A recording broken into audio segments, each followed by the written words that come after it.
starting pretty soon, right? Yes, competitors are all in the waiting area. Puzzles are being scrambled right now.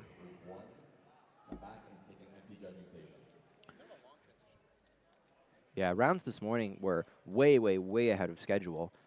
All the staff team has been on fire this morning. Competitors have been pretty well behaved and know where to go. So we got into this round way earlier than we expected to, and then we're now starting slightly later than we expected to. So there's been kind of a long dead space here, which is not super typical.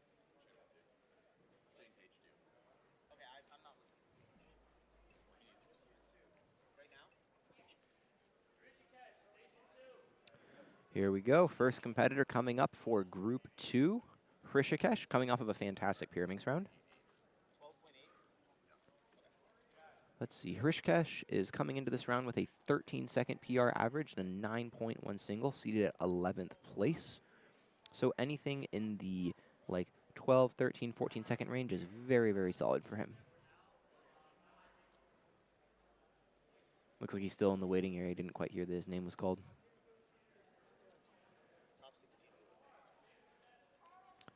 Top 16 does advance, so Hrishikesh is seeded to pretty comfortably advance into the final.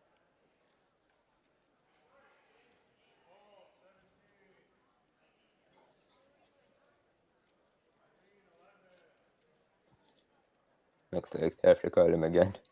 Yeah, he just got up from his seat and is headed over.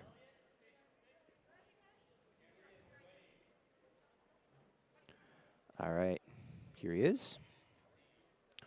He has a very consistent warm-up ritual, like the same hand warmers, the same position, like the same 2 or 3 different positions, the same breathing. I have a lot, like just from watching him solve for the last 2 days, like I said earlier, I have a lot of respect for him as a competitor. Yeah.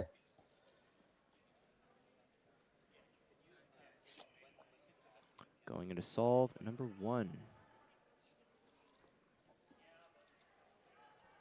So he is a CFOP user.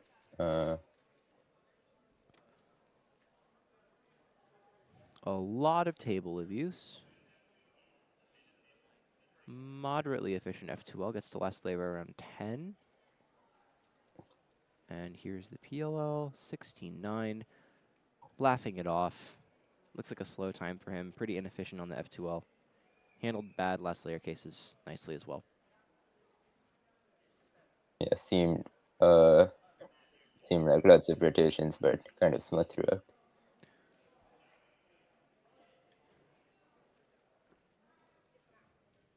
Yeah, just long, long, long last layer algorithms. Jason is on the screen now. Just put down a 13-2 with Rue. Hopefully we'll get to see some of his solves here soon. Coming up next, we've got Max Park. Once he finishes warming up.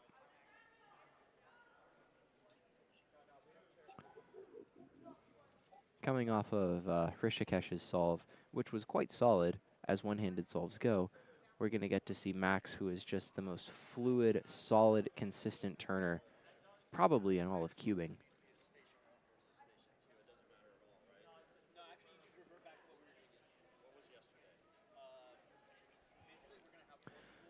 One other note about streaming this group with Max Park, Max tends to be pretty particular about which seat he sits in and if people are solving next to him or not. And he can also be a little bit hesitant to come up to the round depending on like just how ready he feels and what kind of headspace that he's in. He's an exceptionally good competitor, but there can be times where he has to really, really settle himself before he's actually ready to sit down and solve. We know he can perform under pressure, but he knows himself well enough just to kind of figure out when he's ready, when he's not ready to go up to compete. All right, solve 1 from Max Park.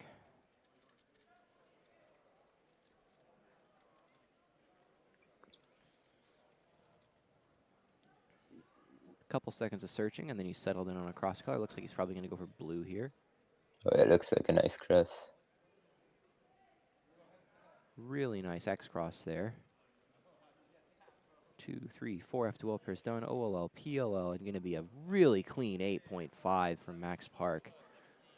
Let's get a replay on that one if we can. That was gorgeous.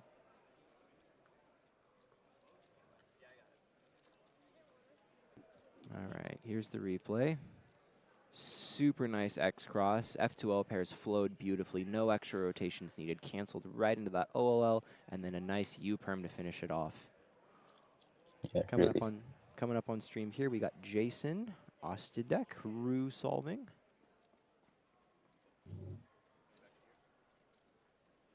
The classic Rue head tilt.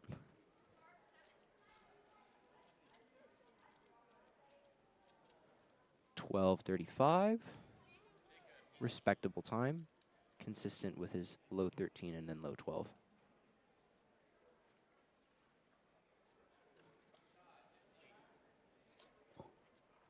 Jihu Moon coming up to station number 2. Strong performance in 6x6 finals last night with a PR mean.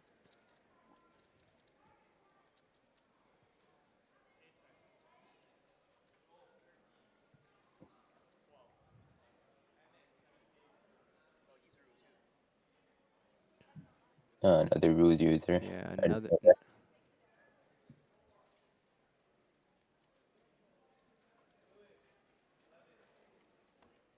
Very smooth solve from Jihu. Let me see where he was seated. I don't see him seated inside the top. Oh, he's in the top 10, actually. I'm just blind. That's the problem. His PR average is a 12.03, so this solve was not especially good for him, but it was really, really quality, at least from the perspective of turning and fluidity. Hrishikesh back for his second solve of the group.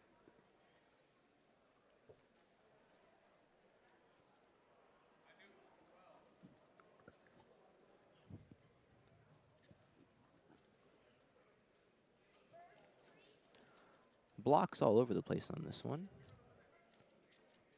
Really interesting grip for his cross there. Spamming turns to try and get over that initial bad start.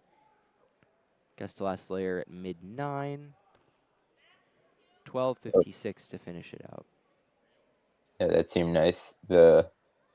He did end up making up for the slower cross, I think, and used a ZB, I think. Yeah, the only disadvantage there is it seemed like he might have been trying to dig himself out of a hole where he had a poor start. And then the mindset beyond that point was go as fast as possible just so that I don't kind of, have a bad time at the end on account of my poor start. Not usually a great mindset to have, but it wasn't a terrible solve. Max coming off an 8.5 first solve. We'll see if he can continue the momentum into solve number 2.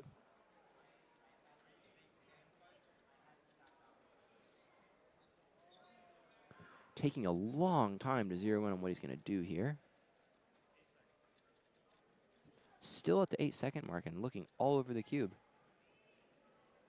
Starts off with, hard to tell, something okay, last layer, late 8, 11.4, not happy with that. All right, let's look at the replay on this. The first part of that solve was kind of confusing now that we know. Okay, the hand is hiding it, which is part of the difficulty. F2L pairs going into the back there. Yeah, he tried to take advantage of all those green blocks to do some sort of creative X cross, and I think it just kind of all got lost in the weeds because of how difficult the turning was. Yeah, and then a G perm to finish things off. So tough start, tough middle pairs, tough PLL. Lots of getting unlucky.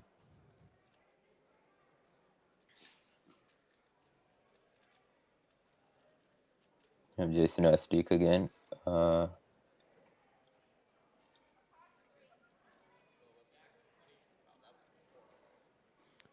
Seemed like it could have been similar pace, but went bad towards the end.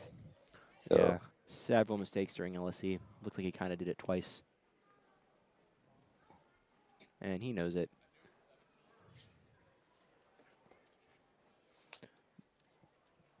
Jihu inspecting his solve at station number 2.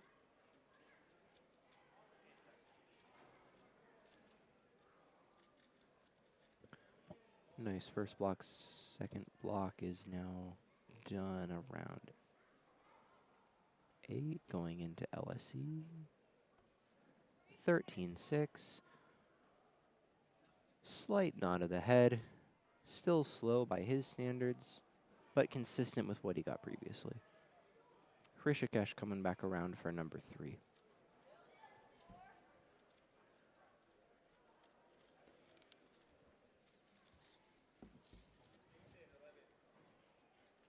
We've seen some really strong bursts of turning from Hrishikesh.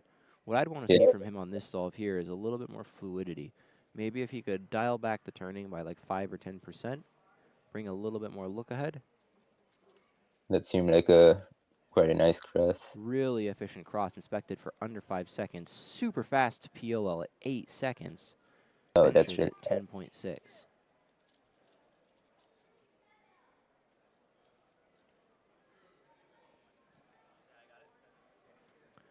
Let's take another look at the solve. Looks like an X cross right away into that back blue-red F2L pair. 2 and 3, soon OLL, and then a T-perm. Yeah, it looks to be a G perm. Yes, not the best PLL, but Brandon being confidently wrong, as per usual. Max Park getting ready for solve number 3.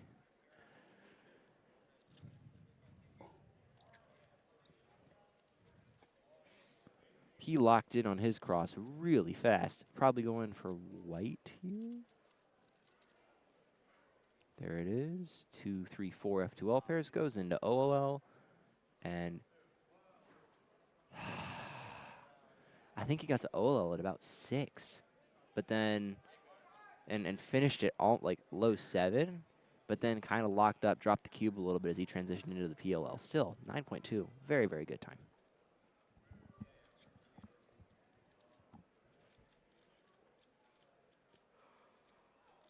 yeah, it looks like was he canceling OLL into PLL? I think so.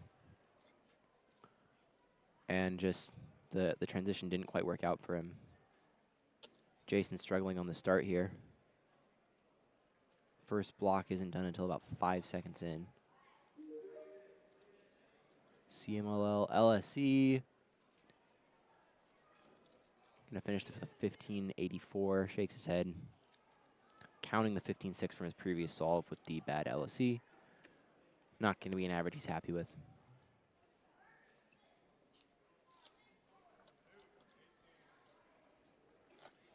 Jihu Moon back for solve number 3.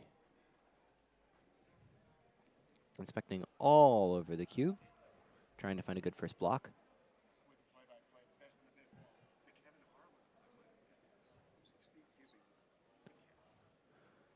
Getting his first block formed here at about 5 seconds in, which based on the pace we've seen previously isn't ideal. CMLL at 8. Drops the cube down for a somewhat slow LSE, but still finishes with a 1397. Very efficient at the end there.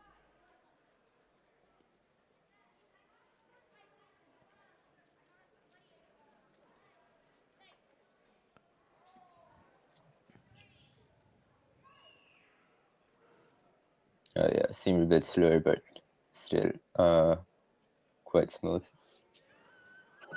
Hrishikesh back for solve number 4.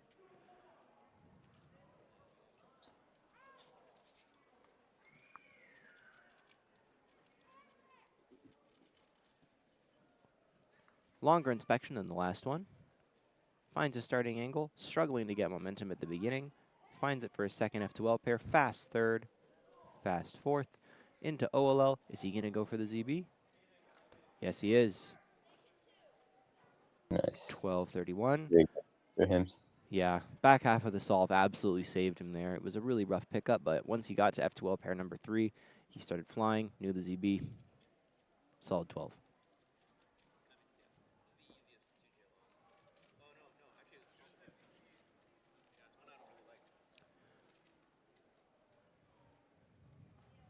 Max Park coming in for number 4.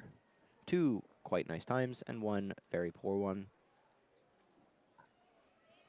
Not on PR watch for average or anything, but could still be quite solid and settle himself nicely into the number 1 slot going into the final. Fun fact that Manu just told me, Max's current PR average of 794 is from the Western Championship Finals last year. Oh yeah, I remember that.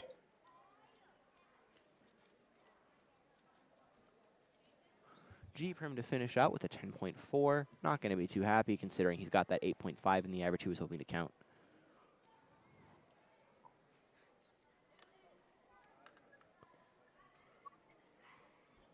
Yeah, that was a really nice pickup in first couple pair solution. Things just slowed down around the third F2L pair. No major mistakes in that solve, but nothing good enough to bring it into the low 9, high 8 territory. Jason with a very efficient first block onto CMLL around 7. Oh, nope, at 8, 9. Shows how much I know about Rue. First block was good, though. I knew that part. Finishes with a 16. Oh, Mitch plus 10. Thumbs up and slumps back into his chair. There is a strong chance he does not make the final with that average.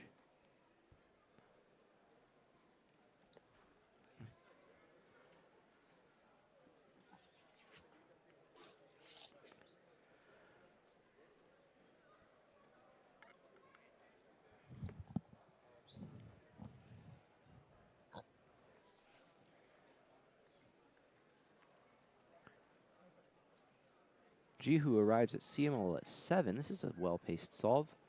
LSE, nice 12.5. Jihu solving very cleanly, very consistently so far. Fastest solve of his average. Yeah, at the end, like at LSC, it seems really smooth, even though it's a bit slower. Yeah. All of his solves have been very, very fluid.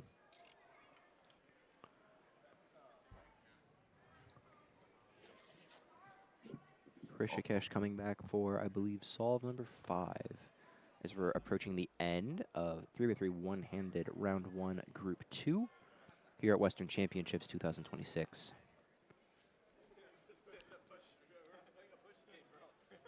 A very good opportunity for a PR.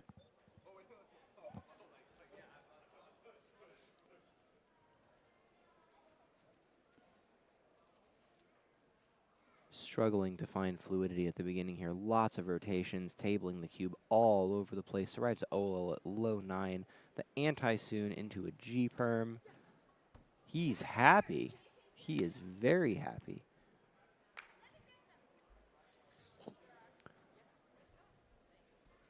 What was Rishikesh's PR before today? That's a good question. I think it was... Rishikesh had a 13.09 PR before today, and that just gave him a 12.69 average, his first sub-13, and a strong PR, which would explain that reaction. Yeah, that's very nice. Good work to Rishikesh. We will see you in one-handed finals. Currently at second place in the round. Although Max Park is about to change that.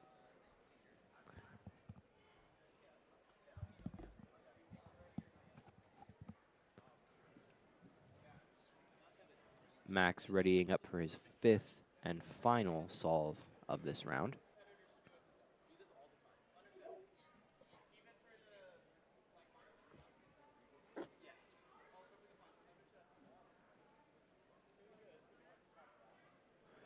Taking a while to zero in on inspection. Max normally figures this out within a second or two.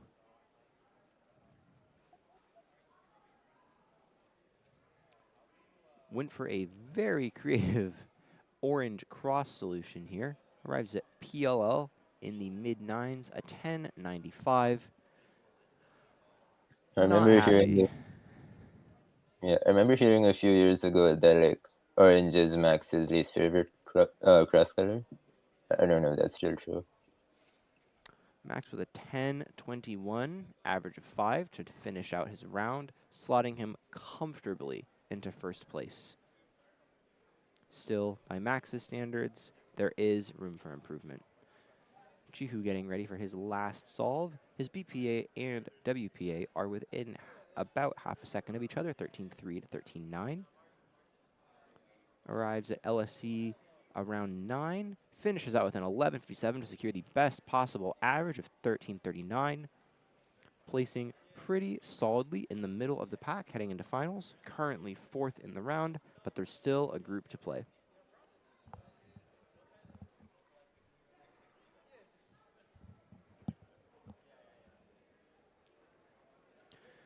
Nodding his head with that. A pretty solid showing from our competitors in Group 2 of this first round of 3x3 one-handed at the Western Championship. Nobody doing anything exceptional, minus that first 8.5 from Max Park. But Hrishikesh coming out with a very nice PR. And everybody else putting up reasonable times. How do you think what did you think about the competitors this round? Oh yeah, it was really nice to see Rishu's PR. And yeah, Zihu had really nice and consistent solving. I forgot what was his PR. Jihu's PR is a 12 average, so no PR for him, but Okay. still Yeah. fluid turning, as you said.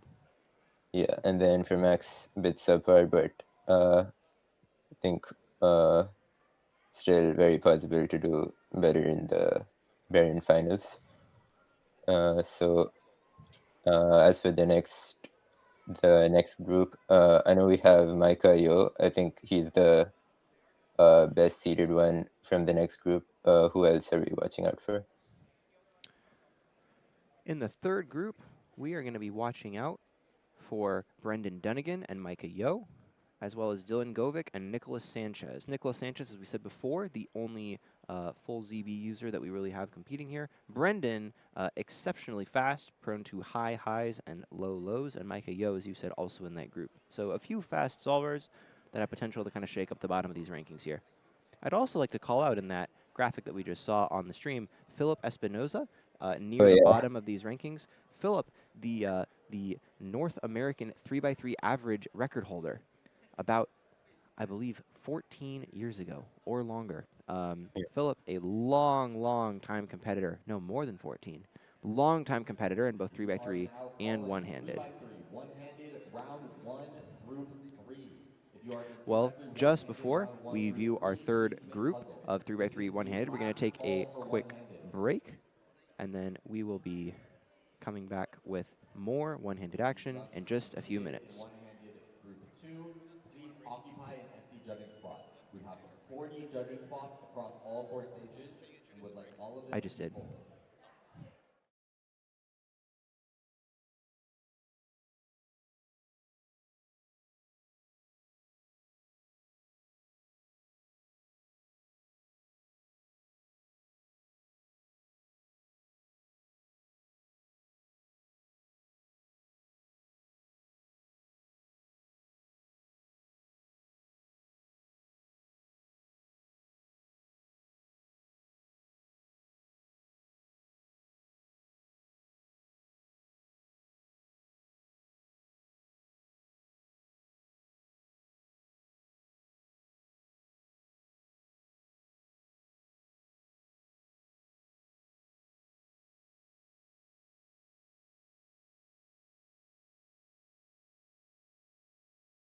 Nicholas Sanchez queuing up for his first solve of 3x3 one-handed round 1 group 3 at the Western Championships. Going into his third pair here, around 8 ZBLL. Oh, he's going to opt for PLL here. And a 15.2. He doesn't look especially happy about that. As we just said, competitors to watch for in this round, Brendan Dunnigan, Micah Yo, and Nicholas Sanchez.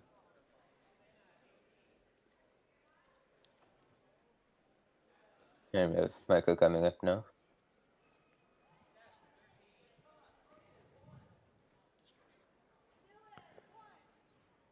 Micah currently with a 10.12 PR average, ranked inside the top 100 for 3x3 one-handed average results. Yeah. Qualified for U.S. Nationals All-Stars last year. Getting ready for his first solve now. Finds a really nice keyhole X-cross there. Second, third pairs are looking really snappy. Goes into OLL at mid-8, all the way into PLL, high 12. He looks a little concerned about that one. Yeah, that wasn't great. A bit lucky towards the end. Yeah, Micah is a great upcoming solver from NorCal in both 3x3 and OH. He has a mid-6 average in 3x3 and very fast improving in OH. Dylan Govic on the stream doing a one-handed solve behind that beautiful head of hair. Another Ru user. Long pause going into the CMLL. Finishing up with an LSE, 1424. Shakes his head, not too happy. Brendan Dunnigan inspecting for his first solve of the average.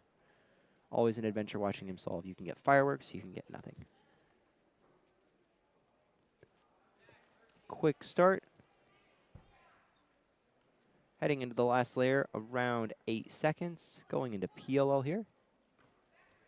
G-Perm, 1280. Nothing special for him. He's going to put the sunglasses on and chill out before the next one.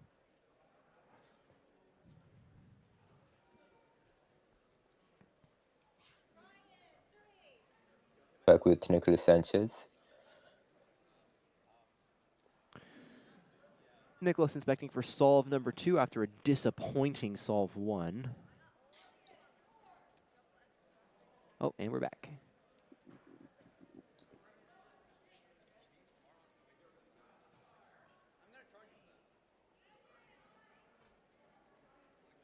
Lockups and cube drops on PLL for another 15. I can't imagine he's excited about that. At the moment, last place in the top 16 is a 1765 average. If he pulls off a 15 average, he still would slide into the back of the final, most likely, but he's going to be looking for faster times than that. Micah Yo, getting ready for solve number 2. 1295 on solve number 1. He'll likely be looking for something in the low 10, high 9 range as a fast time. Shakes his head, doesn't see too much in inspection. Slow start to the solve, lots of rotations, hunting for something to save him from a poor inspection. 3 and 4 F12 pairs bring him into a quick and efficient OLL. Long search for the G-Perm on that last PLL, 14-15. Not happy that he's counting his first 1295.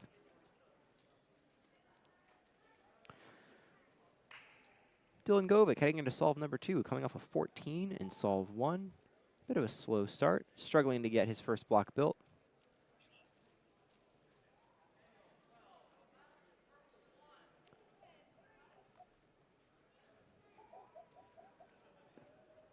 $17.05. Shrug. Oops.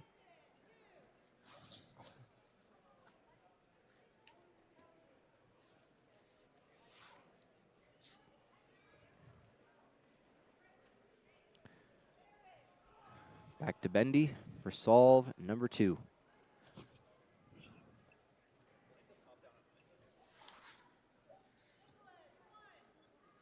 Nice deep breath and heading in after a disappointing first solve. Looks like he found an inspection angle pretty quickly and is now just determining execution angle on the details. A lot of rotations at the beginning, found something efficient. Cube drop out of an efficient start. Hands are starting to shake a little bit. Yeah, that seemed to be a really nice cross, but unfortunate cube slip. Yeah, he could tell that there was a lot of potential with that one and just didn't quite capitalize on it. Nicholas heading into solve number 3 with his 2 high 15s so far.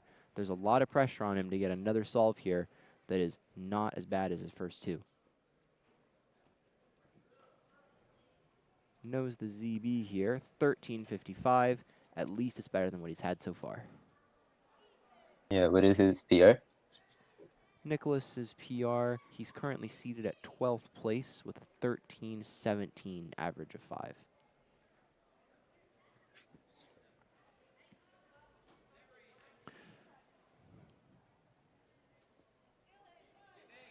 Micah headed into number 3, a fast, fluid start. Finishing up his last F2L pair. OLL is able to see right into the PLL thanks to the nature of that OLL case and a 10-35. Nice and smooth turning.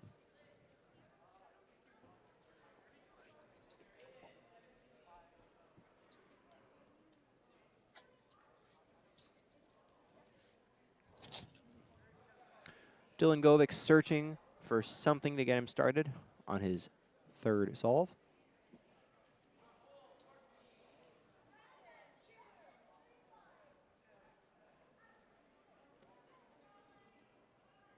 Dylan has been putting in the work at this competition, one of the delegates and organizers here, MC for most of our announcements as well.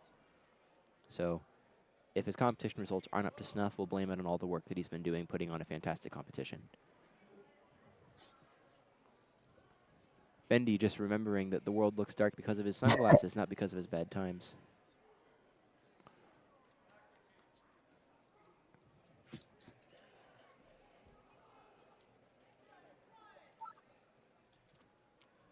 Cube drop number 2 for Brendan. Finishing with a 14 flat, a fist pump. And at this point, it looks like he's just trying to laugh it off.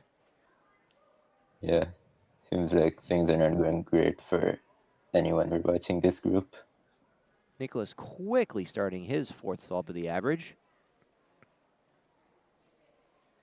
Looks like a mistake on the cross, unfortunately. H-perm on bottom. 14.51, even with the cross mistake. And a +2 to add insult to injury. That is sad. Very sad.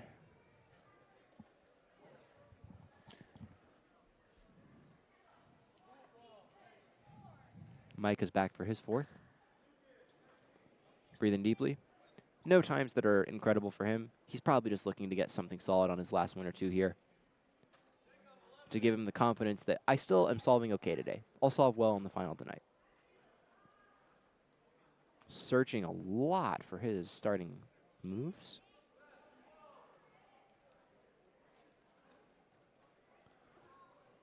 Several rotations to start his X-cross off here. Fast middle pairs, gets the last layer around 7, PLL under 10, 1087, shake of the head. He is frustrated, even though he had some really, really clean turning for his back section of F2L. Yeah, getting that X-cross form took a lot of time and rotations, but he flew through his last two F2L pairs, as well as his OLL. Yeah, it's great turning. But with the first two solves, even though this is slightly subpar, it's not going to help his average with those two, with accounting because of the other solves. Brendan going into number 4 right now.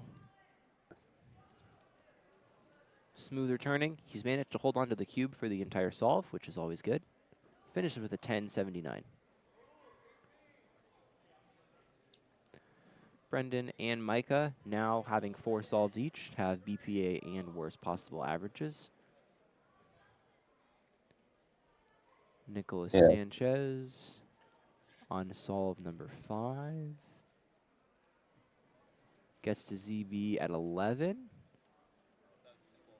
1498. Nice and easy alg, just took a little bit to recognize it. Finishes off with a 1560 average, which is going to put him near the chopping block for making it into finals, currently at 13th place. And that's before some of the other fast solvers see how they perform. We'll see if he manages to make it into the last round. Micah coming back up for his 5th solve. Best possible average for Micah Yo at an 1139. Worst possible at a 1266. He needs something below 10.3 to lock in that 1139 average.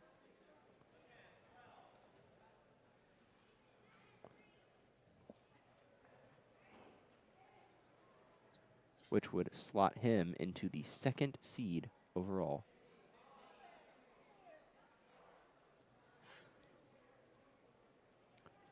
Micah inspecting for his last solve.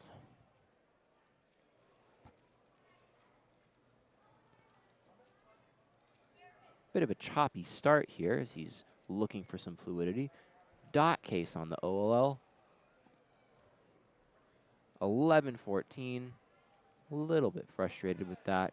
still going to walk away with a pretty clean average of 11.65. That puts Micah Yo at second place in this round, beating Dylan Miller and Rishikesh Kakathi from earlier. Dylan Govik solving on stream with a much better solve than we've seen from him so far, 11.54. As Brendan Dunnigan walks behind him to take a seat for his final solve of this first round of 3x3 one-handed. So Brendan should be, well, he could get third, but could also get a bit lower, right?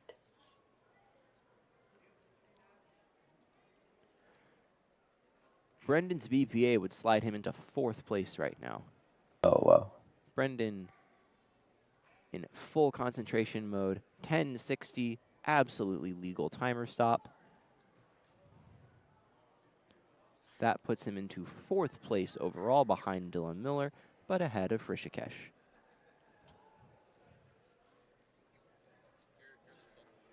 Here's the results that we have so far. Most of our competitors have finished so far.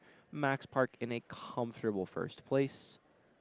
These results have yet to include Micah Yo, but then Dylan Miller is going to be in third behind him. Brendan Dunnigan before Rishikesh, and then Rishikesh in fifth.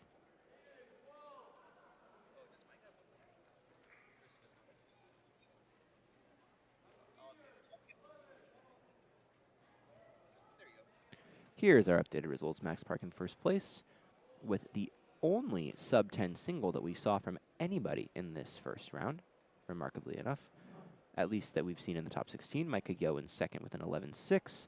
Dylan Miller coming in the first place of those who are above 12 seconds. Brendan Dunnigan in fourth. Rishikesh in fifth with a very nice 12.69 PR average. And as we continue to move down the rankings, Nicholas Sanchez, who we saw previously, has fallen out of the final at 17th place. Unfortunate for him, but again, as we were discussing earlier, this is the price of learning ZB, having sometimes in your competition results that are not quite what you would hope for.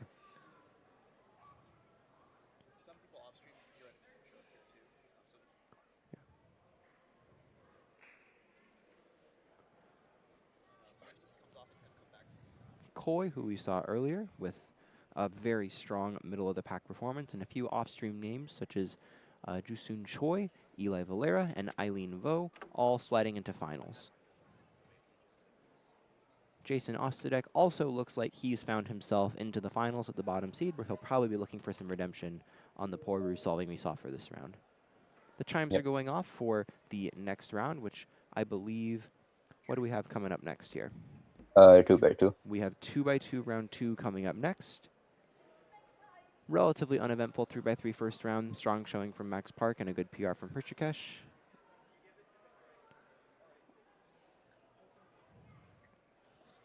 Keep it right here for the Western Championships. We're going to take a quick break, and then we'll be back for 2x2 right after this.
I drive through Valencia every time I'm going anywhere.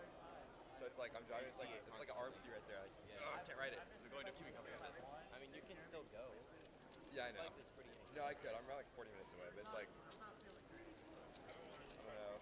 I'm like a coast enthusiast, but like I've been on everything. I've been on a million times. I just want to go on like the only road that I really want to ride is Air Force One. That's a good ride. You been on it? Yeah. My friend moved to Atlanta and he was like, It's either that or Gwazi is my number one, but it's like I think I liked it more after I got on it. It's everything I like in a what ride. about the next morning when your legs were bruised? No, I didn't have old Skyrush was my number one for a while. So like I liked the aggressive. Yeah. I used to hate it. I used to hate it. I couldn't handle the stomach feeling. It's I was watching.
Nice catch. Low-key, that's kind of impressive. Yeah. You okay? Yo, caught it mid-air, bro. Bro, mid-air Spider-Man catch, bro. Respect. Yo. That's crazy. Jeez, bro. I'm crazy with it. Thank you.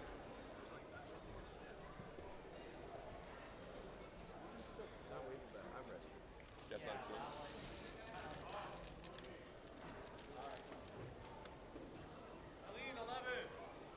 8 seconds.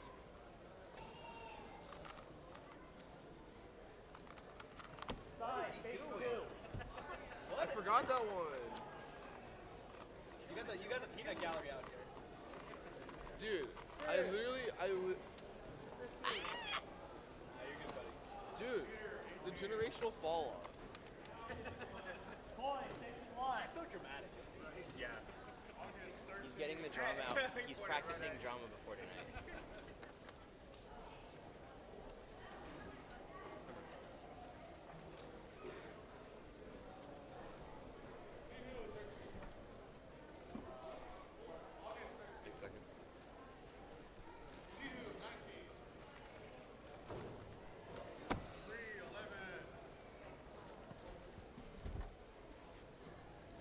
Zeroy Chang to the dent table. Zeroy Chang to the dent table.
12 seconds.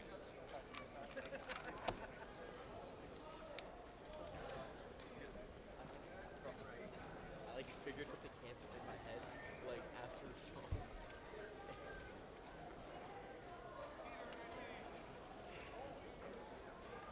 Good job.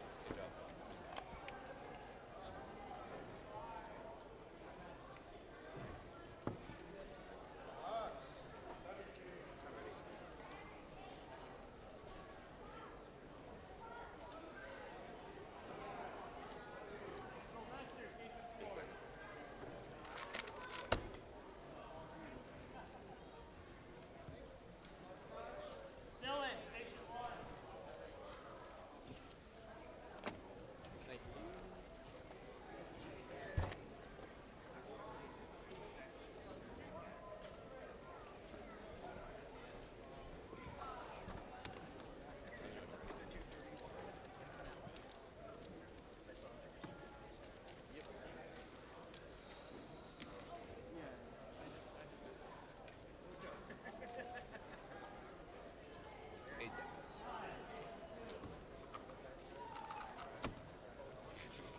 What? What? Bang, he's like that. So bad it's good. Dude, if only he won like, only he could win like, he'd be so good.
I'm ready.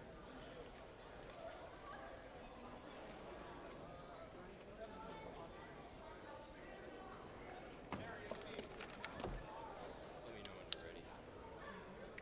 Eight seconds. Let me know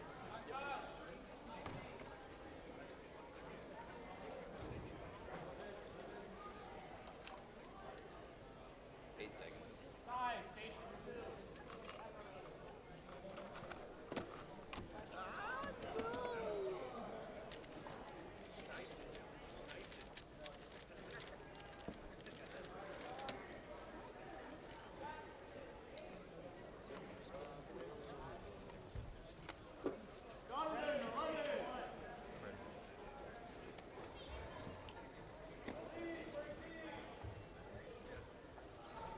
Hi everyone. Welcome back to Westerns 2026. I'm Marinia, and I'm here with Chris Yan. Hi, Chris. Hey Brenda, how's it going? How's the how are you enjoying the competition so far? It's been good. My first time commentating, and it's been going well. Looks like we're in the middle of 2x2 round 2, which is the final round before finals. And I believe the top 16 are going to be moving on 8 seconds. to the finals. Yeah. 12 seconds. The first round was kind of interesting. We only saw 3 sub-2 averages, even though we had 16 on the psych sheet.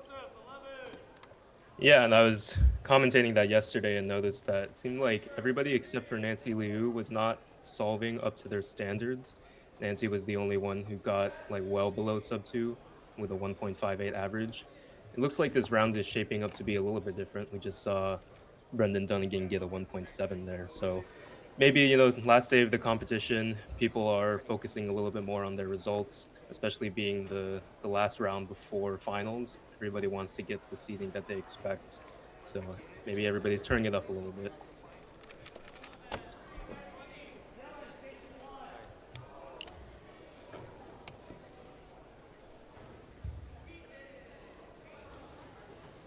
And for Koi, that's not good. That's a 1.29 DNF. So Yeah.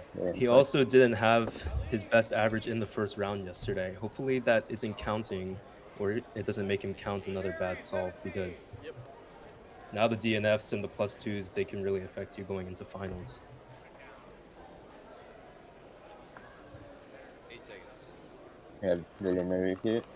I think he was also satisfied with the last round.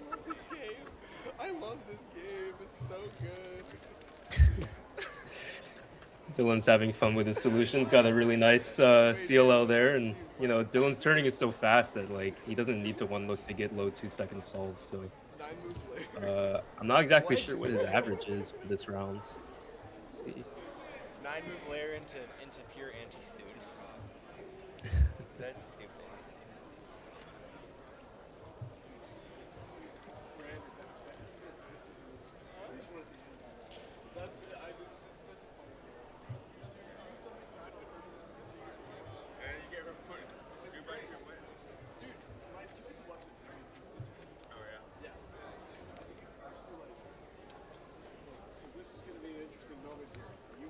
Ryan get a 1 something for the first time when he was 11. He might be That'll be cool. Yeah, that's And let that wrap up the first group. Seems like we're wrapping up 2x2 round 2. We'll get the seedings here in just a second to see who's going to make it into the finals and what the seedings will be for that. So we're just about ready to move into 3x3 semi-finals, I believe. A little bit different this time around. We're going to be doing the new head-to-head format. So usually I believe the top 16 will be making it to the finals, but now that we're doing the head-to-head, I think that's changed to the top 8. So a lot more pressure on the competitors to perform at their best. And for this head-to-head finals, it's also going to be pretty new for most of these competitors. 2x2, round 2, group 2. If you are in 2x2, round 2, group 2, please submit your puzzle. Okay, scratch that. So it sounds like we're still in the middle of 2x2 round 2. Yeah, and anyone we're watching out for this time in this group? Let's check the groups here. I know that we didn't see Nancy in this past group, and she was firmly in first place after the first round, but I'm not sure if she's in this group.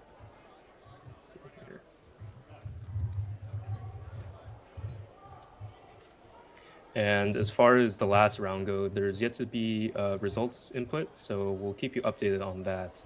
Also a reminder, unofficial events booth will close at 1:45. So if you would like to do today's unofficial event, do so before 1:45.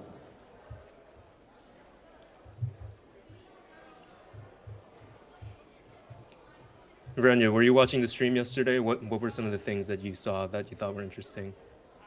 Oh yeah, so yeah, I watched a bit in the afternoon, and then I commentated for 6x6 and Mega, which is my main event. So yeah, commentating Mega was fun, but I think the stream was kind of bad quality by then. But yeah, I think 6x6 was kind of exciting. People wanted to see Max take back his world record, but we didn't see that. Then for Mega, yeah, it was an interesting round. I don't think we saw any PRs from the top people, but we saw Brendan, the defending champ, lost. But yeah, Brendan is defending a lot of is the defending champion for a lot of events, so doesn't make it any less impressive to lose one. And I think is he defending this one as well? Yeah, you're right. Brendan just missed the Megaminx podium by 0.01 seconds. He's still going to be on the Western podium because Dylan Miller represents the South, being from Louisiana.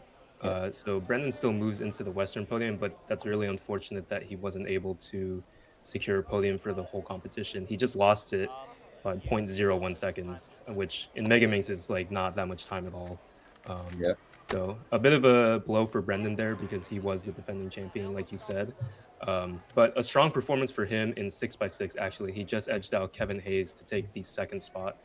Of course, the first spot being Max Park with a 107 average. But really strong performance Ladies and from gentlemen, Brendan we and need a lot Kevin more with judges a 120 on and a all 122 mean, stages. respectively. If you just competed in 2x2 Group 1, you are now required to judge for Group 2. Yeah, and I just remembered Brendan wasn't the defending champion for 2x2. I think Dominic Shoji is, and we haven't seen him yet either. Okay, okay.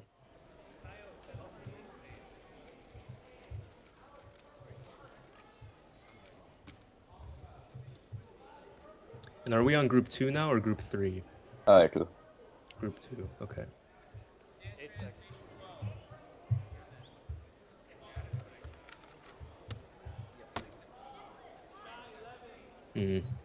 Yeah, the cube drop. Yeah, that's unfortunate.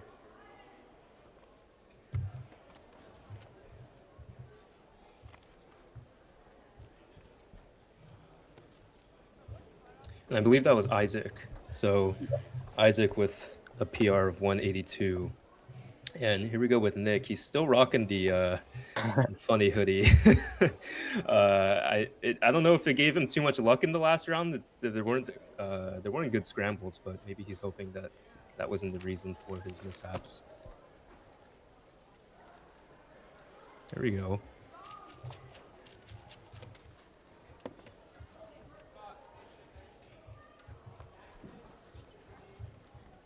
So a good start for Nick there. Much better than any of the solves that he got in the last round. Yeah.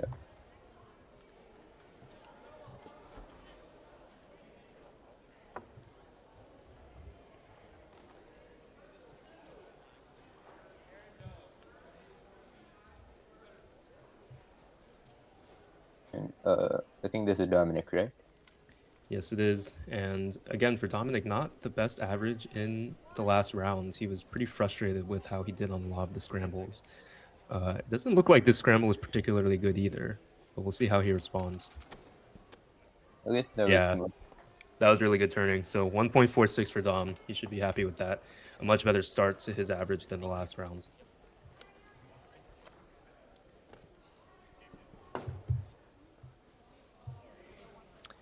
Here's another name that we've heard a lot already this weekend, Sebastian Stone. Also a very good 2x2 solver, but 3.68 for his first solve. Again, it's really not the best to be not solving at your best because this is the final round before finals, and top 16 isn't like the easiest to accomplish, especially if you're getting threes. So not the start that Sebastian wanted for sure. Yeah, we have to see how different the cutoff is for this round, since, as we said, for the last round it was much slower than expected.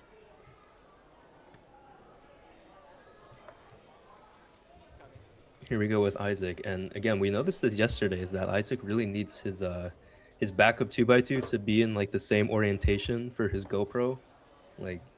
But interesting there, everybody has their own routine. Yeah. 8 seconds.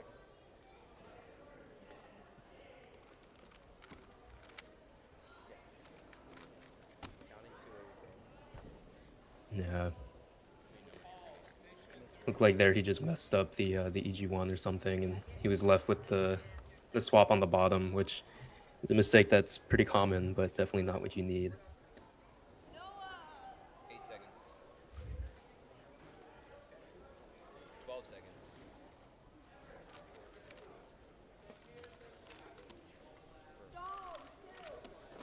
Dinner for Nicholas. Yeah, it looked like he was doing the anti-CLL, but he didn't one look it. So, you know, 3 coming off of 1.6, definitely not what you need, but at least he started off well with the 1.6.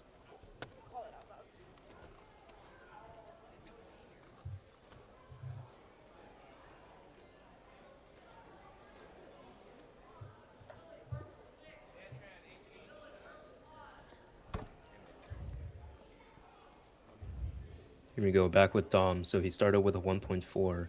Pretty good start. And a +2 on the second scramble, so that's going to be at least a 3-second solve for Dom. It looks like the second scramble is giving people some issues. Oh, yeah.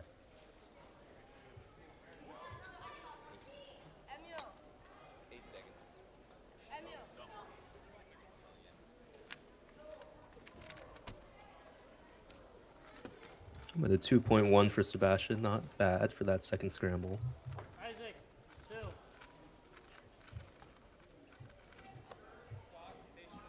just trying to make finals. Yeah, dude, you're so. I think I'm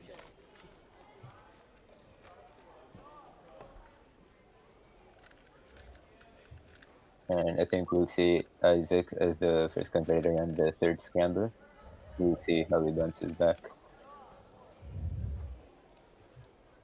You heard Sebastian on the mic there say that he's just trying to make finals, and it's always interesting like how people adjust their solving style and like how much they're really gunning for good solves in the semifinals.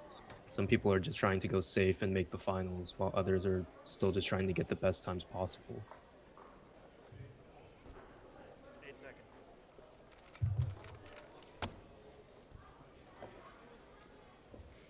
I think Even there is a safer solve by Isaac, making sure that he didn't +2 on that one, and it's still good enough for a 1.9. Nicholas also bouncing back, very smooth. Yeah, so 1.6 counting now for Nicholas. That's pretty good. It looked like his solution was a lot shorter on that third scramble than Yeah. Isaac's was, so I wonder what difference he saw.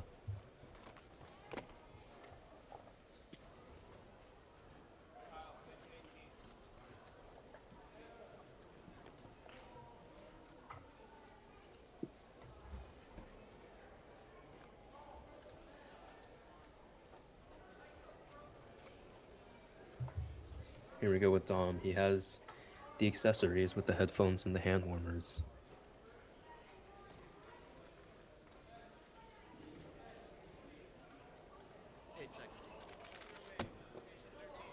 Really good turning there, 1.2. Yeah, also really nice side. So Was that the looks same like- solution as Nick? No, I couldn't tell. Yeah, both were quite short. It looked like they were doing a green layer. Yeah, is this the fourth scramble or is it the same? I think it was the same scramble, so this is the third one as well. And that was really short as well for Sebastian, so 1.2. He also did a different solution. So people getting creative on the third scramble here, but it looks Yep. like no matter what they're doing, it's a really short solution.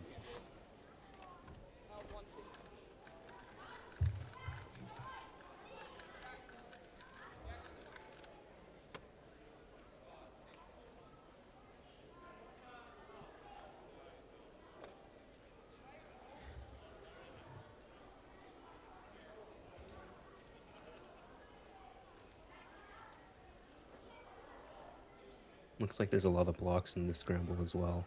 8 seconds.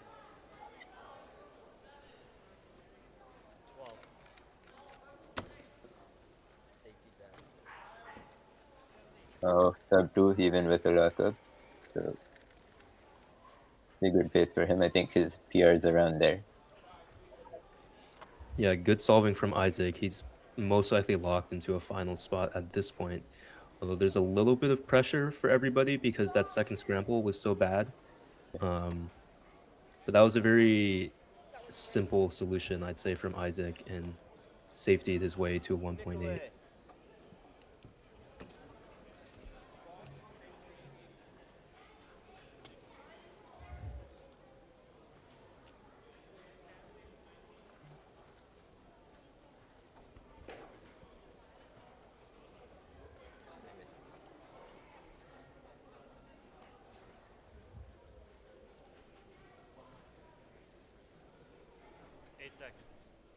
Changing or just checking to the last moment.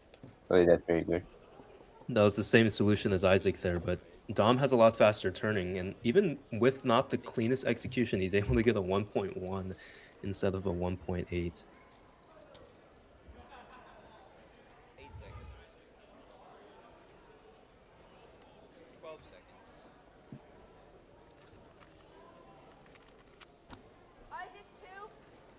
Yeah, Nick didn't have enough time to inspect there, so he was on pace to do the same solution as the other two, but he one-looked it incorrectly, and so he was just left with the swapped corners there.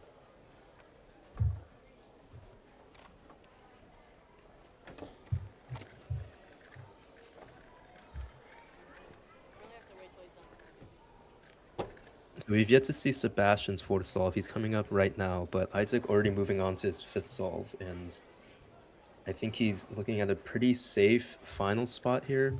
Yeah, and At does least he so have far. PRBPA? I can't exactly read that. I think BPA possibly.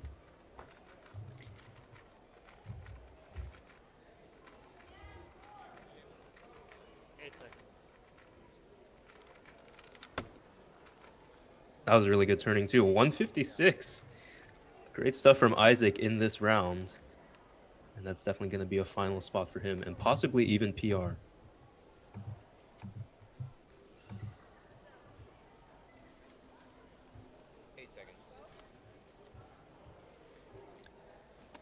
Now, I believe this is Sebastian's fourth solve. Maybe not, because that scramble looked a little bit different. 2.67. That still will probably be enough for finals, but cutting it a little bit close. My brain was just like blank during inspection. Like, Dom, station 2.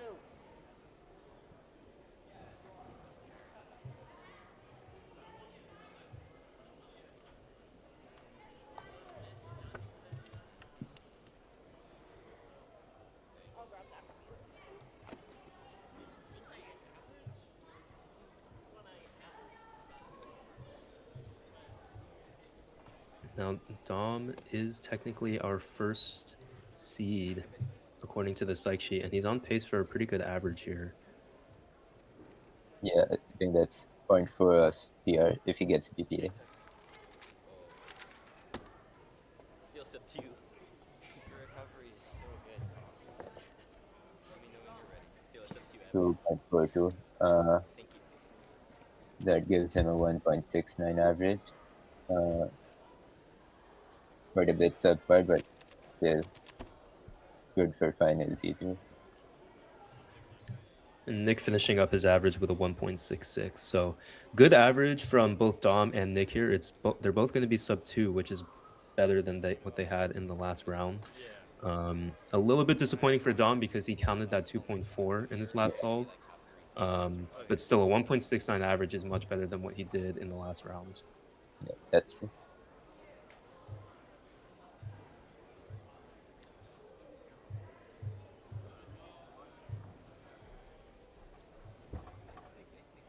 Looks like we're still looking to get some of the results entered in from the previous group, but so far 1.69 I believe is the best we've seen so far.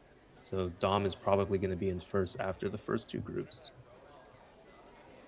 And based on who we have, we'll be seeing Nancy in the last group. Yep, we'll be seeing the rest of the sub 2 solvers.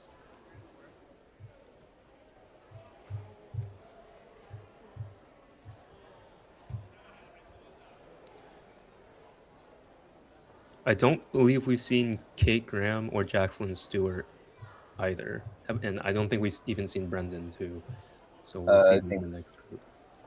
I think Brendan was the first group. Okay. So, yeah.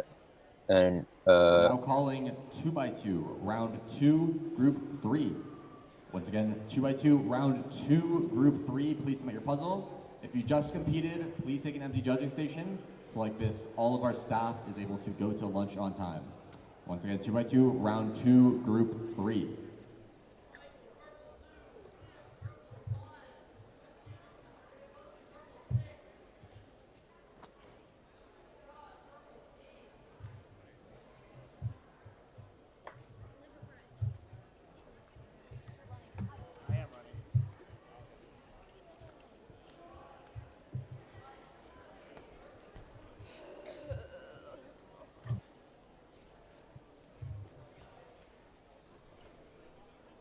Okay, Verenia, I got it.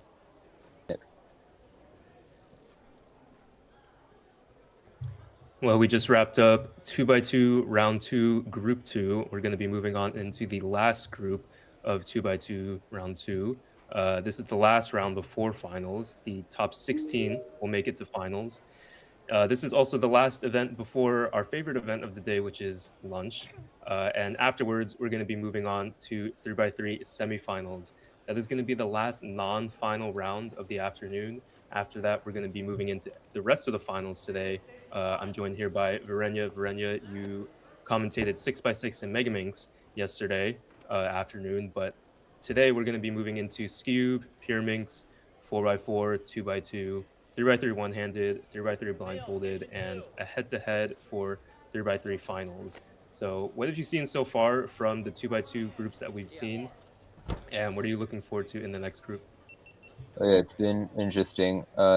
Yesterday, it was pretty bad for everyone, so it's nice to see a lot of them bounce back, especially in the last group. I think some of them started off on bad pace with the second scramble, but all of them came back pretty decently, so it was a nice storyline there. And yeah, in the next group we'll be seeing Nancy, who won the first round.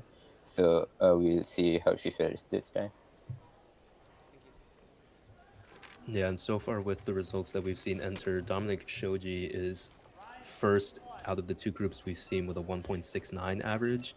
Nancy Liu yesterday had a 1.58 average to win the first round.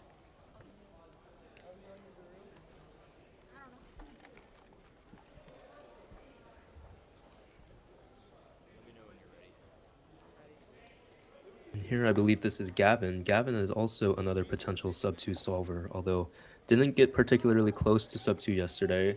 But like you said, Brenya, a lot of people underperformed yesterday. I'm sorry, this is actually Ryan, not Gavin. I safety it so hard. What? I did the Alex Foley.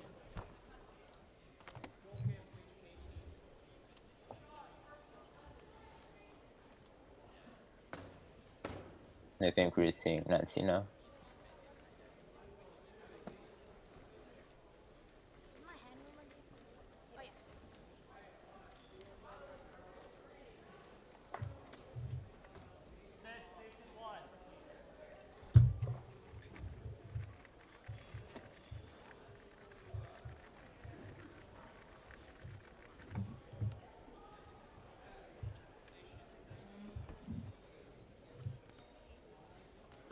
Taking some time to warm up, and Sid is coming up on the next station. I think he got 7th in the first round.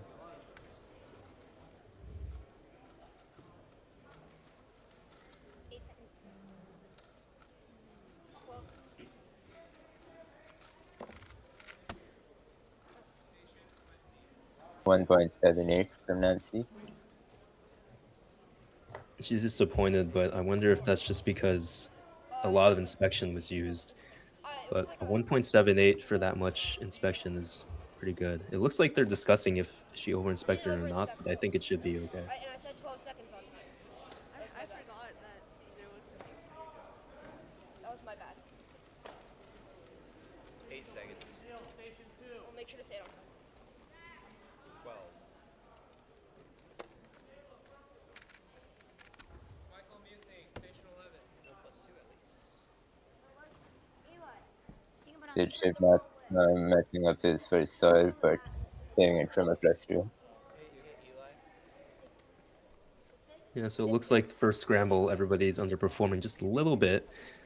Maybe getting used to the, I guess, semi-final nature of this. Nobody wants to mess up so badly that they don't make it into finals. Yeah. And we also have Emil in this group, who was the only top competitor to PR in the PR yesterday. So it'll be interesting to watch him. Can I do myself first and then? Ready.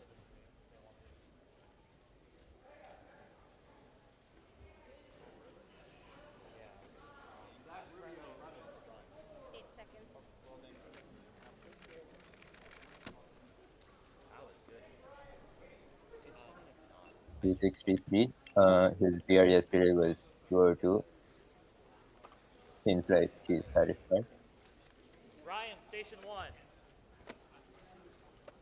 If they give me the green light to go to station 2, I'm going to have you pay station 1. Please understand, it's nothing against you.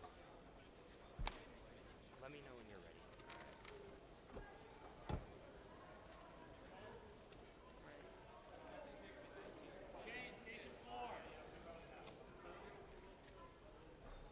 Here's Ryan. I believe this is his second solve, at least that we've seen on stream.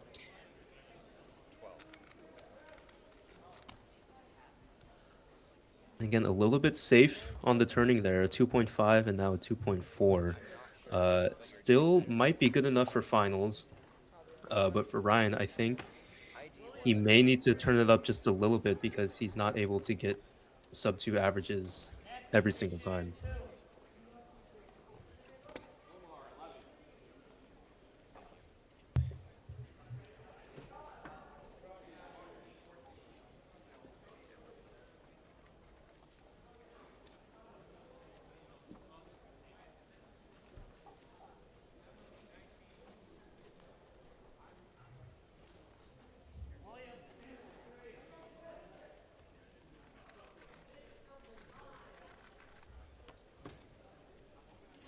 Here we go with Nancy's second solve. Again, she handedly won the first round with a 1.58 average. Nobody else in the first round was able to get below 1.9 average. And she's coming into this competition technically as our fourth seed. 8 seconds. 12 seconds.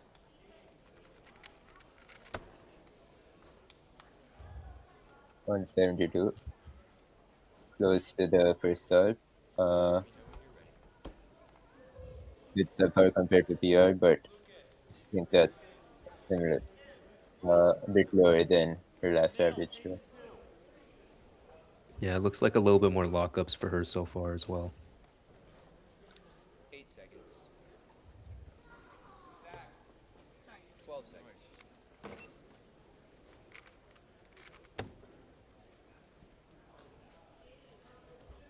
Which not with another kind of unfortunate solve. Yeah, and if that's a preview of the third scramble, it didn't look very good. It looked like the only bar available was on yellow, which you never want to see. Only one bar. So hopefully the third scramble, people are able to find something.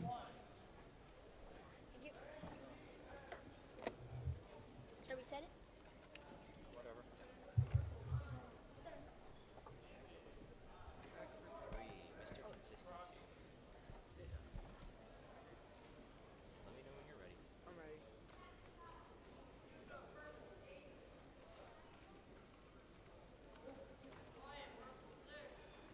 8 seconds.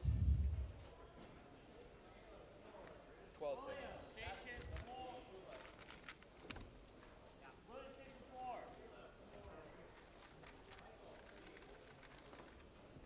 227. Quite consistent, like Brandon said. Yeah, and for Ryan, that's actually his best time on this third scramble. That seems a little bit more difficult. So good way for him to respond to that.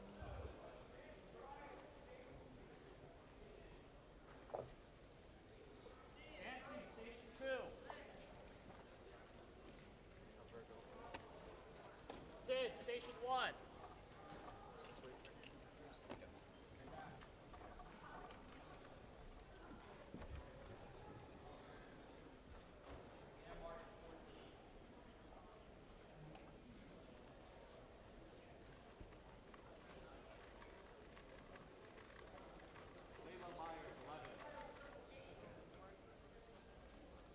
Lucas, station 4. Emmett, station 3. Finally, we have Nancy trying the third scramble. 8 seconds. Looks like immediately she's not going to be going for that yellow block that everybody else is.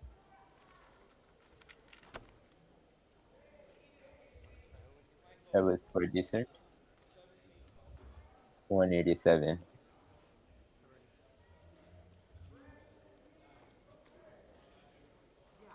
Now we get the fourth scramble, which is third. 8 seconds.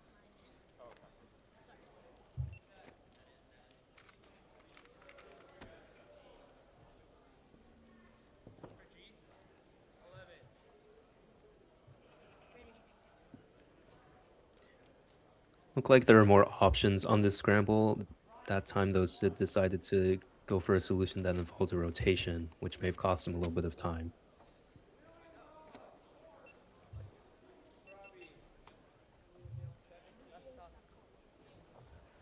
What do you need from DPA? Okay, I guess, bro. Let me know when you're ready.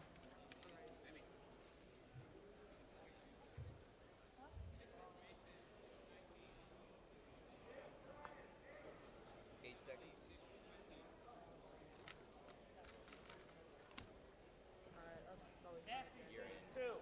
yeah. Holy Like a nice solution, just a pause in the middle, but still his best solve so far, I think.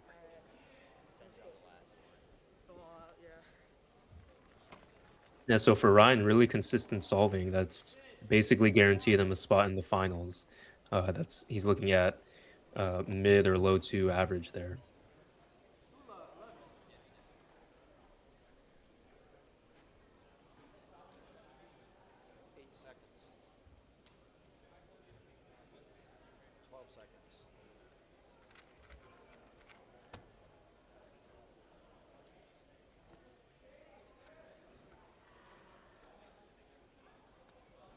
Bit lucky, but still consistently sub 2 for Nancy. Yeah, and that's what we were talking about. Nancy's PR being so much better than the rest of the competition, at least in this group. 8 seconds. Even her bad solves are better than everybody else's. Yeah.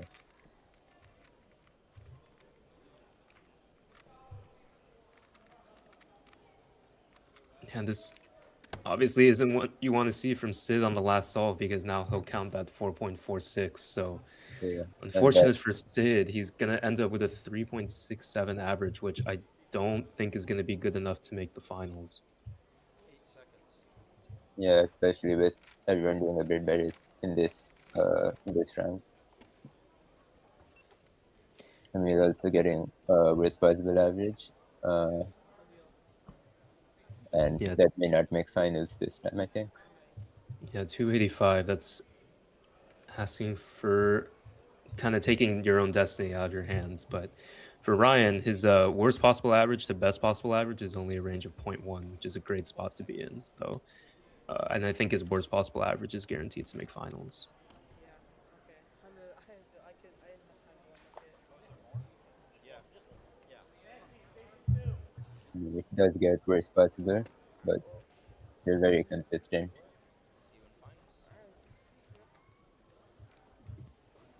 And with the results coming in, it looks like Kevin and Dominic both got 1.69 in the end.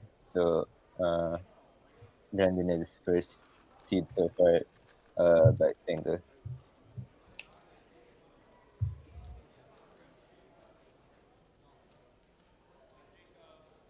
Nancy's range is also really low, so she's also guaranteed to make finals. Yeah, she should be third seed no matter what happens now.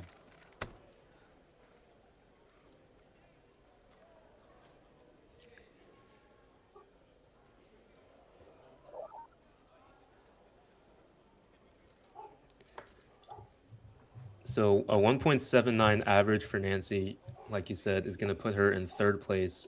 We have more results entered in from the previous group. So Brendan Dunnigan and Dominic Shoji were tied for the top two spots with a 1.69 average. Brendan edges out Dominic because he has a better single. Nancy, like you said, a 1.79 in third. Nick, so far, the only other sub 2 solver with a 1.96. And as we saw, Mr. Consistent, Ryan Roth, rounding out the top 5 with a 2.44 average. So a pretty large gap between 4th and 5th, as you can see there.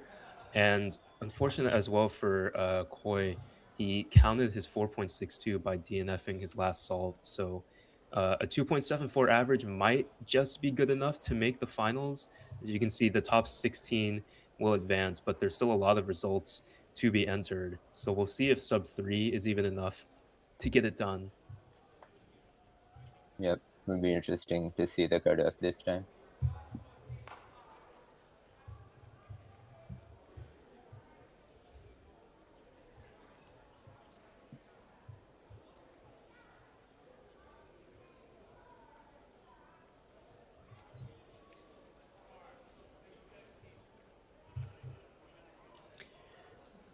Well, that was just the last group of 2x2 round 2, our last event before we head into 3x3 semifinals after lunch. And after that, it's going to be finals for the rest of the day. So, Verenya, what did you see from 2x2 from this whole competition and from this round? Yeah, as for 2x2, it was an interesting round. I think the top seeds have ended up kind of similar to the psych sheet itself, as opposed to kind of the first round, which was all over the place. So, yeah, it'd be interesting to see the finals. Brendan and Dominic, the reigning Western champion, got tied, so there's a good chance that Dominic could be unseated, but he'll definitely be close. Yeah, the top 3 in this final, or in this most recent round, are all representing the West. So it'll be interesting to see who takes home the crown, because there's not that much time separating them. So I think a little bit of like an underperformance so far that we've seen from 2x2. In the first round, there were only 3 sub 2 solvers, and then in this next round, there was only 4. But Yeah. they're, 16 or 17 on the psych sheet that are sub 2, which, of course, we should expect not everybody to perform up to their PRs, but still maybe would have expected to see some more sub 2 averages. But we're going to be heading into lunch soon. And after that, like I said, it'll be 3x3 semifinals, which is the last non-final round of the day at Western Championships 2026. It'll be exciting to watch head-to-head. Yeah, the new head-to-head format. Have you seen any other competitions using the head-to-head format? No, not fully. I've just seen some clips so far, but I'll probably watch this one. Yeah, I've competed in one of them, and it was definitely like very different, because it's not like the normal head-to-head that you're used to seeing in major championships. So it'll be exciting to see how everybody, I'm pretty sure most of them are pretty new to the format as well. So it'll be interesting to see how everybody responds to that. Yep. Hey there, I'm Michael Rosencrantz. If you care about speed cubing, you have got to check out SpeedCubers Digest. SpeedCubers Digest delivers the weekly news that defines competitive cubing, competition previews, full recaps, athlete storylines, and everything happening across the global scene all in one place. It's built by people who compete, organize, and cover the sport firsthand, so you're getting real insight into what actually matters. Support the sport and stay informed. Find it all at SpeedCubersDigest.com.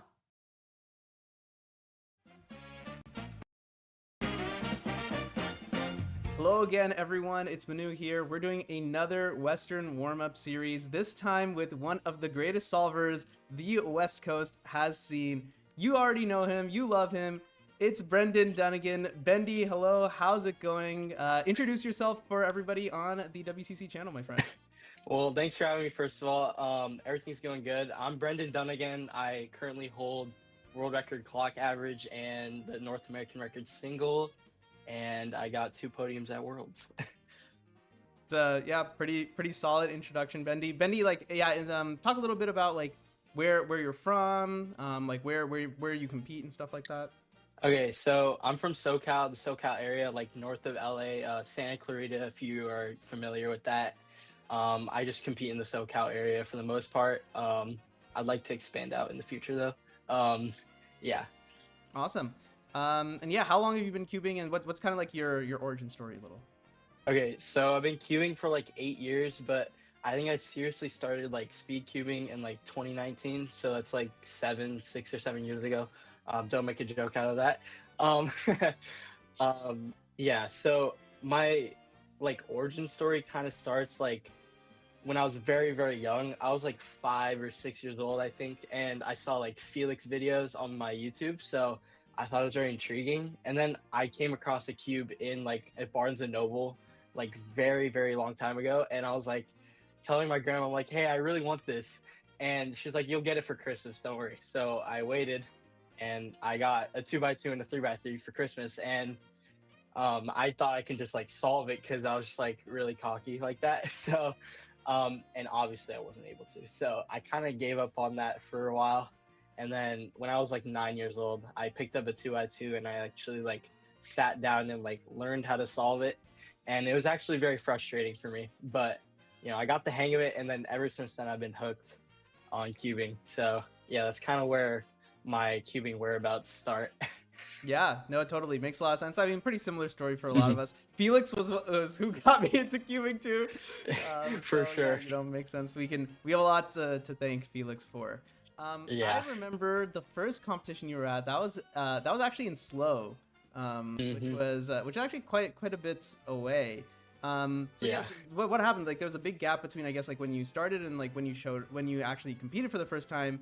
And yeah, tell everyone a little bit about your first competition, in particular, how well you did at your first competition. Okay, so I had like a competing gap because like I didn't really know how to go about like competing, even though I wanted to, and I always thought that was like something I wanted to do. And then when the time like actually came, COVID hit and like the comp got canceled pretty much. So like there was no like there's nothing I could really do. So I just like sat down during COVID and like grinded like unhealthy amounts, which I don't really recommend, but that's kind of how I got like really, really good at like everything for the most part.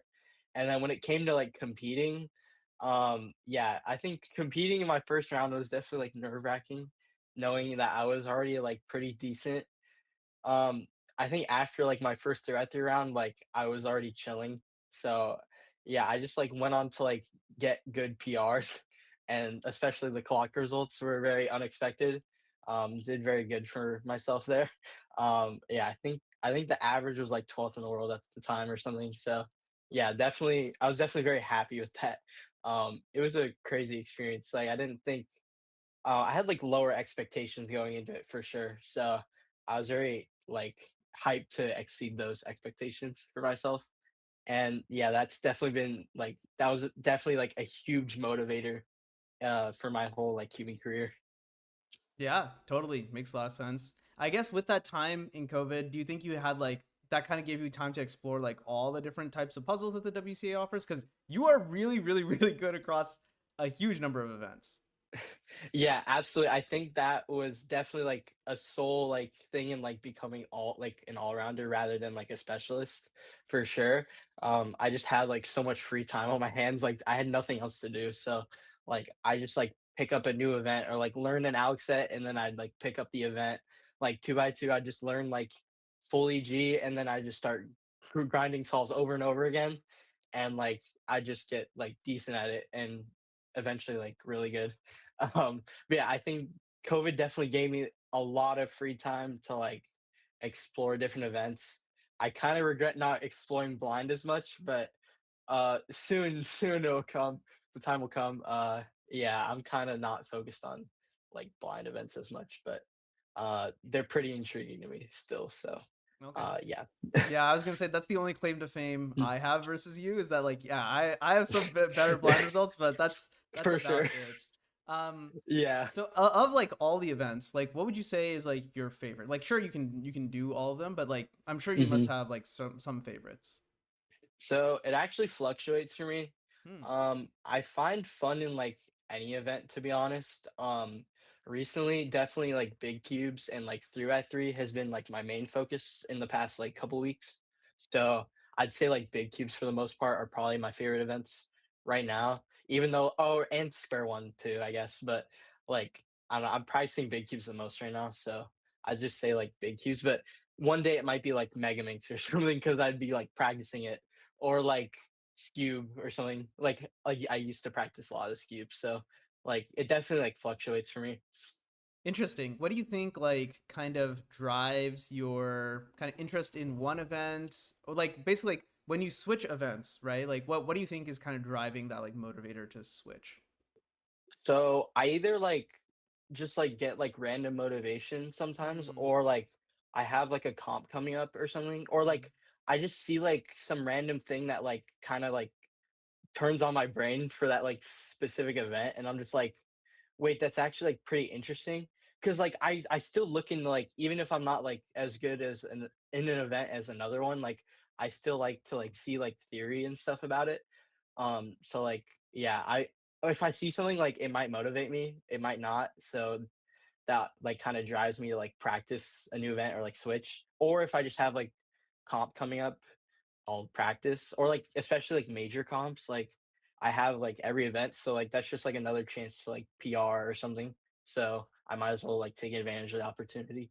Interesting, interesting. How do you kind of, so this is like the problem with all rounding is really fun because you Hmm. can compete in like a bunch of different events and like, you know, you don't get Hmm. bored as easily. But then the downside Yeah. is it's really hard to kind of maintain your skill across all the events. And you are like currently the Western champion across like 6 or 7 events, like somewhat unironically, six Yeah. or seven events. Yeah. So like how do you like kind of keep up your like abilities? Like how do you kind of devote equal time to practice, or do you devote equal time to practice all of them? I wouldn't say I devote equal time necessarily, because all I don't think of all rounding as like specifically like maintaining, but like I have like I can just like kind of pick up events again and like de-rust, I guess, because if I already like got the skill at one point, like I can just get it back again. That's how I think. So like I used to practice like a lot of Mega Minks, for example, but like recently I haven't at all. But I'm sure if I just like picked it up for like a few days, like I can just like get back down to where I was before and be like content with my results. But even if I can't, like I'll just like set lower expectations for like competing, and I would be perfectly fine. Um but yeah, I don't know. I haven't really like I haven't been like switching events as much recently because I just have less time. So yeah, that's why like big cubes are attractive, is like the skill transfer is like very Mm. good for like, you know, maintaining multiple events at once. So yeah, I don't like devote equal time per se. Like clock, I'm like kind of rusty, to be honest. Like I'm just gonna use this week to like completely like de-rust and whatnot before westerns. But yeah, I don't know, I don't devote equal time.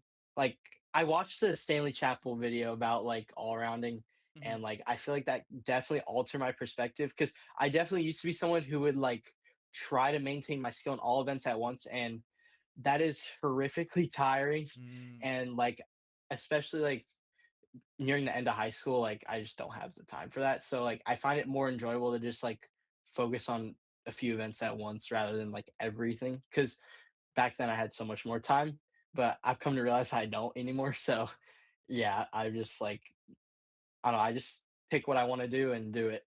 Yeah, I mean that's part of the conundrum with getting older is like you always have to realize, man, I want to do everything, but I don't have time to do everything. So then it's like Yeah. prioritizing the ones that are most interesting, or you know, have the most potential Yeah. to kind of grow at the time. So what would you say are like Hmm. your focuses going into westerns? Like what are like the events that you want to win outright slash get Western champion or defend Western champion in? Okay, definitely my main event's clock in square one. Mhm. Definitely, I've kind of already have square one in the bag unless I like horrifically choke somehow. And then clock is like anything can happen. So I'm just like, you know, I'm just gonna prepare for knack by trying to do like decent in my rounds, because I haven't gone that many this year. I haven't competed in clock or square one since January. So I'm just gonna like set lower expectations and like prepare as well as I can before the comp. But honestly, I'm more focused on like big cube PRs and whatnot, because I feel like I can like heavily improve upon those PRs, and I've been capable for a long time. I just don't get that many chances to like improve. But like especially like I've been practicing a lot of 7x7, and I'm like kind of notoriously like very mid in 7 compared to like 6 and 5.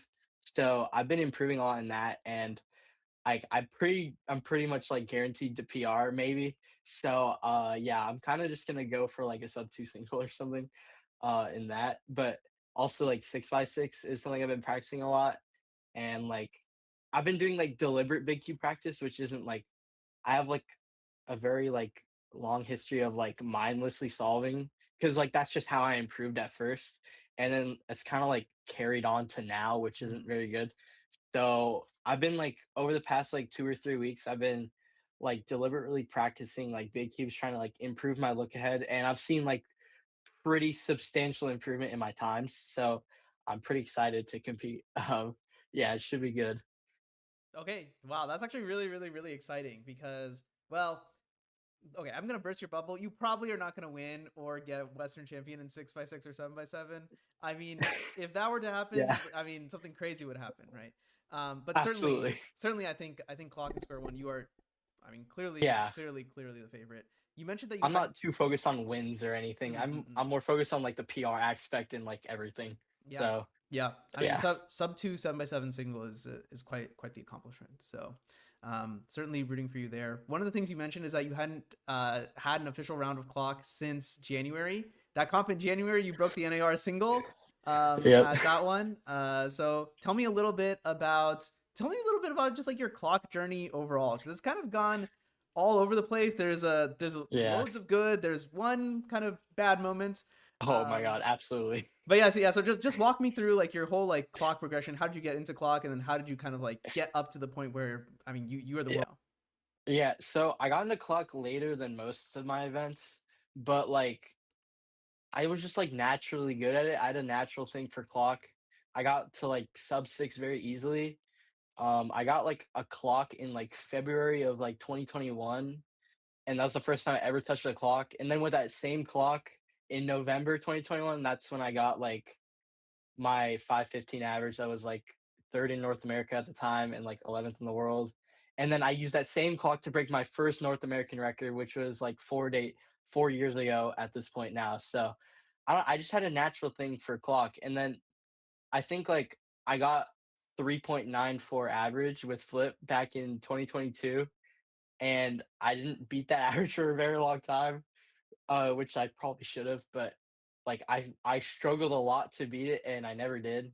And then I switched to 7 simul in October of like 2023 is when I started like grinding 7 simul. And then I got down to like very like world record capable like average times, right? So I go to compete and it just doesn't transfer over at all because I was so used to like just doing stuff at home and like expecting it to transfer over in comp because that's just how it worked for me somehow for like every other event. So I went on like a multiple month like streak of just like horrible like results with 7 simul, just like DNFs, like horrible averages because I was just like a crash out and like a nervous wreck the whole time. Like it was horrible. So like my last comp before NAC 2024, I did horribly, and I was like, I really took a step back because I had like no other choice. So I really took a step back and like analyzed my solving style, and I think this is where like my mindset started to shift in general for competing, and like I like temporarily made myself slower to like to gain better like competing habits. So I would just like kind of like comp style solve the whole time. Like I would never go all out or anything. And it's still like a thing I do for Clock now. My nerves are a lot lower now that I've like kind of achieved everything I've wanted to besides like world champion. But yeah, so NAC went very well and then I won with NAR average. And I feel like if I didn't get that, like my progression would probably be a lot different. But I don't know. I feel like my true like breakout round was like semis because that's when I actually like had a chance at like NAR average because I like DNF'd out of it on the first solve, so that like meant that I had to safety the last four and it would still have been like close anyway. So I was like very motivated. I was like, okay, like finals might be a breeze. Like we'll just go into it, and then it worked. And then yeah, I had a streak of pretty good rounds for like probably like 7 rounds after NAC. I think I was just like straight low 3 or like close to sub 3. That's when I got my first sub 3 average, and then I got another sub 3 average like 2 rounds later in the same comp. And then I didn't beat that PR for a while actually. I just had like a lack of rounds. I think I had like a 5-month break in there, and I did horribly at that comp. And then the last single I got, or the last clock solve of that comp, I got NAR single. So I was like, at least I got something out of it, you know, even after like a long competing break. And then yeah, I went into like Worlds, or I went to Southeast Champs and then Worlds. I didn't do too great at either, besides like podiuming at Worlds, obviously, which was like definitely good. I would have liked to win, but I can't change that. But yeah, I think after Worlds, like I've been like very low stress competing wise, but I just haven't gotten many chances, and I think recently I've improved a lot. So yeah, I think in the near future, like sub 2 average is definitely possible for me, but I'm not gonna like rely on it necessarily because like I can't rely on something if I don't get enough chances. So I'm just gonna like go for like mid 2 averages, like like in the next like 2 comps that I have before NAC 26, and then we'll see how it goes from there. But yeah, that's kind of like my whole clock progression. Yeah, I definitely had a humbling like like few months of just like straight horrible results, and I think that definitely like changed the course of like how I compete in clock for sure. But yeah, that's my whole journey. Wow. I mean, that was actually really interesting to kind of listen to, especially like the rounds that like didn't go so well, right? Because you know, I think that you are most remembered probably for like the incredible celebrations, the amazing results, which I mean, you're a magnet for ridiculous results, I'll tell you that. Yeah, I don't know why. But it is actually really humbling to hear about like, okay, like hey, like here's some rounds that like didn't go your way, and like how you kind of dug yourself out of that. And it's actually really it's actually pretty inspiring to hear. It's like, okay, well, that shift in mentality actually not only just helped you for clock, but also just like overall, and like having better vibes and better relationship with competing in official rounds, especially absolutely. with like such a volatile event like clock, where I mean, even factors outside of your control can just completely like, change what goes on. Yeah, clock's really hard to compete in, and like I'm glad that I like found my groove because I don't stress out anymore. I kind of just like go into it with like whatever mindset, but also I just like treat every round as like a learning experience anyway for like any event. And I feel like clock, that like humbling clock phase where I was doing horrible, I think that really like shifted my perspective on how to compete and how to like manage like my emotions, because like obviously like I cried like 3 times after clock rounds in that whole phase, and that's like something I never do. So like something was up at that time. So I'm glad I was able to like take a step back and like reevaluate the whole situation because it wasn't going well. But yeah, I treat like every round as like a learning experience, even if it does bad. Because like I think most recently, like going for like world record, especially, like I just used every like fail was like one step closer, so I didn't mind at all. So it's like you're one more no away from the yes, right? So like I'm just gonna keep going. Like failing's a good sign for me because I'm just like, okay, well, like there's something to be learned. So like, why would I be mad about it? You know, like it doesn't really matter to me. And then yeah, I don't know. My competing hasn't been too great as of recent. I had one great average though. The one with the NAR single, what you're talking about. That was actually like the world's first like sub 2 potential average, because I started with 2.0, 1.9, and 1.6, and then I was like, okay, well, I don't need that much for sub 2, right? So I think the best possible average was like 188 or something ridiculous like that. That's like very good.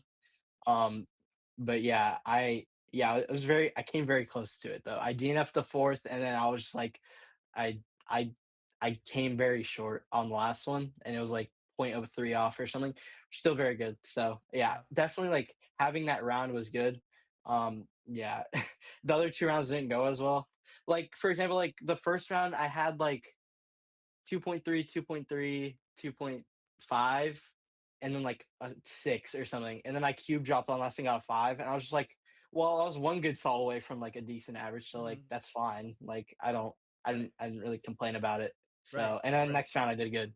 Yeah, I know a lot of people are like, oh, BPAs, like, oh, who cares about BPAs because you didn't actually get it done in the end. I think my mindset is a little bit different, where it's like, well, if you have world record BPA, that means that you put yourself in a position where world record was even possible. Oh yeah, absolutely. Whereas, like, I love that mindset.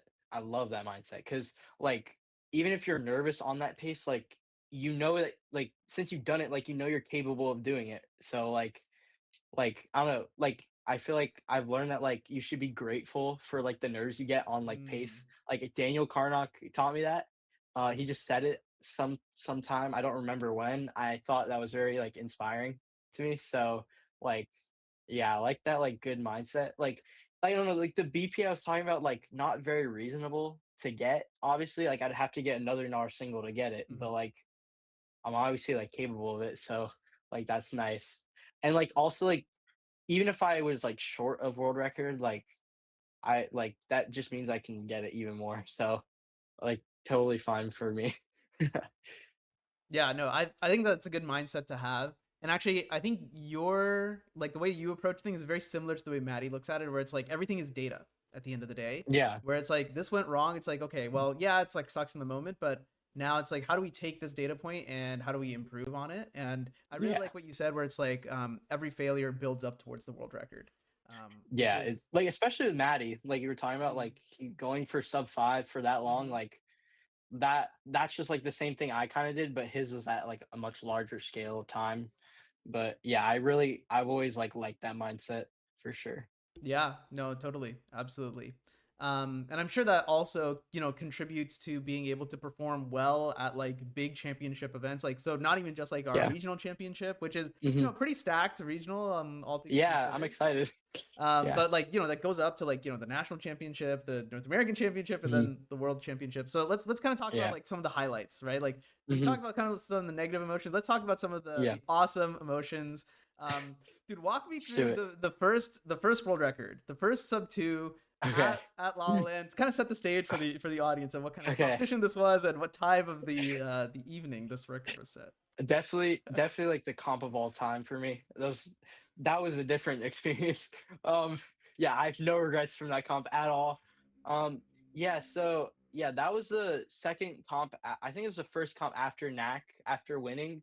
So it was already on like a high kind of, and I was very excited to compete because I had all the things like that was like were on my chest like taken off. So I was like, okay, yeah, we're gonna just go into it and everything will be fine. Like it'll be great. And then I DNF my first solve. I DNF NAR single on the first solve, which is like I was just like, okay, well, like I'll just safety the rest, like just no big deal.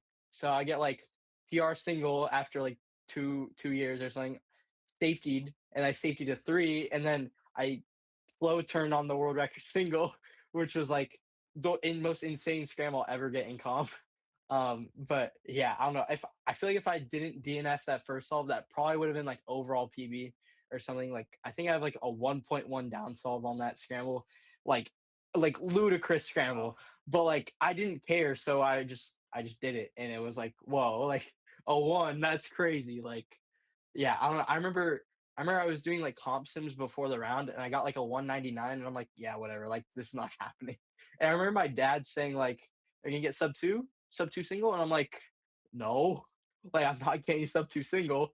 And then I got it. I was like, okay, well, sure, I guess. And then I PR averaged with another safety on the end. But yeah, that I'll never forget that. That's like my phone wallpaper or something. Like the picture I took of like the timer, like that's like my wallpaper on my phone.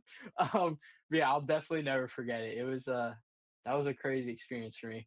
Even though I like cared about average more, like the single was just like, well, I'm capable of a world record now. Like this is amazing. Like I love it. Like I was like that was so motivating for me. And then yeah, the next round I DNF'd out of like NAR average. I didn't care because I already got WR single. So Yeah. oh, why do I care? Not to mention, I think it was like 11 p.m. or 2 a.m. or something insane. That was one Yeah, of it the was last 2 a.m. world record. 2 a.m. world record. Yeah. That's just how the cookie crumbles sometimes. Yeah.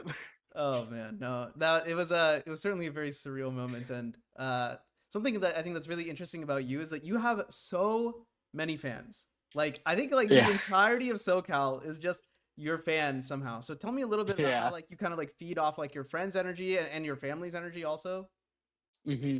I don't know. I don't really think about it too much, to be honest. Like I'm also just like a normal person there. I'm like I don't think of myself as anything special. I just like to I like the social aspect of queuing and like talking to people and stuff. Like it's great to have fans, but I don't really think of them as fans. I think of them as like friends. You know what I mean? Mm. So like I don't like everyone's like a friend to me pretty much. It's not like I'm being like fanboyed over or anything. I don't like take it that way. Like I just like get to know these people and it's like awesome to like, make more connections with people.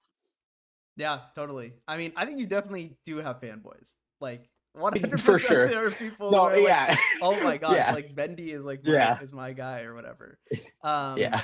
No, definitely. Okay, let's shift gears a little bit. Let's talk a little bit about 3x3 because that's also something you said you were kind Oh, of I'm excited to working talk on. about 3x3. Oh yeah, okay. Let's Oh yeah. tell me a little bit about like what are you working on in particular leading up to Westerns? Like what is your Okay, practice looking like? so like I said earlier, I've been like deliberately practice, especially with 3x3.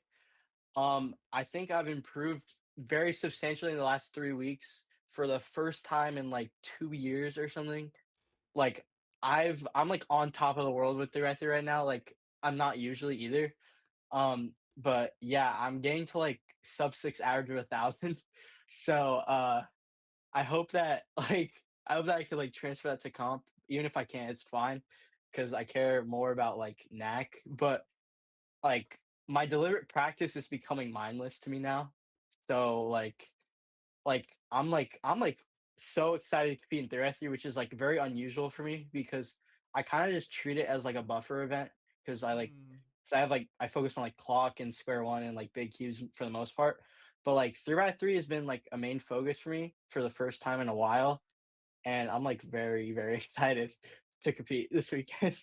Yeah, no, that's super cool. What kind of goes into your deliberate practice? Can you kind of leak some Yeah, secrets a little? so it's kind of interesting. I have a weird thing with like look ahead issues, and like Mm. I've kind of like realized that like more than like other top solvers, I like have like horrible look ahead for some reason. So like I like struggle to like track pieces, and I just like kind of expect them to like pop out to me instead, which is like very bad for like bad scrambles. So like I kind of took like a step back and like I was like, okay, we're gonna like start tracking more, and like I just did that for like a week or two and it's just like mindless to me now. So like even if I like can't plan as much, like I can still like rely on the tracking to like save me. So like a bad scramble might still be like a low six and I'd be like perfectly fine with that. But like in comp, like I'd like falter on that. I'd probably get like an eight or something. Like that's like very common for me for some reason. But I don't know. I think I've been like competing like kind of well-ish recently considering that I don't like practice it that much. Like I've been like mid six for the most part, but I think now like I can be like low to sub six, like hopefully consistently.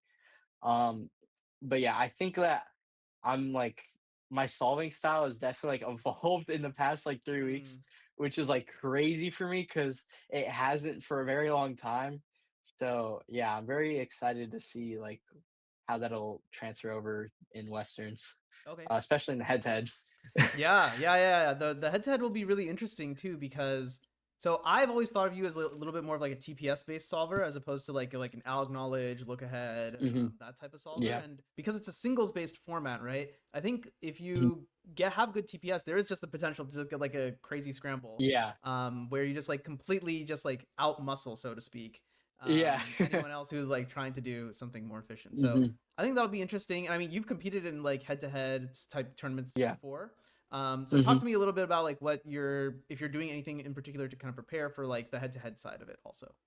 Um, I don't know. I have a weird thing where I like imagine like a scenario in my head while I'm solving, and I've just like naturally done that for a long time, even before I like started competing. Like I just like imagine myself in a comp for some reason. I don't know why that like works in my brain, but it does, and I feel like that's why I'm like naturally good at like holding my nerves together.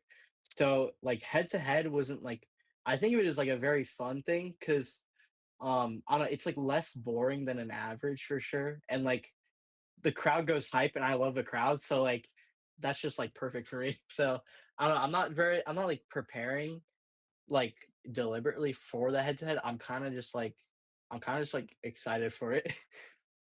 Yeah, no, makes a lot of sense. We're really excited to host it. It'll be one of the only head-to-head competitions that'll ever be held in North America, or at least there'll be very few and far between.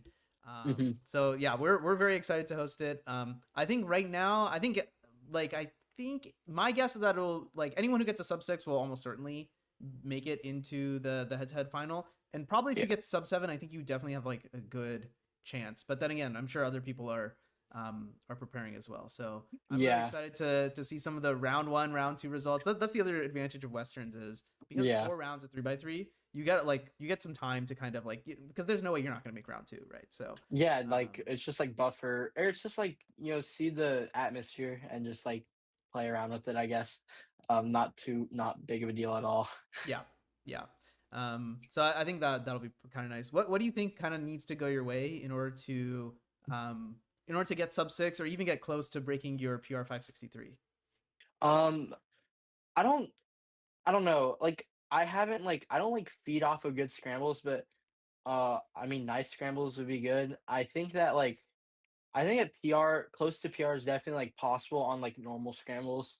Probably. I'm not gonna like hype myself up over that though, because like obviously I don't know how it's gonna be, especially with like improving rapidly right before like a big comp, like a bigger kind of comp. Like it might not transfer over immediately, which is like totally okay. But I just I don't know, I just hope for like good solving because whenever my solving's in a flow state officially, I think that like fives are very easy for me if I can just like nail the flow down, and I pretty much like do that on like most of my solves now.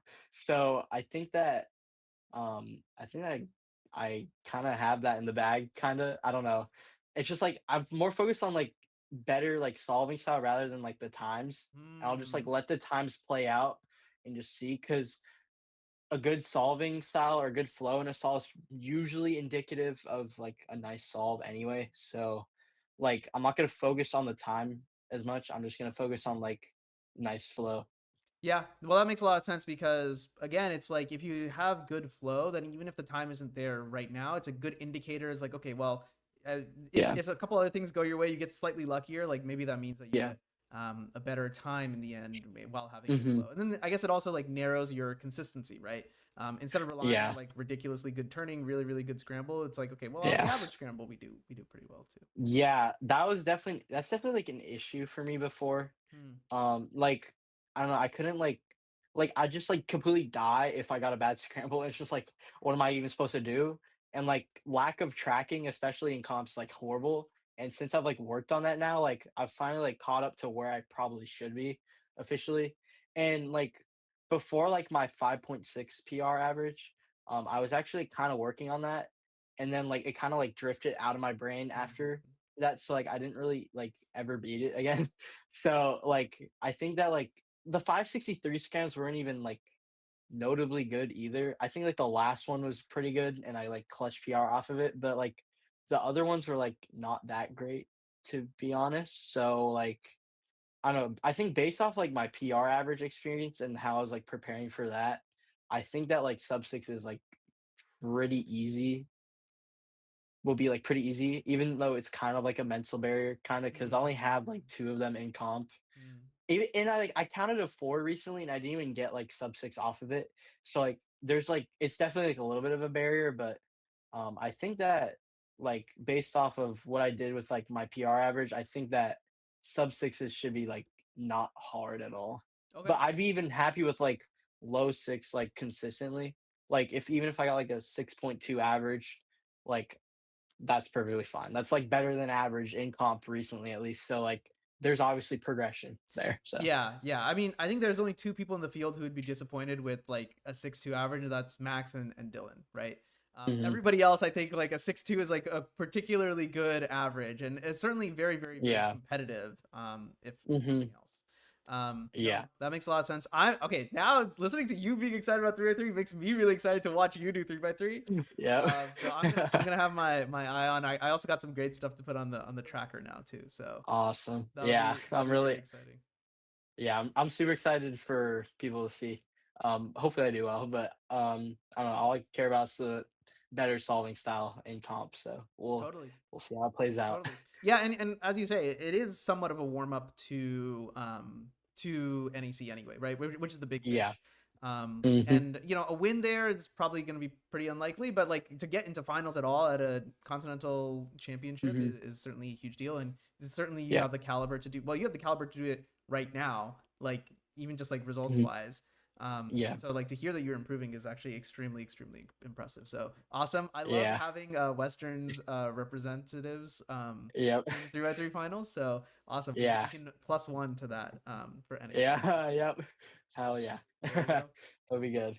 Okay, let's move on to a different part of the interview now. I kind of want to talk about Mhm. like non-cubing stuff.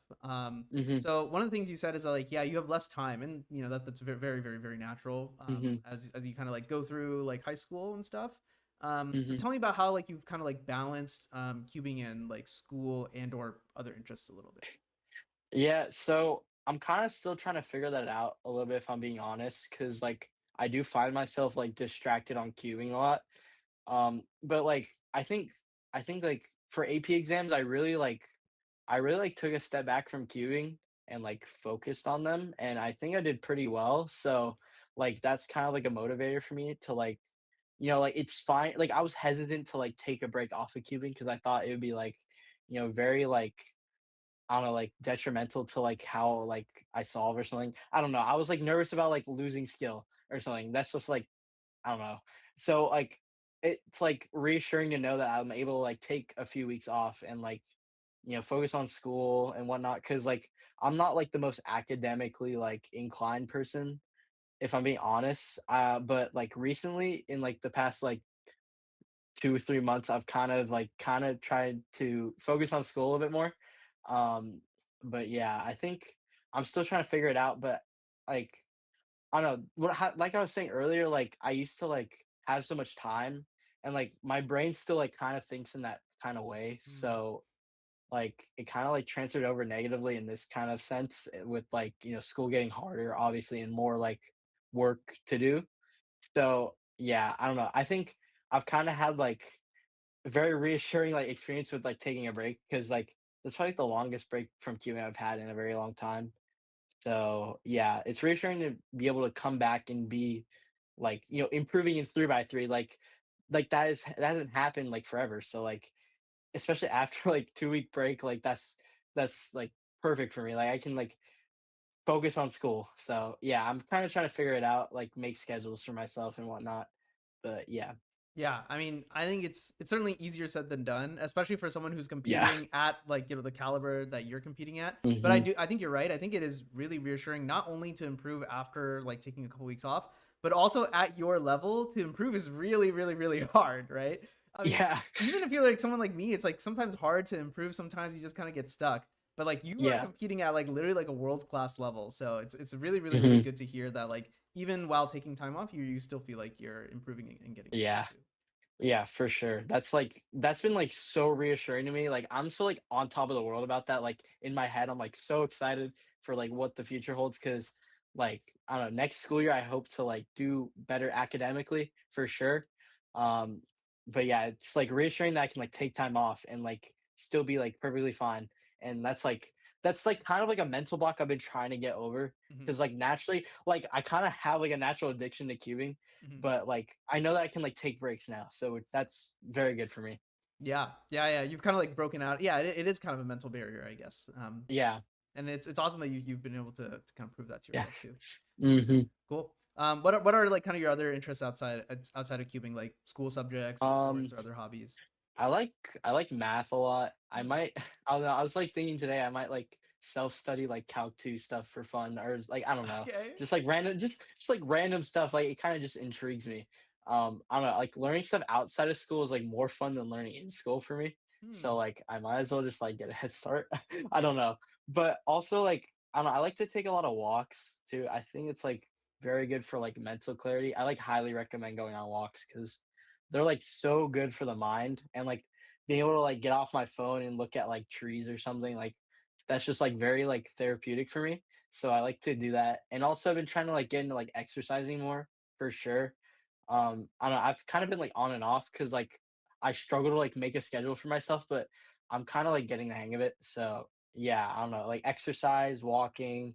I used to be like into photography a little bit, but I kind of like haven't found enough time for it, I guess. So maybe this summer I'll try to like get back into it. Like I used to take pictures and like post on like a photos account on like Instagram or something, which is like still up, but like maybe I'll come back to it, because like photography is pretty, relaxing as well. So a way to open up my like the creative side of my brain, which is like very rare for me. So yeah. Yeah. Yeah. And we are a little bit spoiled here in Southern California where it's a lot easier to, take a walk or go find a pretty place Yeah. to take photos. Certainly. For sure. Yeah, I I think agree. I was hearing from my other friends around the country and they're like, "Oh, it's like insanely hot here. It's so cold here." And I'm like, it's kind of been like mid 70s like every day for like a couple months. Yeah. Yeah, it's been like the same for like a while. So yeah, it's nice to like be able to go walk outside. It's actually like, pretty hot today, but Maybe hotter that up isn't where really you are. yeah, yeah, definitely. Because I'm like farther from the coast a little bit, so Yeah, yeah. yeah, definitely a little bit warmer. Yeah, makes sense. Okay, yeah. I mean, those are some pretty fun hobbies, and yeah, hopefully you find some more time to do so. If you do any photography around Raleigh, I think it'd be really cool to Yeah. kind of see like both like kind of cubing and photography kind of blend a little bit. Yeah. Yeah, that's something I should think about for sure. Totally. Okay, let's start to get to like the conclusion parts of kind of the interview here. What kind of inspires you to kind of like continue practicing, continue doing cubing? I mean, one of the things, and the reason why I'm thinking of this question is recently you gave like a talk at like, City of STEM was this competition that we had as part of a STEM festival. There was like a stage and everything. It was kind of legit actually. It was. So tell me a little bit about that, and then tell me about how like, things that kind of motivate you to kind of keep on cubing, not just improving, but also just like being around in the community, I don't know, being around in the community has definitely been like really good for like my like thinking and like brain development, I think, because like obviously my brain's not fully developed yet, and I feel like I've like caught on to very good like habits throughout like cubing, like especially within like stress management. Like I'm like way less stressed, like more than like a lot of people I know, to be honest, just because like I've figured out how to like manage stress under pressure, and like I just apply it to whenever I feel pressured in like other situations, whether it be like personal problems or like I don't know, like school or something, right? So like I think being around the community is definitely like helps with my like own personal development for sure, especially like becoming an adult like in not that long, like that's very important. And I feel like I have like a very good trajectory like in my head. Like I know what I'm gonna like how to like manage stress and whatnot, which is like very important for me. I have like a natural drive for cubing. I've always have, and like that just like keeps me practicing because like especially now that I've been like improving in like some of like my favorite events, like that's definitely been a huge driver for me recently, and like I don't plan on stopping during the summer at all. So yeah, I just have like a natural drive towards cubing because it's not like compete against other people type of pressure. It's like it's not even pressure to me at all, to be honest. It's just like improving for myself, which is like very good. That's like the major thing I like about cubing is that like people who get into it don't need to feel pressured to beat other people. They can just like improve upon themselves and be better than they were before. And that's like so like nice for me because I feel like I'm not like comparing myself to like other people or anything. If like in like other aspects I kind of do, which is like kind of like turns off my drive for that kind of thing, which is like something I can improve upon, obviously. But I don't know. I feel like I have like a very natural drive for cubing because it's all about like beating like yourself from before and like congratulating each other for like beating PRs and whatnot. Like it's very like friendly and just like nice environment to be around. So that just like keeps me cubing all the time. Yeah, yeah, no, it makes a lot of sense. I mean, that's a lot of reasons why I'm still around too. It is very, especially when you do all events, right? It's very reassuring to know that okay, yeah, I can just go to another event and like put some time into it. It's like, hey, look, a shiny new PR. Sometimes that's very motivating. Yep. Yeah. So to anyone who's like might be listening, I guess like what are either some lessons you've learned from cubing or maybe some people who aren't in cubing, why should they kind of get into cubing?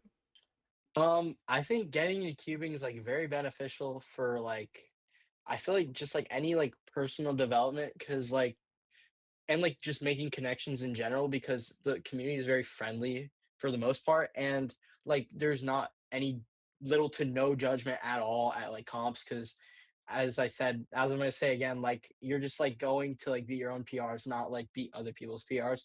And even if you like, have like friendly races with other people to like, like race to like sub eight or something, like even that is like very fun too. So I feel like just like the environment is very friendly and like welcoming.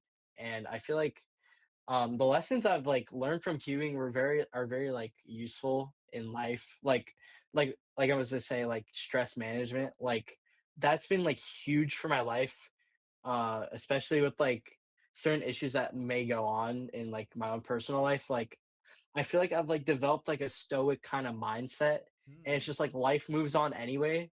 Like I might as well just like figure out how to like tackle this issue. And I kind of think of it in like cubing terms like this. I think of it like I'm nervous for a solve, but like I have to do the solve anyway. So like I might as well just like not be nervous and just like do it, you know what I mean? Like I feel like I've developed like a very like stoic mindset to life with cubing, which is like I don't know, that sounds kind of weird. I don't know, but yeah, that's just how like I don't know, that's just how I've like personally developed through cubing, and I think that can be very beneficial for like a lot of people. Yeah, no, totally. It's a very interesting perspective, certainly. Do hmm you have like any inspirations, like either cubers you up to, or even just like people in general who like kind of hmm give you energy, motivation? I don't know, just like the people I met through cubing are like, there are big reasons why I stick around in cubing. Like I made some of my best friends are from cubing and will always be like my best friends for like the rest of my life probably. Even if we go like separate ways, I'm still always gonna know them, like I feel like cubing is like very like nurtured like online like um connections, and like I can keep connections with people even if they're like across the country and whatnot. So like going like majors is very fun because like I get to see like my friends that I haven't seen for like a whole like half a year or to a year. Yeah, and like inspirational figures to me, definitely like Felix in cubing for sure because he's kind of what like drove me to get into cubing for the most part, like when I was like very young, like 5 years old or something. So like yeah, and then I feel like my family for sure like is very encouraging of like my trajectory in like cubing, and especially like how it's impacted my life. They can also like see how it has impacted my life, and they're very encouraging to like everything in the cubing community. So that definitely keeps me going for sure. Yeah, certainly. It's you always know when Brendan Dunnigan is in the building because the Dunnigan family always brings a very very welcoming and very fun energy to hmm the crowd, certainly. And yeah, I mean Yep. we love seeing the family support as well. hmm No, I think that's wonderful, fantastic stuff. Okay, I think we're basically ready to wrap up. Is there kind of anything else you wanted the audience to know about you that we didn't cover Um, here? Not necessarily. I'm just like excited to compete at Westerns, and I hope to see some of you guys there. Yeah, exactly. It'll be awesome. All right, Bendy. Last thing. Tell the good people where they can find your how they can follow you, your YouTube, Instagram, whatever you want. Oh, yep. Okay. Well, yeah, I have YouTube. You can just look at my name, Brendan Dunnigan, on YouTube, and you find my YouTube full of like official solves, at home solves, and whatnot. And then yeah, on Instagram, you can also do the same thing. Look at my name, and I'm also on Facebook. Not as active though. There you go, everyone. Brendan Dunnigan, shining star here out west. Thanks for taking the time to sit down and chat, my friend. Best of luck at Westerns. Absolutely. Thank you for having me, and thank you so much. Well, it'll be awesome to see you there.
Welcome back inside the Riverside Convention Center, where you might have just heard over the PA. We have 3x3 semifinals on tap for you. Good to be back in the booth. I'm Michael Rosencrans alongside the 45-time gold medalist, Chris Yen. Chris, great to be back with you. We got 3x3 semifinals. I don't know about you, but I'm pumped. I'm pumped too. This is the event that everybody comes to watch. Of course, we're going to be seeing some big names, some names that we've been hearing a lot this weekend, other names that maybe they focus a little bit more on 3x3. Obviously, we have the big swingers like Max Park and Dylan Miller. But in the second round, Zerui Chang getting third place. He is definitely gunning for that third or even second place spot on the podium, maybe even looking to secure at the very least a Western champion second place if he finishes behind Max Park. We've seen the names of Nancy Liu multiple times this weekend and Koi Min Nguyen in 3x3 and 2x2. Also rounding out the top 8, which is what's needed to advance to the next round, is Yichen Shang and Brendan Dunnigan. Of course, Brendan securing a podium in 6x6 finals yesterday, narrowly missing Mega Ming's podium as well. He's looking to defend a lot of titles this weekend, and 3x3 is also one of them. No doubt, he was able to claim square one Western Championship title yesterday as well, so Brendan has a title to his name, and I don't think I've had a chance to touch on with you about it, but Zerui Chang, he's been a name that I've been watching out for a lot in this stream, particularly because of the consistency that he's shown. Is it the fastest times? Not per se, but he's able to put down some relatively solid 6-second solves, and he's been able to make it into the semifinals pretty convincingly here. But now that the pressure is ramping up in semifinals, he's going to have to find another gear here in order to try and get to head-to-head finals later tonight. You're right, and I think that's been one of the biggest questions for Zerui is, can he consistently be getting these really, really good times? We saw him break the sub-6 barrier not too long ago at Duper Super Davis Spring, and ever since then, it's been a little bit of a rough hill up where he's getting some 7-second averages here and there, but in this competition, he's really brought his A game, and I think we can come to see that in this round and hopefully in head-to-head finals as well.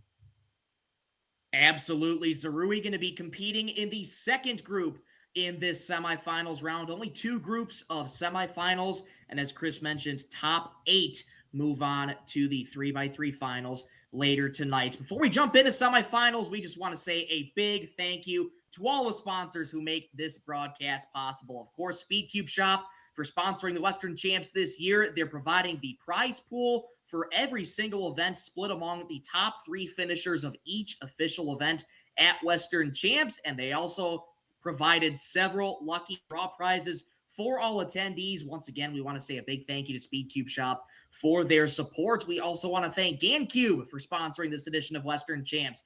GAN, they provide puzzles for the women's Western champions as well as prizes for the winners of unofficial events, and as a special giveaway to be announced during the competition for in-person attendees. So a big thank you to GameCube for sponsoring Western Champs as well. We also want to thank Cubing.gg on behalf of the organization team. They'd like to thank CubingGG as an official sponsor of West Coast Cubing Western Championship 2026. Attendees in the convention center can visit the Cubing.gg booth right outside the main room to ask about coaching and educational programs, and viewers of the stream can find out more by searching Cubing.gg. And last but not least, we want to thank SpeedCubingTV. They're proud to partner with West Coast Cubing to bring the cubing community closer together through high-quality live streams, original podcasts, and in-depth coverage from SpeedCubers Digest. From world-class solves and athlete interviews to the latest stories across SpeedCubing, SpeedCubingTV is your home for professional SpeedCubing media. Not only are we on the SpeedCubingTV YouTube channel, we're on the SpeedCubeShop YouTube channel as well as West Coast Cubing, CubersLive, the whole 9 yards. We're bringing you all sorts of coverage of West Coast Cubing Western Championships 2026. Well, Chris, I think we're just about to get ready to go here for semifinals. Let's get a quick preview of this first group here. Dylan Miller, Nancy Liu, the names to watch out for. Also, Yichen Sheng and Micah Yo, also some of the names to watch out for. Dylan hasn't been the fastest competition for him. Improved on his average from the first round, slotted into this round with a 6:05 average. You know he's more than capable of that, though. Yeah, and I think for Dylan, this is actually his last competition as sort of a resident on the West Coast before he moves back to his home in Louisiana. So for Dylan, this might be a bit of a full circle moment for him in this competition. I think he might be feeling a little bit more sentimental. Maybe it's putting a little bit more pressure on him to perform well. But you're absolutely right that he's definitely looking to be getting those sub 6 averages in the next 2 rounds. But of course, just for this round, he wants to make sure that he's secured to make it into the finals because we were just talking about that this final is only going to be taking the top 8 from this semifinal, which is pretty different from a lot of these major competitions. Most of the time, they're going to be taking top 16, but this time it's top 8. And the top 8 so far, if the first 2 rounds are any indication, is going to be really, really stiff. In the last round, the 8th best average was 7.5, and everybody else was sub 7. So if that's what it's going to take to make it into the finals, it's a really tall task, especially for these competitors that are kind of on the edge of that top 8. And right on cue, here is Dylan Miller for his first solve in 3x3 semifinals, looking to get his way into the final round. Let's see how he goes, starting off with White Cross. Pretty smooth turning through and throughout. Quick F2L, quick last layer, 532. Good start for Dylan. That was a super classic Dylan solve. You saw some F moves during the F2L. You see a lot more of that from him than you see from other top solvers, but he's able to execute it really, really cleanly. And that was also one of the best last layers you can get with the F sexy F prime into a J perm. I'm sure that he saw through that entire last layer, and it was a great execution. Great start for Dylan. And just look at that reaction. Nothing. We've seen a lot from that from Dylan Miller. It hasn't been the greatest competition for him in terms of times for 3x3, but you can tell that when he gets into these semifinals, you can see he's clearly trying to get focused in on what he has to do. I bet we're going to see a lot more stoicism in this round too, because they're going to have to tighten up if they want to make it into finals. No doubt. This is Micah going up for his first solve of semifinals, looking to replicate a time like that. Pretty lucky on that F2L. Finished his last layer off with a 731. Yeah, and for Micah, that isn't quite up to par for him. He's looking for sub 7s, but it is better than the average that got him 8th place in the last round. Obviously, you want to be going for the best times possible, and it looked like he had a bit of a lockup there and hesitation once he got to last layer, but still clean turning, which is also what you really want to see when your nerves are a little bit higher. No doubt. Again, we touch on it a lot. As long as you can take something out of your solves that you're okay with, you mentioned that clean turning. As long as that stays consistent, that could be something to really take in to these final rounds should they make it. Micah attempting to get, well, I should say, is about to surpass 2,300 career solves in the WCA. And here you have Dylan Miller getting ready for solve number 2 in his average of 5. Started off great with a 532. He's looking to replicate his times like that. And already you can see that Dylan is taking this round a little bit more seriously. He's taking a lot more time to prepare for his solves. When we saw him in 2x2, he was just kind of going right into it. Exactly. Dylan very methodical with his preparation in a 3x3. Let's see what he can find here on solve number 2. Working on yellow this time. Fast pickup, very smooth turning. Quick F2L on the last layer now. Little Locky puts it down with a 577. So back-to-back 5s for Dylan. Yeah, this is really good stuff from Dylan to start this round. Really, really clean turning, which is kind of his trademark for his solving. He has really clean and fast TPS. So when that's working for him, he's able to put down these 5-second solves. Got a little bit screwed on the last layer here. You can see this is not the last layer that you want with the lefty Olo and to a G-perm, but he executes it pretty cleanly. And that little nod of the head, he knows that he executed cleanly for what he got.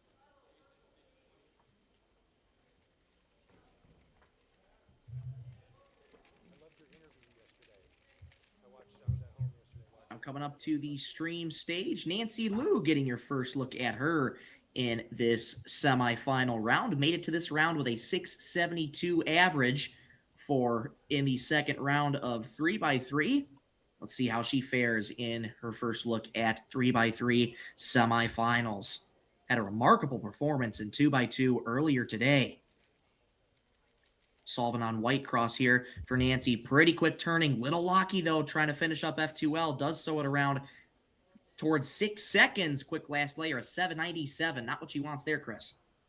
Yeah, a little bit more shaky on the turning there. For me, actually, this is the first I've seen of Nancy's 3x3 solving. Something that struck me about her competition so far is that even her bad times, at least for 2x2, have seemed to be pretty far ahead of everybody else's bad times. But so far for 3x3, I guess maybe the nerves are a little bit heavier being a major competition. Just a bit of a shaky F2L and solve overall. It looks like for this first scramble, there's a free pair that's a little bit difficult to preserve, and I'm not sure if they're doing it. But unfortunate start for her. I don't think a 797 is what she needs to get to the next round. It'll be interesting to see what the cutoff times are again for those just joining us. Top 8 move on to the 3x3 final. So this is where the pressure really starts ramping up here in the waning stages of this competition. Coming up after this, have another group of 3x3 semifinals, and then we'll get started with the remaining 7 finals throughout the rest of the evening. Should be a lot of fun.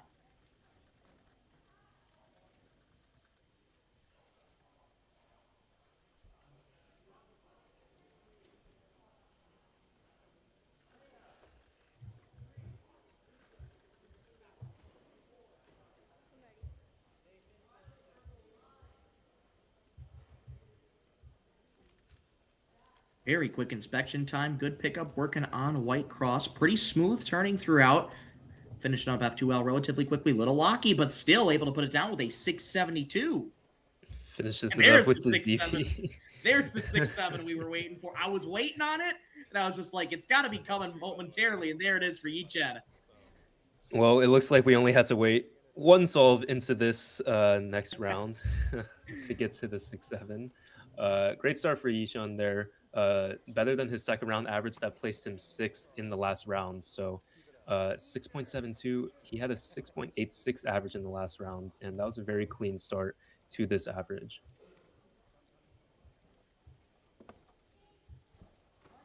Exactly. That's the kind of stuff that Yichen's going to want to have to try and get to this semifinals here in 3x3. As you mentioned, Chris, Yichen getting through with a 686. This is just his 19th WCA competition that he's attended. Only a 2023 ID, but already put down some very, very impressive time so far throughout his career.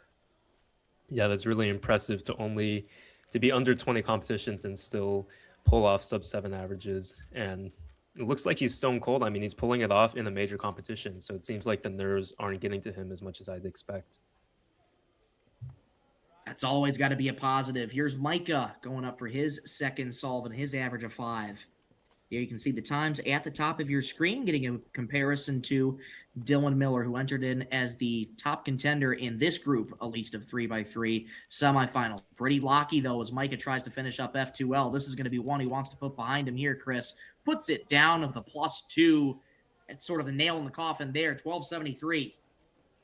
Yeah, it just looked like a longer solution on Yellow Cross that time. He didn't quite get to inspect his first pair either. And at the top level, when you don't do that, that's a huge handicap on the rest of your solve. So for Micah, not great to be getting a bad time like this so early on in the average, especially when for Micah, he needs to perform at his best if he wants to get into the next round. But hopefully he can recover from that. Exactly. We know Micah can put down times better than that for sure. PR single of 532, averages 659. So, Chris, even if Micah gets a faster time than the 7 and 1273, he's more than likely going to be counting that 7 should he get a faster time. Yeah, and you're right. And for Micah, I think he just needs to focus on getting the best average that he can, because even his PR average might not even be guaranteed to make the finals with how loaded the top 8 are. But he shouldn't be focusing on that and just needs to get the best times possible. Nancy up for her next solve in 3x3 semifinals. Nancy, an 11-time gold medalist all time. 432 single, 599 average. Average is 102nd in the world. Her single is 76th in the world. That 599 average came courtesy this January at Agora Winter 2026.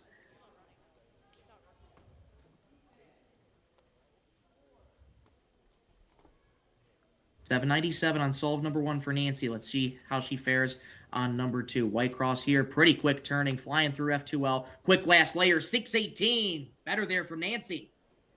Yeah, that was a really good response. It doesn't look like the easiest start on this second scramble on white or yellow. So to be able to turn that smoothly under duress is really impressive from Nancy. Good time that Nancy can take there in that second solve. As we keep moving through 3x3 semifinals here at Western Championship 2026, coming up on 1:30 Pacific time and 4:30 Eastern time. Wherever you're watching this from, we thank you so much for joining us on our coverage of Western Championship 2026. Been calling this a lot, the road to North American Championship. And from what we've seen so far, Chris, this has been a great preview to what we can expect from some of these competitors come July. Yeah, there are definitely a lot of names that you're going to be hearing, or that you've already heard this weekend, to be honest, that you will be hearing as well at the North American Championships. So this is a really good warm-up for those people who have hopes for that as well. Echen going up for solve number 2 now, still working on finishing up F2L. Might have not finished the cross solution in time. Soft tap of the timer, 898. You're absolutely right. Did not finish his cross solution and had to do it in the middle of his F2L. And again, when you're down to the 7 or 6 second mark, that's going to ruin your solve. Ishan looks like he's using some ZB. That's 2 out of 2 solves where he's finished with a ZB. So I guess he's one of the many ZB users that we're starting to see more and more. Good to see the algorithm knowledge come into place here for Yichen. Not the greatest times he's put up so far throughout his first 2 solves, looking to get back on the rails here in this next one. And here comes Dylan coming up for solve number 3 in his average of 5. This will be a pivotal third solve here. Great time so far for Dylan. 2 5-second solves. He's looking to keep on this pace right here. If he can keep on this pace, he is going to be well on his way to 3x3 finals coming up later tonight. Yeah, and Dylan so far is the only one who's performed pretty well on both of the 2 scrambles he's seen so far, but he got his first 2 solves done before everybody else did one, so it's been a little bit of time that he's been sitting down. Maybe he's had a lot more time to think about it, and hopefully that hasn't thrown off his momentum at all. Exactly. There can be a lot of questions going into how long the break in between solves has an effect on your momentum. Let's see how Dylan responds to that here as he works on solve number 3. This Dylan, also white does and not yellow. look like a good scramble on either color. Yellow again here for Dylan. Trying to get through F2L. Does so there. Little Aki last layer. 675 there for Dylan. Not happy with that one. Yeah, and I think he just realized in the middle of inspection that the solve was going to be tough to squeak out a good time because it was really, really bad start on both colors there. And just a little bit locky as well for Dylan, which we didn't see in the first 2 solves. First 6-second solve of the average for Dylan Miller. He's going to be counting at that 577. He's going to be counting so far in his average of 5. So even though he has that 6-second solve that he just had a few moments ago, 577, he'll gladly take that in his average of 5. Yeah, and to be honest, seeding doesn't matter too much, or at least I don't think it matters as much. Maybe that's up for debate, but with this new format, I feel like just getting into the next round is all that really matters.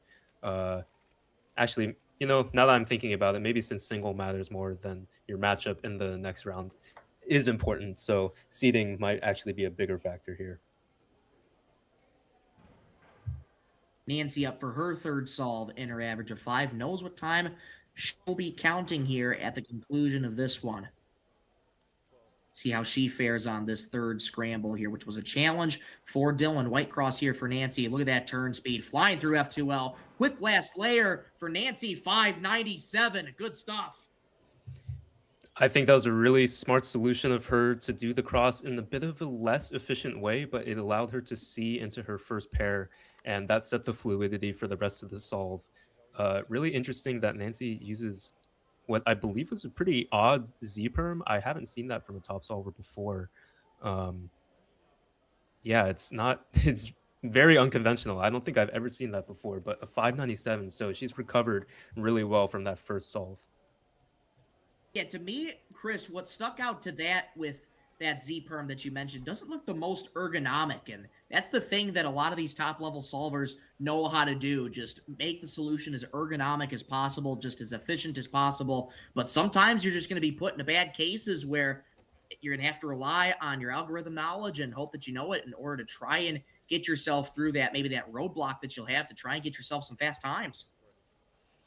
Yeah, and I think at the top level, you might see a little bit more variation in people's last layer algorithms because it's just up to preference and how often they find certain algorithms reliable compared to others. Mike up for his third solve and his average of 5, looking to get back on the rails after that +2, working on finishing up F2L here, does so, and big pause to recognize here. He might have not finished the cross again. That's a 1030. Looks like, yeah, he had an extra pair in there that he thought was solved. And so Micah, really unfortunate. He's counting a 10-second solve, which almost completely derails his hopes of making the next round because he needed to get a really good average by his standards just to make it into the top 8. Got a feel for Micah there. 10-time gold medalist all time. And just on the wrong end of these solves here. Yichun going up for his third solve in his average of 5. Here you can see the times on the top of your screen. Yichun will know what he'll be counting after this third solve. Very quick inspection here for Yichun. A little slow pickup, working on it. Yellow cross, pretty quick turning throughout. Finishes F2L. Smooth last layer, 688. He's happy about that one with a pump of the fist. That's what he'll be counting. Yeah, and for Yichun, he's reacting very favorably to the 2 6-second solves that he's gotten, even though it's not necessarily close to his PR. And I think it's because he knows that these are pretty tough starts, and to be able to pull off these times with them is really impressive. So for him, he may also just be really trying to make it into the next round. So good for him that he's able to pull these off with these tough scrambles. Bring it back to Dylan, getting ready for his fourth solve in his average of 5. Counting a 577. Got a 675, his third solve up. Let's see how he can respond to that 6-second solve, but well on his way, on pace so far, to slot his way into the finals later this evening. First look at scramble number 4 here. Let's see what Dylan can find. Dylan always so quick on his pickup. Very quick turning to start. Solid F2L on the last layer now. Puts that down with a 565. Great stuff from Dylan. Dylan is really flexing his muscles. He's showing that there's levels to this because these are not easy scrambles at all. I mean, this on white, in my opinion, looks pretty terrible as well, but he's able to plan something that allowed him to see first and maybe even second pair here. Really, really good fluidity from him in all of his solves. And yeah, look at that. He's using the F moves once again. Doesn't know the ZB, but it doesn't really matter because he's so fluid through OLL and PLL. So Dylan looking to lock himself into a sub-6 average here if he can come through on the last solve. Well on pace to 558 best possible average for Dylan, 606 worst possible average. Here's Nancy getting ready for her next solve and her average of 5. I believe this is number 4 for Nancy coming up, so she'll know what her BPA and WPA will be after this fourth solve. Been a 7, 6, and a 5 here for Nancy. See if she can keep trending upward here as she works on scramble number 4. White cross here for Nancy. Quick turning, little locky trying to finish through F2L. Does so there. On to last layer. Puts it down with an 860 with a shake of the head. Yeah, and unfortunately now she's going to be counting that 7.97, but it looks like even her worst possible average has a good shot in making the top 8 if the last round was any indication of that. 671 is definitely going to make it, but she definitely would have liked to not have counted that 797 there. Absolutely. Here's Micah getting ready for his fourth solve and his average of 5. Been a rough average of 5 for him here. He's counting a 1030. See if Mike can get back on the rails here, working on yellow cross. Pretty smooth and fluid turning. Finishes up F2L there. Quick last layer, puts it down with a 734. Well, just looks like that the solves right now are a tale of two stories for Micah. He's either going to get something that's pretty good or something that's disastrous. And unfortunately, because he's counting that 10, he's going to need something a little bit better than just pretty good by his standards if he wants to make up for it. Here comes Yichun. Fourth solve coming up for him in his average of 5. 2 6s and 8 so far for Yichun. He's inspected very, very quickly here. Once again, expecting relatively quickly here. White cross the choice for Yichun. Pretty locky, though, as he works through F2L. Able to get through it there. Quick last layer. Puts it down with an 829. Now calling 3x3 semifinals, Group 2. Once again, 3x3 semifinals, Group 2. To see if you are in Group 2, you can refer to the projectors or the TV screen. And if you just competed in the 3x3 semifinals, please take an empty judging spot so we can start the finals on time. Yeah, unfortunately for Ishan there, he's going to be counting an 8-second solve as well. And you can see the big reaction from him. He really cares about making it into the finals of this competition, his first major competition. So I think he still has a chance. He just needs to lock in on that last solve, but obviously not what you want going into your last solve. See if Yichun can get back on the rails a little bit later. Here's Dylan. Solve number 5 coming up. There you see the best possible and worst possible averages at the top of your screen right now. Been a really solid round so far for Dylan, and he's looking to get his way into the finals. Here he goes on scrambled number 5. White cross the choice. Pretty fluid turning throughout. Finishes F2L there. Quick last layer. 550. Perfect solve from Dylan. It seems like his whole average has been pretty perfect apart from his worst solve, but even his worst solve being a 675, this is a bit of an easier scramble. He already has one cross piece done and one is another move away. Really nice solution there at the start to kind of make everything else a little bit more efficient, and rotationless A-perm there with no AUF. Great execution from Dylan and a great average for him in the semifinals. Indeed, a 564 average. Dylan right now sits in first and is well on pace to get into 3x3 finals later tonight. Nancy going up for her 5th and final solve in her average. 671 BPA, 758 WPA. Let's see how Nancy can fare here. Advance to this round with a 672. So if she is able to get BPA, that would shave 100th of a second off from her time that she was able to advance to in this round. And here goes Nancy. White cross the choice. Fluid turning throughout. Trying to get through F2L quickly. Does so. Quick last layer. 620. That's a solid finish for Nancy. Yeah, and she did a really similar solution to Dylan there. Hers looked even more efficient because she had the 6-move OLL into a U permutation. A little bit shaky on the U permutation. I think she was a little bit caught off guard by the angle of it or something. But really good stuff. The solution was perfect here. And I think she just guaranteed herself a spot in the finals because that was a really high pressure solve. 758, not guaranteed to make finals, but now she's able to get 6.78, which is almost guaranteed, in my opinion, to make finals. Nancy slots into the second position as of right now. Micah going up for his 5th and final solve in his average of 5. Finishing up white cross here through F2L. Little locky, but quick last layer. 835 to finish things off for Micah. This was just an unfortunate average for Micah. He didn't quite get the really good times by his standards that he needed to make up for the 10. And an 866 average most likely isn't going to do it for the top 8. It's a big blow for Micah because he was definitely looking to make finals at this competition. No doubt. Micah, we'll see what happens, but that 8-second average, 866 to be specific, might be a tough one to see if that will advance into the final or not. Yichun, his WPA 805, BPA of 730. It's been 2 6s and 2 8s from Yichun here. See if he can pull through and try and slot himself into the final round later tonight.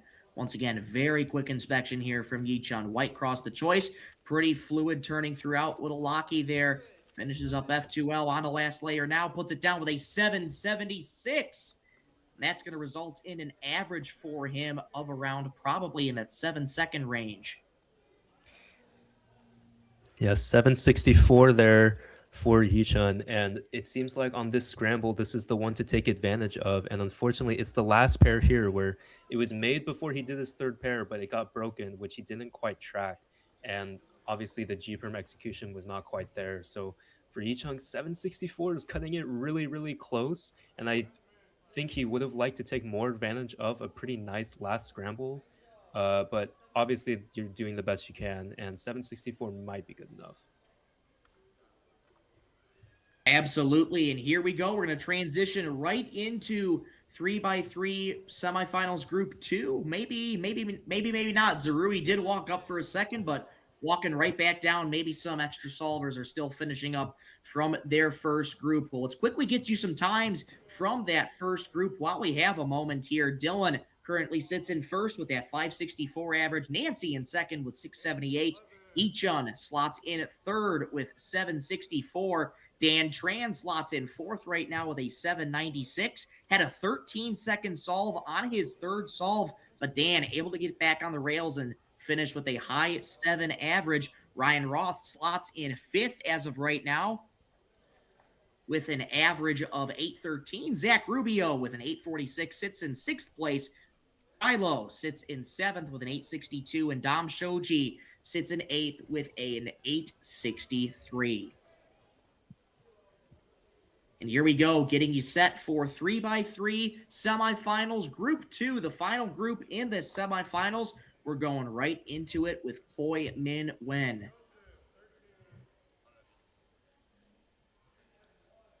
.482 PR single, 644 PR average, going up for his first solve and his average of 5. A little slower pickup, working on White Cross. Finishes F2L relatively quickly. Locky last layer, 7-12 to start things off for Koi. Yeah, and this scramble, so it doesn't look like that the next group scramble, at least the first one, is really good either. So we're really getting a good taste of what these competitors are really made of. If some people are just like good scramble merchants, or how they're able to respond for really bad scrambles. And I think Nancy and Dylan in the last round did a really good job at it. And so far, Koi with a 7.12 on that scramble is also very, very good. Here's Brendan Dunnigan getting his look at the first crack of 3x3 semifinals. Been a great competition so far for Bendy. He's looking for more, working on orange here. Pretty quick turning throughout, finishes F2L relatively quickly. Fast last layer, 604. That's a good recovery for Bendy. Yeah, and Bendy doing orange cross there, I believe. And so he's not beholden to the white and yellow cross bad scramble, at least for the first one. That was a really unconventional last layer. I'm not exactly sure if he meant to do that. He did the wrong OLO, but it gave him a really easy ZB. It looked like he might have actually planned that, which I've never actually seen before. So great stuff from Bendy there. At 604 is a great start for him. Now here's Zaruri Cheng getting his first look at 3x3 semifinals. Advanced to this round with a 637 average. Talked about it earlier. It's been a lot of 6-second solves for Zarui, but again, if he can keep up this consistency, he is well on his way to the head-to-head finals coming up later this evening. Zarui, 488 singles. PR average is actually 589, which is 95th in the world. Zarui also very methodical in his preparation.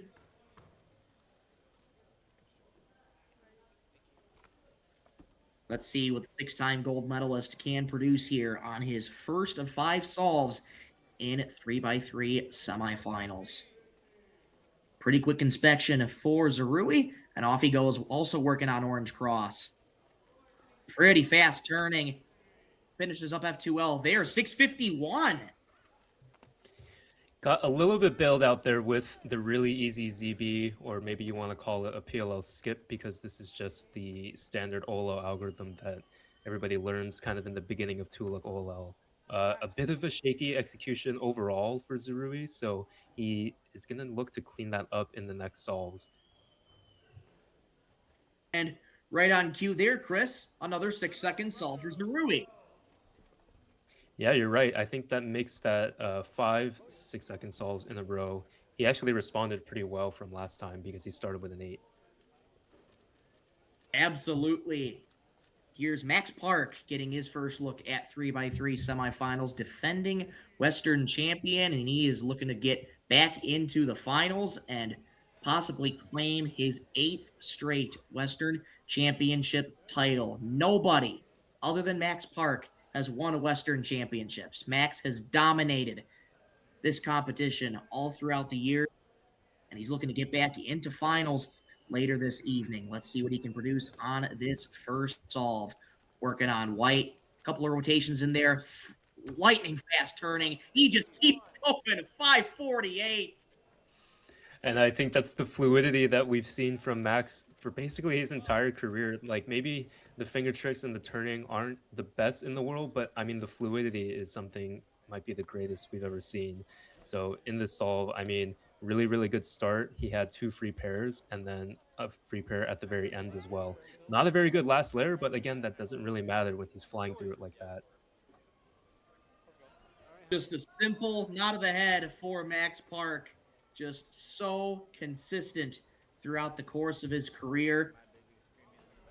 And a great start for Max. Brendan Dunnigan getting back up for his second solve in his average of 415 PR single, 563 PR average. Singles 54th in the world, and average is 51st in the world. See what Bendy can find here on solve number 2. Working on Blue Cross this time. Very fast turning, very shaky at the same time through F2L on the last layer now. Puts it down with a 639, a little bit of an awkward angle. I think that might be a +2. It's hard to tell from here. Very, very close.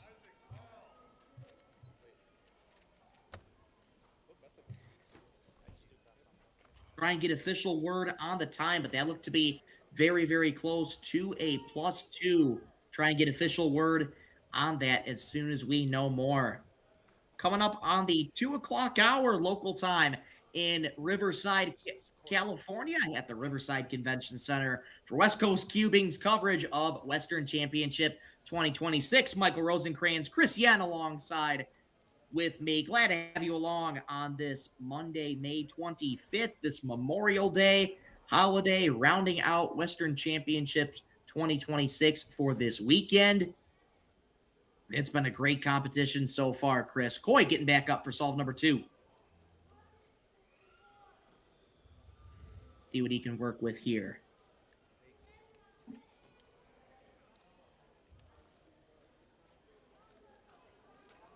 White cross for Coy. Very quick turning. Kill keeps going. 559. Great bounce back from Coy.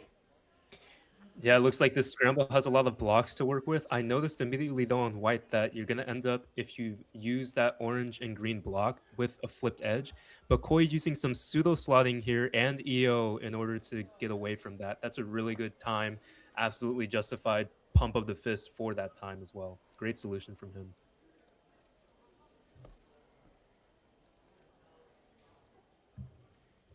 Yeah, Coy started off his average of 5 with that 712. Able to get back on the right track with that 559. Zarui coming up for his second solve in his average of 5. 651 was his first time in this average of 5 here on this second solve. Once again, you see that block on white there. Pretty quick inspection time for Zarui. And off he goes, working on blue as well. Pretty quick turning throughout. Finishes up F2L. Quick last layer as well. Bit of a pause, a 653. Well, another 6-second solve for Zarui. I'm really liking the consistency I've been seeing from him because I think that's been one of his biggest questions as he's risen to the top here. Very, very clean execution throughout, except for the AUF on the end perm, and I think that's kind of why he's shaking his head a little bit. It's very uncharacteristic for solvers at this level to not predict their AUF for PLL, so probably pretty disappointed with that, but a good time nonetheless. No doubt. We did get official word from our very own Manu Singhal that time that was in question for Bendy was indeed a +2. So Brendan on his second solve will now have recorded an 839. And here's Max going up for his second solve in his average of 5. Started things off blistering with a 548 for Max. Looking to continue on that pace as he works on scramble number 2. Working on blue as well. Lightning, fast turning, little locky. On to last layer now, a 589. It doesn't matter if there's lockups. Max is going to find a way, and he found a way there. So it looks like blue is the choice for everybody on this next scramble. And yeah, there's a lot of blocks on blue, so people can take advantage of those to make some extended crosses. A little bit of a bad last layer there with the lefty that we saw Dylan, excuse me, in his average 2. And he also ended up doing 3 U primes before the PLL. But again, it's Max. The fluidity is always there. 589 is exactly what he gets. 2 5s for Max, and here once again comes Brendan Dunnigan. That second time was ruled a +2, so Brendan working with so far a 604 and an 839. Looking to put down a solid time. He'll know what he'll be counting after this third solve here. Getting your first look at the third scramble as well. Let's see what Bendy can produce here.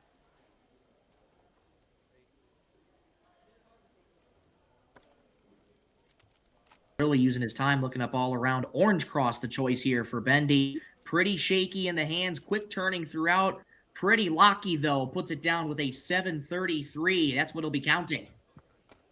Yeah, it was really shaky turning there. Orange did seem like the best choice here because white and yellow look pretty awful once again. It looks like Bendy's turning isn't fully there in this average, but he's lucky that his times are still kind of in the low 7 range, which is what he needs to make the next round.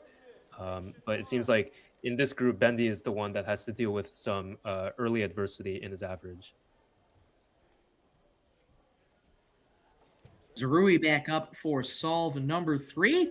And sitting right next to him, our very own Lucas Aubin, getting ready to go in this group as well. Big shout out to Lucas for his tireless work on the production team this entire weekend. Running a live stream certainly isn't easy, especially for long hours during the competition. So again, to Lucas and all of our wonderful crew bringing you the coverage, it's certainly appreciated.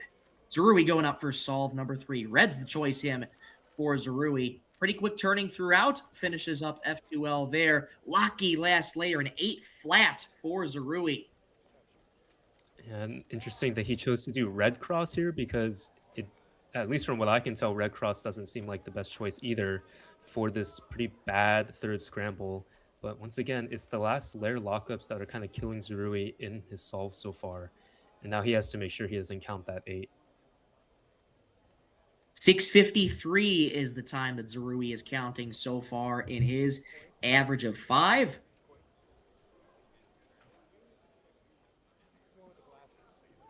We just keep on moving in this 3x3 semifinals. Coming up after this, it'll be the first of the remaining 7 finals coming up later tonight. So after this, it'll be a little bit of a break for the delegates to set up for finals. And then in this order, it is Scube, Pyraminx, 4x4, 2x2, one-handed, 3 blind, and then the marquee event 3x3 finals with the head-to-head format. That's what's coming up later this evening. Koi getting ready for his third solve in his average of 5, a 7 and a 5 for Koi here. Able to get back on the rails, and he's looking to put down a good time here for solve number 3.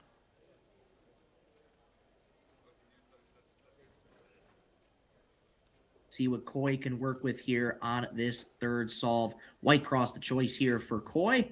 Pretty locky through F2L. Still looking to finish it up. Does so. Locky last layer, an 825, so that 7's going to be counting. Not the worst that the low 7 is counting, but you definitely want that to be your worst counting solve to make it to the next round. And I believe Koi is white only or white and yellow only, so he is going to be beholden to these bad scrambles so far on white and yellow. Able to save it a little bit there with the 2 GLO, but yeah, hopefully 825 for him is his worst solve of the average. For sure, there's time for Koi to get it back on the rails. And if he can put down some faster times as he did in that second solve, he'd be looking great. Here's Max. Solve number 3 coming up for Max. 2-5 so far. Mr. Consistency in this one. Let's see if he can put down potentially another 5 for his third time. Going on white here for Max. Couple of rotations, just such fast turning. Big pause throughout. Finishes last layer, a 653 for Max, so he's counting, though, a 589. Max opting to use white on this solve, even though he is color neutral. He has switched a little bit to a white and yellow bias in recent years, but able to make a solution there work, although there was a really big pause after his second pair right there where kind of derailed the rest of his solve. But, you know, one pause for Max, and that's kind of it for the entire solve, so he's still able to get a 653.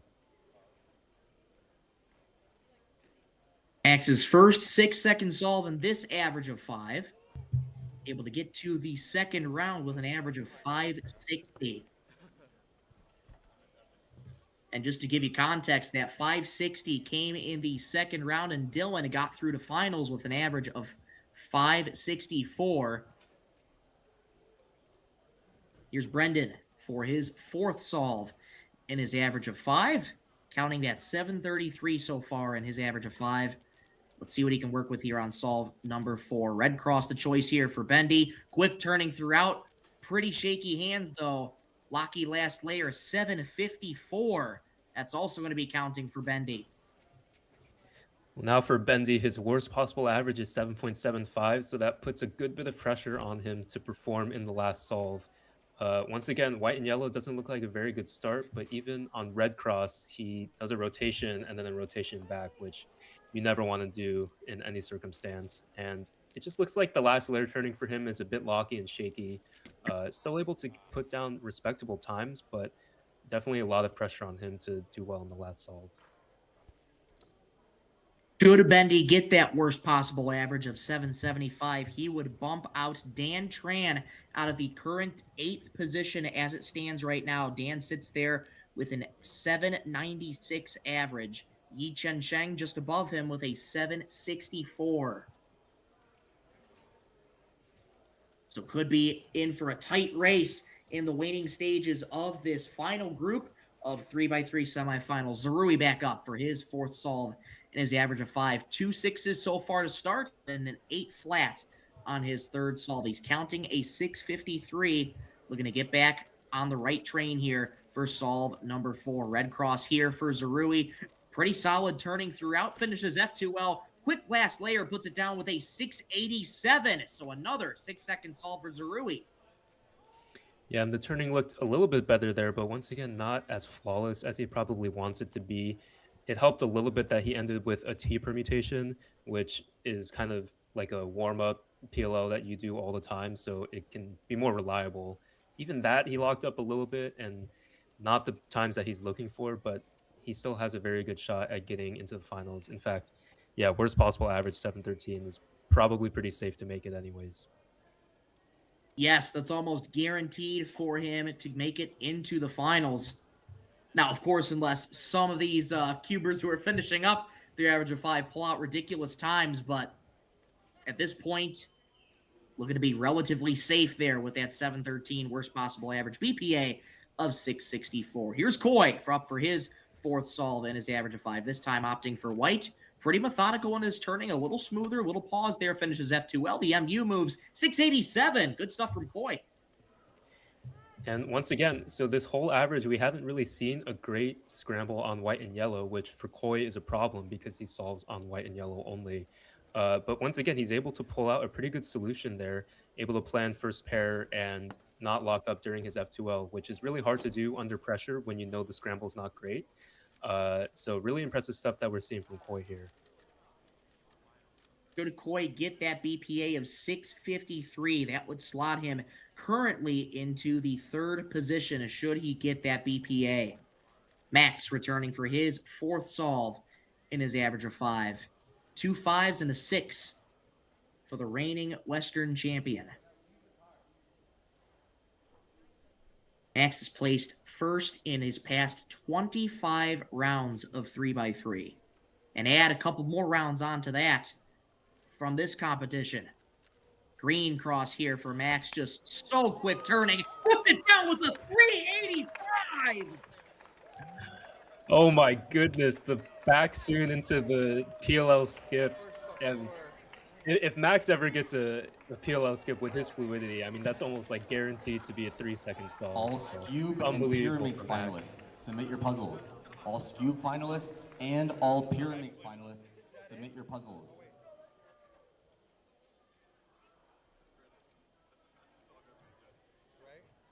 Yeah, look at that EO on green cross. Such fluidity there, 385. I believe that's the fastest solve of the competition so far as well. You submit at the white stage. It is indeed incredible stuff from Max. His best possible average jumped up to 507, worst possible average of 597. Earlier today, Dylan got a 411 in the first round of, in the second round, I should say, of 3x3. First thing this morning, and Max just one-upped him with that 385 single. What a solution from Max. Brendan going up for his fifth and final solve in his average of 5. There you can see BPA and WPA at the top of your screen. Let's see what Bendy can work with here on solve number 5. White cross this time for Bendy. Quick turning throughout, still a little shaky. Finishes F2L. Locky last layer, 629. He nods the head, though. He's happy with that one, and he'll finish up with an average of 705. A super clutch solving from Brendan there. He had an incredible start on his turning there. His first 2 pairs were done almost instantly. Again, a little bit shaky on the last couple pairs and last layer, but that's okay. 629 is probably going to get it done and slot himself into finals.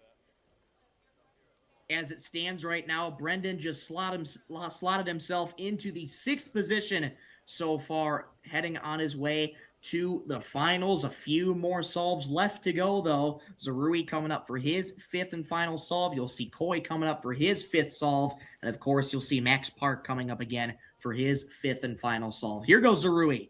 664 BPA, 713 WPA. And a lot of 6s for Zarui. Let's see what he can find on solve number 5. Yellow here for Zarui. Couple of rotations, quick turning throughout. Finishes F2L. Quick last layer, puts it down with a 621. A good finish for Zarui. He slots into the finals. Or if you are in one of the signs, the seats that is labeled reserved with the sign. Yeah, and the best possible average for Zarui, so 664. That's also going to bump Brendan Dunnigan down a spot. And with Max and Koi coming up still, we may be seeing Brendan get upset and not make the final rounds here. It's all really going to depend on the times that Koi can put down in his final solve. Dan Tran is still on the bubble right now with that 796 average. Yichun currently in 7th right now. Bendy in 6th. Koi has one more solve to go in his average of 5. He currently sits in 5th right now, but he's got a BPA of 653 and a WPA of 741. And the only 2 solves remaining in this group are indeed Koi Min-Wen and Max Park. Here comes Koi.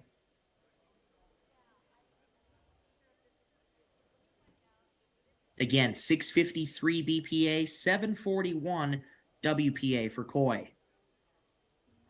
Time's been a little all over the place. That second solve, best of his average with a 559. He's counting a 712 and a 687. See what he can find here on this 5th and final solve. Here he goes. Back over to White. A little bit of a slow pickup. Big pause trying to get through F2L. Big pause trying to recognize the case on last layer. Little locky. Soft tap of the timer. 1085 for Koi. That'll lock in 741. Worst possible average. Yeah, and with the really large range between the best and the worst possible average, definitely don't want to be on the low end of that. So 741 is going to cut it really close. And you were right, his average was all over the place. He had a 5, 6, 7, and 8 going into that solve. You would have preferred he continued the sequence with a 4 instead of a 9, but he gets close to an 11 on that last solve. So really unfortunate for Koi. We saw some really good solutions from him in a scramble set that wasn't very favorable, but we may not be seeing him in the finals. Here's Max, 5th and final solve in his average of 5. There you see the best possible and worst possible averages at the top of your screen. See what he can find here on this 5th and final solve. White, yellow cross the choice here for Max. A little bit of a pause, trying to recognize, making up for it. It is fast turning. 539. Great recovery for Max.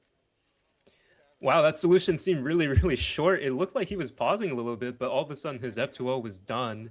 And now Max is going to slot himself, I believe, into first place, even though Dylan had such a good average with 5.64. He will indeed. Max slots into first with an average of 559. Dylan sits right behind him with an average of 564. And let's take you through the rest of the list here as we've just concluded the final solves of 3x3 semifinals. Let's take you through the list one more time.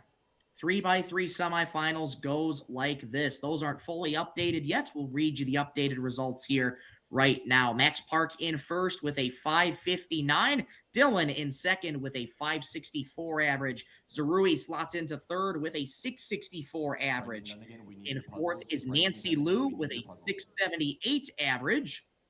And fifth place, you'll have Brendan Dunnigan with a 705 average. Koyman Wen slots into sixth place with a 741 average. Sebastian Stone slots into seventh with a 762 average with the updated results now in. And thank you to the production team. And Yicheng Sheng in eighth with a 764. Those are your top 8. Dan, unfortunately, bumped out of contention to advance to the finals, but those are your top 8 heading into 3x3 finals. Dylan had a great average, but solve of the round, Chris, 385 by Max Park. Yeah, there were absolutely fireworks in that round with the 385 and just a lot of good solutions that we saw from these top solvers. That was a really, really bad scramble set in my opinion. And for a lot of these top solvers, they really flex their muscles by showing what they can do even with those bad scrambles. So really good stuff to see from them.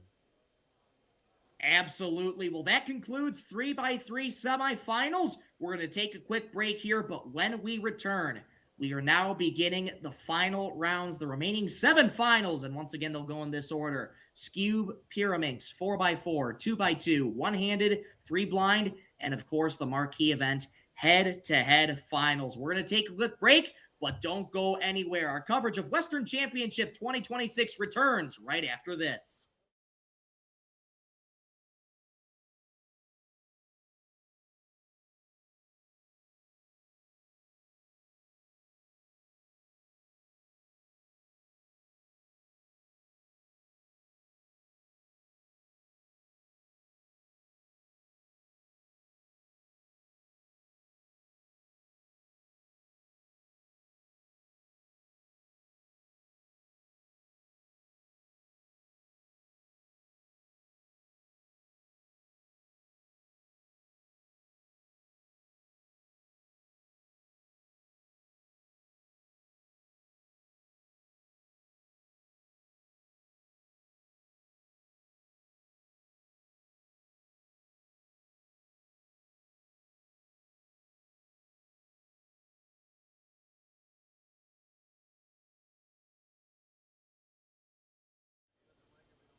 There we go. Now I'm back. Welcome back, everyone. That was a very exciting 3x3 round, and we're going to get started with these Cube finals. We're running a little bit behind, so yeah, we're just going to basically get right into it. Let's send it to Dylan Govit to announce the finalists. Also, hi, Zach.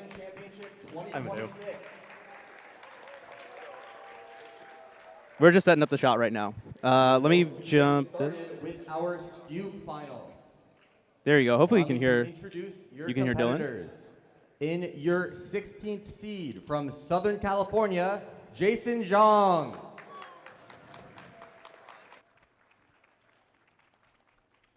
In your 15th seed from Southern California, August Bernard.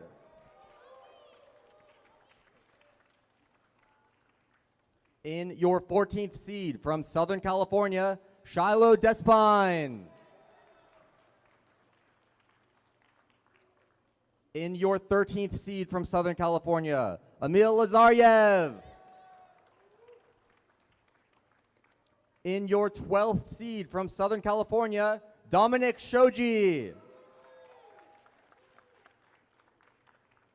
In your 11th seed from Southern California, Koi Min Nguyen.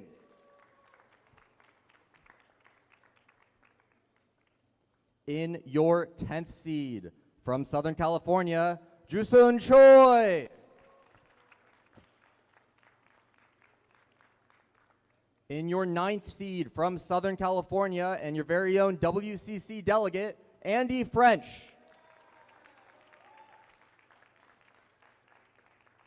In your 8th seed from Northern California, Eli Valera. In your 7th seed, visiting the West from Australia, Joshua Almanza.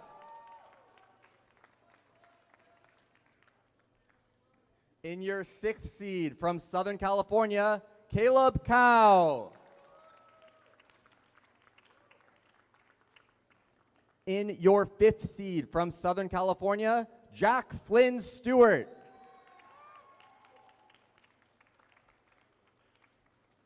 In your 4th seed from Northern California, he's the former state record holder, Sid Shivnath.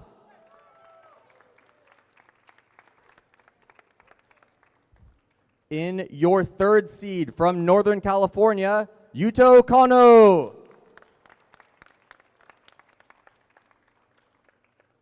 In your 2nd seed from Northern California, he's the defending Western champion and got 5th place at the last World Championship, Dean Jacob Adamo Suskind. And in your 1st seed from Southern California, Brendan Dunnigan.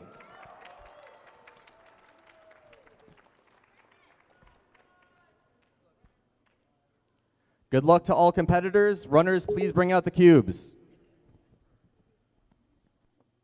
And with that, we have begun the finals block here at the Western Championship 2026. We're going to get things kicked off with Scube. It's going to be a fantastic contest at the top, Zach. Brendan Dunnigan, Dean Jacob, Adamo Suskin, Yuto Kono, Sid Shivnath. All of these are guys who could win. And of course, the Western's podium, very, very coveted. The overall podium, very coveted. We got cash prizes here today. And welcome to the broadcast, Zach Rydell. Thank you, Manu. It's good to be here with you. I can still see us a little on screen. I think production has to slide the fader bar a little more. We're going to see Brendan Dunnigan go for his first solve in Scube finals. Brendan, seed number 1 coming into this. He solves 313, not too happy with it. Won the first round, but really I think anyone in the top 4 right now of our seeds, Sid, Yuto, Dean, and Brendan, are all really vying for that Western title. I feel like they all got a very good match into it. Yeah, certainly. And it's a little bit of a bit of a reversal on the seed wise. We actually have Jack Flynn Stewart, who's actually sitting in 5th seed. So he was actually the 4th seed coming into it. So it's a little bit of a shift, but basically it's like the guys that you would expect it at the top, and then you have like your next layer of dudes. As we kind of go around, we're going to get the results for you. We do have live data entry. Thank you to the live data enterers. So you can follow along on WCA Live. And once we get times from everyone, we'll also pull up the projected rankings that you'll be able to look at as well. Zach's Cube is kind of a crazy event sometimes just because the +2s that can happen with this puzzle are absurd, and +2 is basically the same thing as DNF, right? Yeah, especially in these sprint events, adding 2 seconds to your time is basically a killer. It will be the worst solve in your average. We see Dean going here, 237, pretty clean solution there. That is the fastest solve we've seen so far off stream. Yuto Kono with a 403 on their first as well. Dean, as you heard earlier, 5th at Worlds 2025. And not just 5th, definitely. That's where he set his PR average as well, I believe, which is an insane time to set your PR average, isn't it?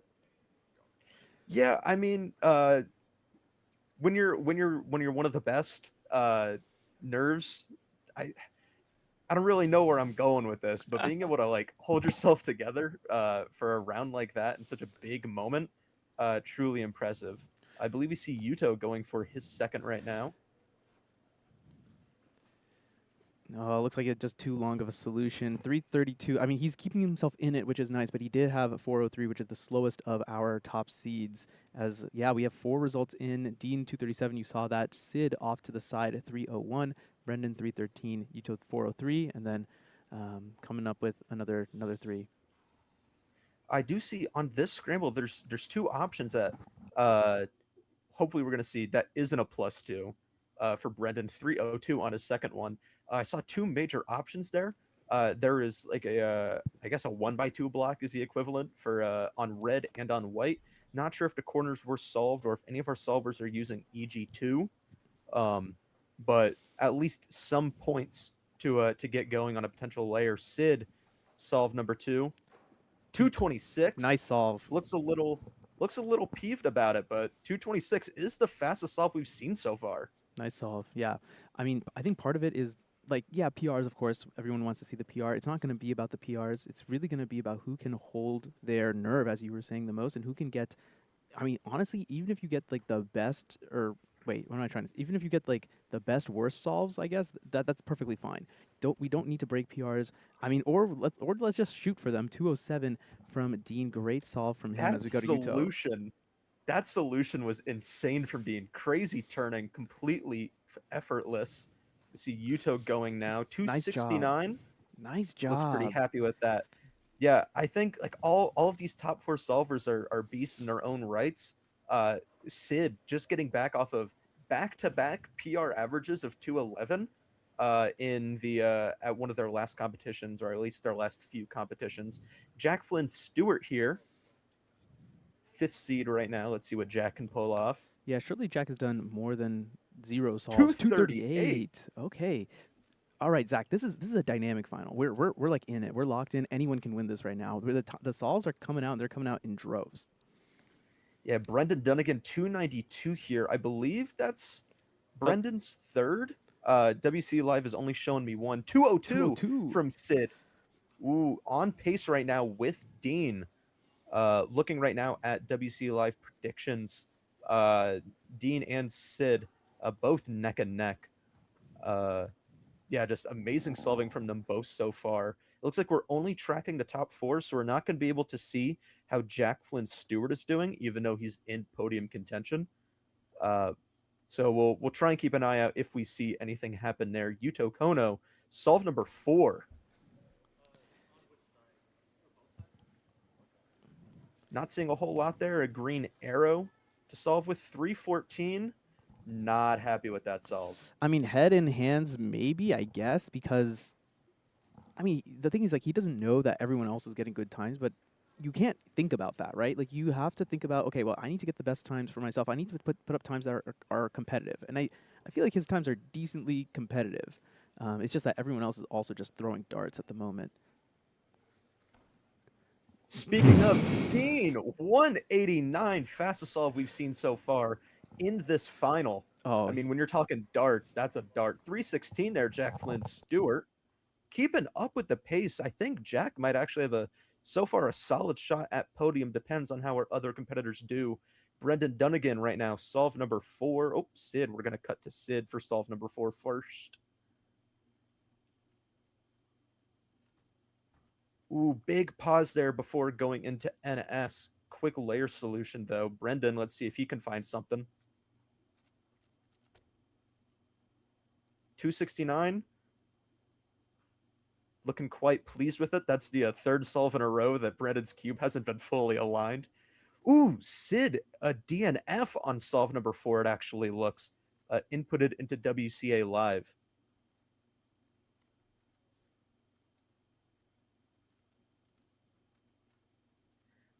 Not sure if my co-caster Manu Singh Hall has left me, but that's okay. Hey, I'm still here. Brendan looks. I'm still here. Oh, I just haven't heard you talking, man. No, I'm still here. I see a little mute indicator, so I was wondering. No, we're good. We're here. Yuto Kono, solve 5. Big pause for recognition, lengthy alg. That's gonna be +2. I think that's a +2. Oh, 614 for Yuto. Sorry, counting a 4 and a 3. I think well out of at least contention for winning. Maybe still on the podium. Depends on how Jack Stewart is doing. Dean getting ready for solve 4. Currently projected first. Let's see what he can pull off.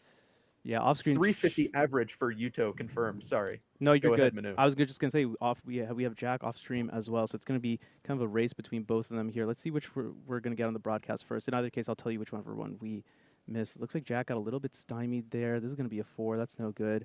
And Dean with another sub 2. He's counting that sub 2. He might be He on. doesn't look happy with it, but he's on pace right now to be our Western champion. Oh yeah.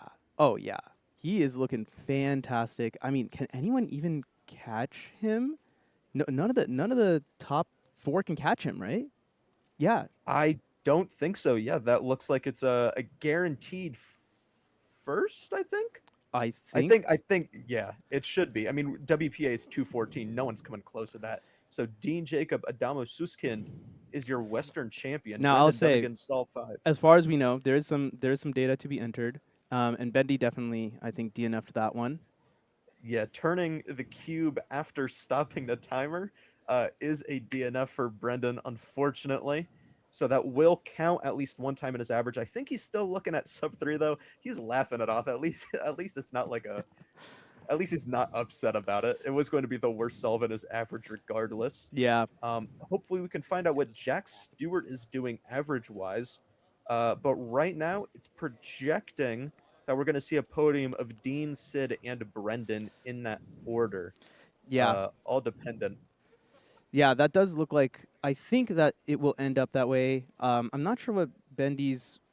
Well, with the DNF, yeah, I guess I'm not sure just what his second time is. To see if he will beat Yuto. Zach, do you remember what he got on 2, or maybe we just didn't see it at all? I feel like he got a 2, but I'm not totally confident, so I can't. I'm not gonna say for certain, but I'm sure we will find out as soon as results are put in.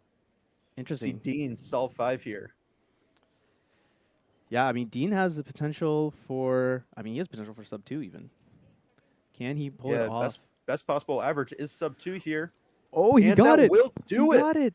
198 average for Dean. Taking Western champion by a mile, it seems. See in the background, yeah. Jack Stewart walking away. Not sure how Jack's looking right now. The podium is looking like a 350 average from Yuto Kono, makes 3rd. So definitely ripe for Jack Stewart to have maybe snuck onto the podium as well. But right now we're just looking at Dean, Sid, Yuto in that order for your Western Championship podium. Electric Cube Finals. Cube's such a fun event to watch. It's actually it's crazy. It's unsolved, and then like in a blink of an eye, and like a bunch of like elbow flapping later, like the cube is solved. It really is. It's such a weird motion. It's really funny to watch. I mean, this was just a Dean masterclass. No one else in the field even had a sub 2 coming into this. So if you get a sub 2, you basically have it on lock, and that's exactly what he did here. I wonder how much of that confidence from Worlds, 5th place at the World Championship is no joke, right? Transferring that over to the Western Championship Finals, just sub 2 like it was nothing, got better and better with almost every single solve. That is a masterclass. Fantastic stuff from Sid as well. And as things look right now, Yuto is holding well, and we'll see as the final results. There we go. So we got Bendy's final result. It will be Brendan in 3rd place instead, at least for the moment, as we wait to get all the data entered. Not to interrupt you, it does seem like Brendan's last solve was ruled as a +6. Yeah. So I think that's why he was kind of laughing that off. It's a little bit absurd to get that many penalties stacked on, but still coming in 3rd with a 302 average. 2nd, Sid Shivnath with a 254, and then Dean Suskind 198. Still no word on Jack Flynn Stewart. Another potential podium contender, but at the very least, looks like we got a pretty solid podium here for Cube Finals. Yeah, and I mean, what a start to the Western Championship Finals. I think we are going to actually. I think we're going to transition to a quick ad break as I kind of try and figure out what's going to happen next. So sorry to subject you to some ads. I promise I made fun ads this time, at least. So I think let's just go to a quick ad slideshow, and then we'll be right back with some more explanation as to what's going on. Stay tuned, everyone.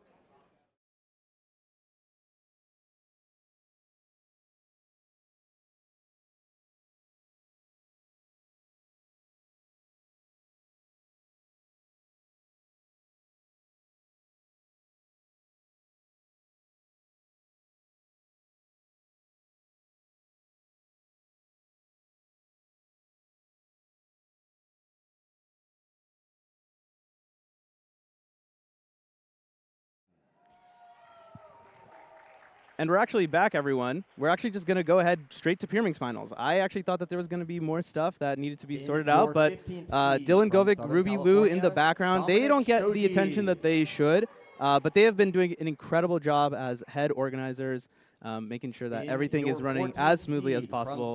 So shout out to them. Elijah Gabriel Retz.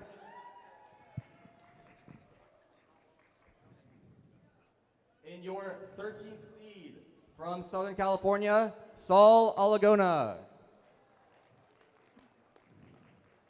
In your 12th seed from Southern California, Jack Flynn Stewart. In your 11th seed from Northern California, Sebastian Stone. In your 10th seed from Southern California, Shiloh Despine.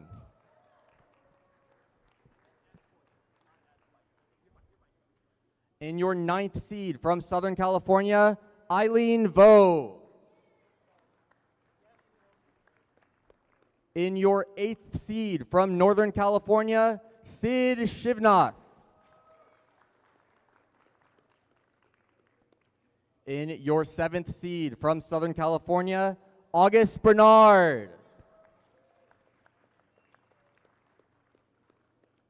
In your 6th seed from Southern California and your very own WCC delegate, Franklin Pham. In your 5th seed, visiting the West from New Jersey, Mariana K. Lee. In your 4th seed from Southern California, Daxton Westlake. In your 3rd seed from Northern California, Lucas Kim. In your 2nd seed from Southern California and your defending Western champion, Brendan Dunnigan. And in your 1st seed from Northern California, he holds the national record single for India, Rishikesh Kakaki.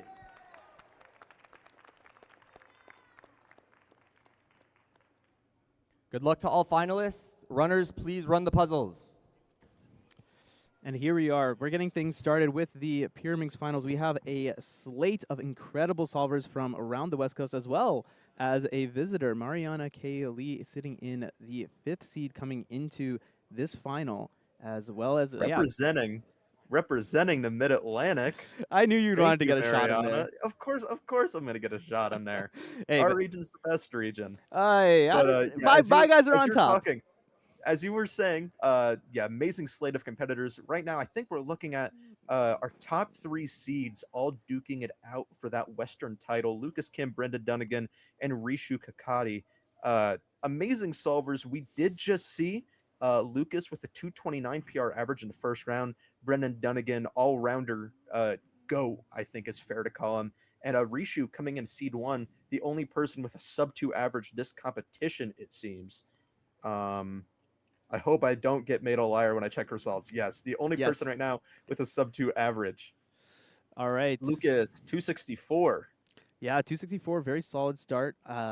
Lucas actually in round 1 of Pyramix broke his PR. It seems like he hasn't been competing too much, but I mean, it's kind of incredible for your first competition back to be the Western Championship and get a huge PR like that. Incredible stuff from him. Shows that he's really come in prepared. And he was 2nd in that round overall, so definitely has the capability to end up on the podium. But I think if we're really looking at Rishu Kakati, he, like you said, the only person in the field to have a sub-2 average at all, and also I mean, he just dominated round 1 as well. First in both rounds coming into this, he's the man to watch. It's his title to lose, it seems. Yeah, we are seeing some time start to flow in. Lucas still at the top of the charts out of projected. Jack Flynn Stewart also with a 276. Good solving so far. More times coming in. Brendan Dunnigan inspecting solve number 1 here. Let's see what Brendan can pull off. A 4-tip scramble. Little unfortunate, it seems. Yeah, not a great start for the rest of the competitors. We saw Mariana get a 4. Maybe that's part of the reason why. Bendy Man, his turning just hasn't looked quite exactly the same. Did end up on the Western's podium, it seems. Oh man, you gotta love the swag from this guy. I was gonna say 414. he's taking it in stride. He's not letting anything really get too serious. Maybe overwhelm his nerves. Wow, there's a flipped edge too. This I do not like how the scramble looks. I know I'm not like the greatest at pyramids, but I can tell that this isn't great. But let's see. Rishu, big pause there. 246, not the fastest solve we've seen so far. Daxton Westlake with a 240. Lucas Kim 297 on the second there. Overall, looks like Scramble 1 seems to be a little bit of a test to our solvers' expertise if they can handle a bad scramble. Yeah, absolutely. I mean, I think so much about Pyraminx is like nerve control, especially with, again, it's so easy to +2, not to mention tip +2 is like one of the most tragic things that can happen. Here's Franklin Pham. He's a fellow delegate, goes to school at UCLA. Shout out to all the delegates watching. We appreciate all your hard work. Good to see him compete in this final. 4-0 for him. Not fantastic. I mean, he did get PR in the last round, which is awesome, so shout out. Yeah, thank you for the delegate shout out, Manu, even though I'm not there delegating this competition. Mariana Lee up here right now. Well known, she is a Pyraminx main event specialist, reigning from New Jersey. Solve number 2 for her. 267. It's got to be an interesting final for her because it's not a title that she can win.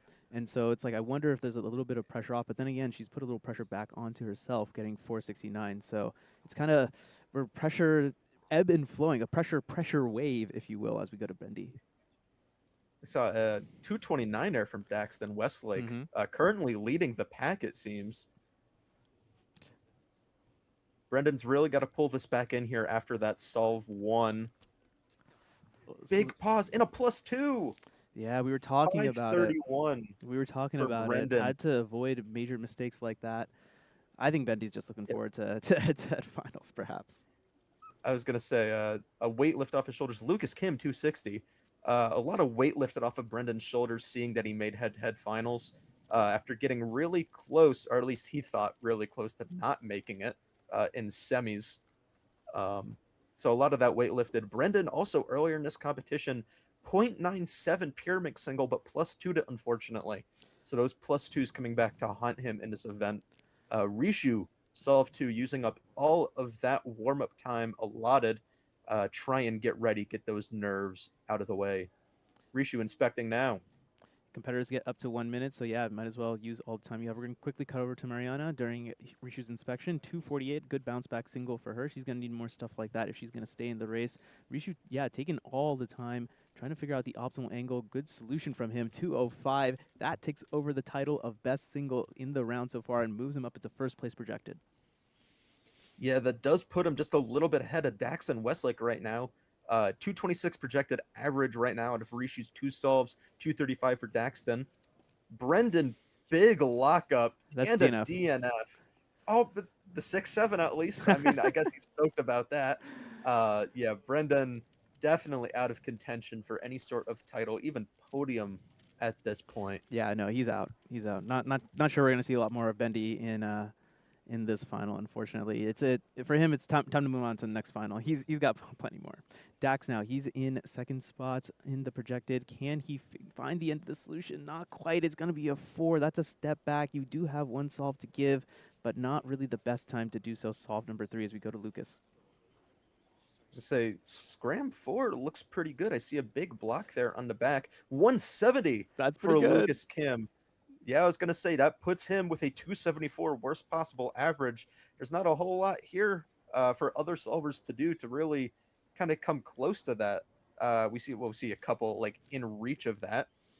But I think that kind of just takes it to just a couple contenders. Dominic Shoji finished up 333. Sebastian Stone finished up 433. Mariana, let's see what she can get on this scramble. 204. That's going to put her in a good spot as well. Yeah, you can definitely see that she definitely tried to turn like a lot more control there because she had that 4 at the beginning, right? Really does not want to count that. Basically the same thing as DNF at this point because she is trying to get onto the podium. She's going to get on to the projected podium at the moment with 1 solve left for her, 3 more for Rishu, 2 for Daxton. It is a race, and it's going to come right down to the end, I think, Zach. Yeah, there's a lot of range right now in Mariana's average. Best possible 240 average, worst possible 328. Best possible looks like it'll secure her a podium. Worst possible will put her far from it. So a lot of range right there in those times. Rishu getting ready for solve number 3 here. Currently projected first, but there's a lot that can change over the course of 3 solves. I mean, all it takes is 2 to make a bad average. So let's see if Rishu can stay composed here. You know, he's reminding me a lot of one of your friends, Michael Nielsen, huh? Yes, both Michael Nielsen and Rishu really love taking all the time that they can get for Pyraminx. Bendy got 136, by the way, off stream. Oh, amazing. And that was on Scramble 4 as well. Yep. So Rishu is not there yet, but Daxton has that scramble right now. Let's see if he can pull off something good on this. Rishu 190, solve 3. Give it a fist bump to Brendan, getting back to Daxton. Ooh, he had a different angle of approach on this one. Yeah, but I mean, still a fantastic result for him. So it's kind of turned into a mean of 1 for Dax here. He's got the 1 incredible solve, 1 really bad solve, and 2 like pretty good solves. So yeah, it's just going to come down to the last one. Lucas Kim, 245. He is in it. Right now, 256. Projected third. Mariana can do it. A 251 for her right here will put her above Lucas Kim. 251, the time to look out for. Looks to be a bit of a blocky scramble. Maybe she can find something. If she can match what Lucas did, then she can overtake him. Oh, and she can. She can. Mariana Kim sneaking her way onto the projected podium right now. That is a 204. That is best possible average for her of 240. Currently projected over Daxton, it seems. Yeah, they're both tied at 240, but I think because Mariana is in the clubhouse already, I think hers is counting a little bit higher. Actually, it looks like we don't have Dax's 1 in here for some reason. So we actually will end up with a bit of a better projected average. So actually, Daxton will move ahead of her. Yeah, but we do have confirmed Mariana is on the podium. She is guaranteed at least third.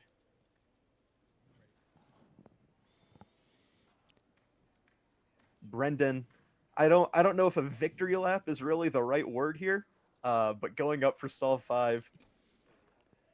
255, it is solved. Yeah, it is not a +2. At least closing off the average on a little bit of a better note than it started for flat average for Brendan Dunnigan. All eyes right now on Daxton and Rishu. Daxton has not locked up second place right now. A worst possible average will cause Mariana to go out ahead. I believe 297 is the barrier we're looking for. If Daxton goes above 297, and he will fall to third place behind Mariana K. Lee. Yeah, so kind of anything can happen here. I think, okay, yeah, so let's go to Rishu. So this is the nice scramble. This is scramble number 4. Remember, Rishu is kind of behind everyone else because of his long warm-up time. And, of course, taking full amount of inspection. Let's see. We could see something really, really special here. Ooh, looks like a great scramble. Just 1 tip. Ooh, big pause. Missed opportunity there. 3-1. He knows what he missed out on. Daxton. Oh, and actually... 304. It's not enough. Mariana advances into second place on this podium. Oh, my And actually... goodness. If we see a worst possible average from Rishu, we actually could see Mariana take the win. Yeah. 270 is the bar for Rishu right now. 270. It's going to come down to 1 final solve. All other solvers are done. He is alone on this big stage, very similar to a national style stage. Rishu Kakari 270. That's it. That's the time to maintain his first place position. Ended up giving 1 away on scramble number 4. Could have locked it up potentially in 4, but instead there is a little bit of wiggle room. He is guaranteed to end up on the podium. Worst possible, 254. Means that he's guaranteed first or second. Lucas Kim, by the way, guaranteed onto the overall podium. And Dax, despite missing out on the overall podium, will end up on the Westerns podium. I did not realize that Daxton's 304 there cost him even the podium. I thought it was just costing to Mariana there. So very unfortunate fall there for Daxton. But we see at least Lucas and Mariana reshoot the bar here, 270, to keep first place. Worst possible will fall to second place, though. Can he keep it below 270? Probably one of the most important solves he's ever had to face. Looking a little locky in his warm-up. We didn't see particularly great stuff coming out from this scramble other than from Mariana. Everyone else looked to be doing middling to not great. But Rishu is the best solver in the field by quite some margin. Again, the only one to have ever gotten a sub-2 in official WCA competition, and the only one to ever have gotten a sub-1 in official WCA competition in the entire field. One more solve left. 2 seconds is going to separate. 2 seconds is going to make or break the difference, rather, between winning and coming in second place. 2.70 time to beat.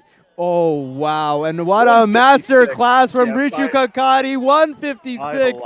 Best possible average, 2.14. Never a doubt. Gets it done in the end. 2.14 average to win Western Championship and become the overall winner. Yeah, Rishu is stoked. I mean, why wouldn't you be? Closing out your average, best possible average, taking home that Western title, reclaiming it, or not really reclaiming it, but taking away from Brendan Dunnigan. Also rounding out the podium, Mariana K. Lee, 240 from the Mid-Atlantic region, Manu, from the Mid-Atlantic region. And Lucas Kim, 256 in third place.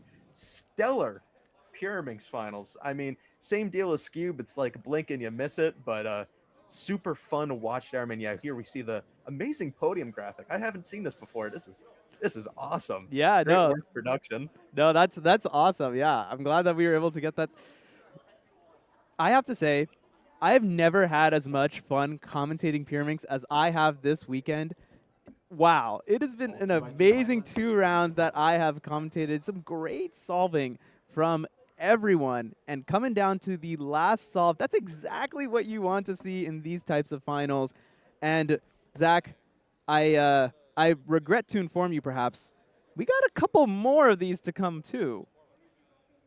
Oh, I'm not too worried about it. I mean, we have 4x4 finals coming up next. Big name right there, Max Park. Oh yeah. Point blank, period.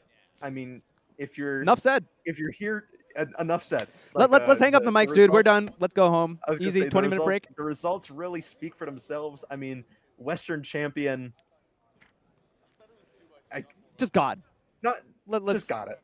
Yeah. But still some great names in the field. I mean, we're seeing Brendan Dunnigan, Dylan Miller. Ooh, sorry, got a little bit of a frog in my throat while speaking there. Gavin Torreflores, also Paul Mavi, Nicholas Sanchez, Kate Graham, bunch of names here. Yeah, we're calling up 4x4 finalists, it seems, but quite far and away, Max Park. We're going to take it over to David, introducing our 4x4 finalists. Dylan, let's send it over to Dylan. Dylan, whoops. You got this. Brandon Yee.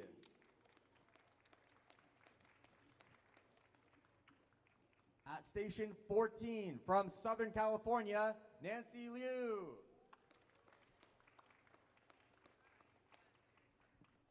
At station 13 from Southern California, Jack Flynn Stewart.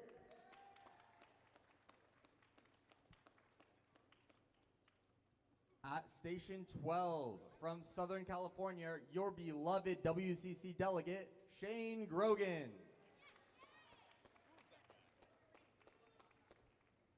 At station 11 from Southern California, Ethan Ye.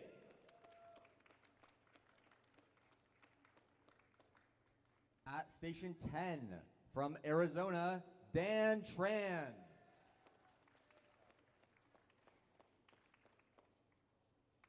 At station 9 from Reno, Nevada, he holds the Nevada state record for 4x4, your very own WCC delegate, Michael Larson.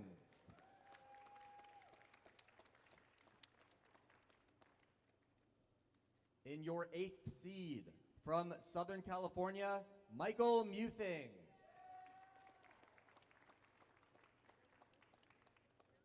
In your 7th seed from Southern California, Kate Graham.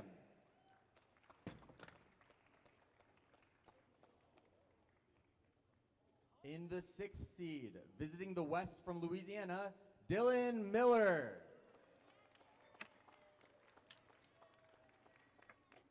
In the 5th seed, visiting the West from Georgia, Nicolas Sanchez.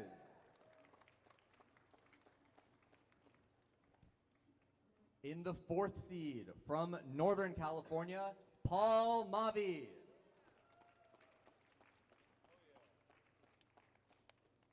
In the 3rd seed, from Southern California, Gavin Torreflores.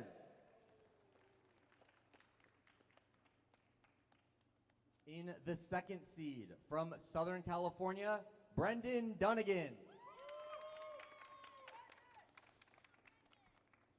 And finally, in your 1st seed, he's a 3-time national record holder, 8-time North American record holder, and 17-time world record holder. And your defending Western champion, Max Park.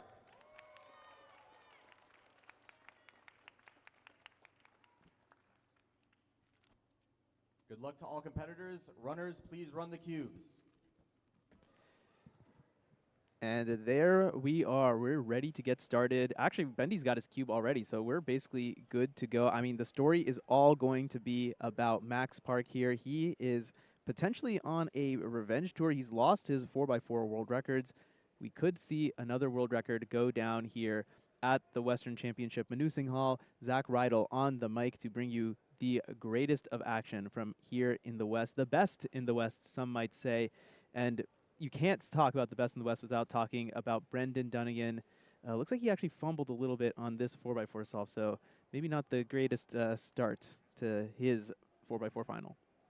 Yeah, since entering today's finals block, Brendan has really been off his game, taking it all in stride, laughing it all off, but we saw quite a poor performance, it seems, from him in both Pure Minx and Skewb. 27 air for Brendan Dunnigan.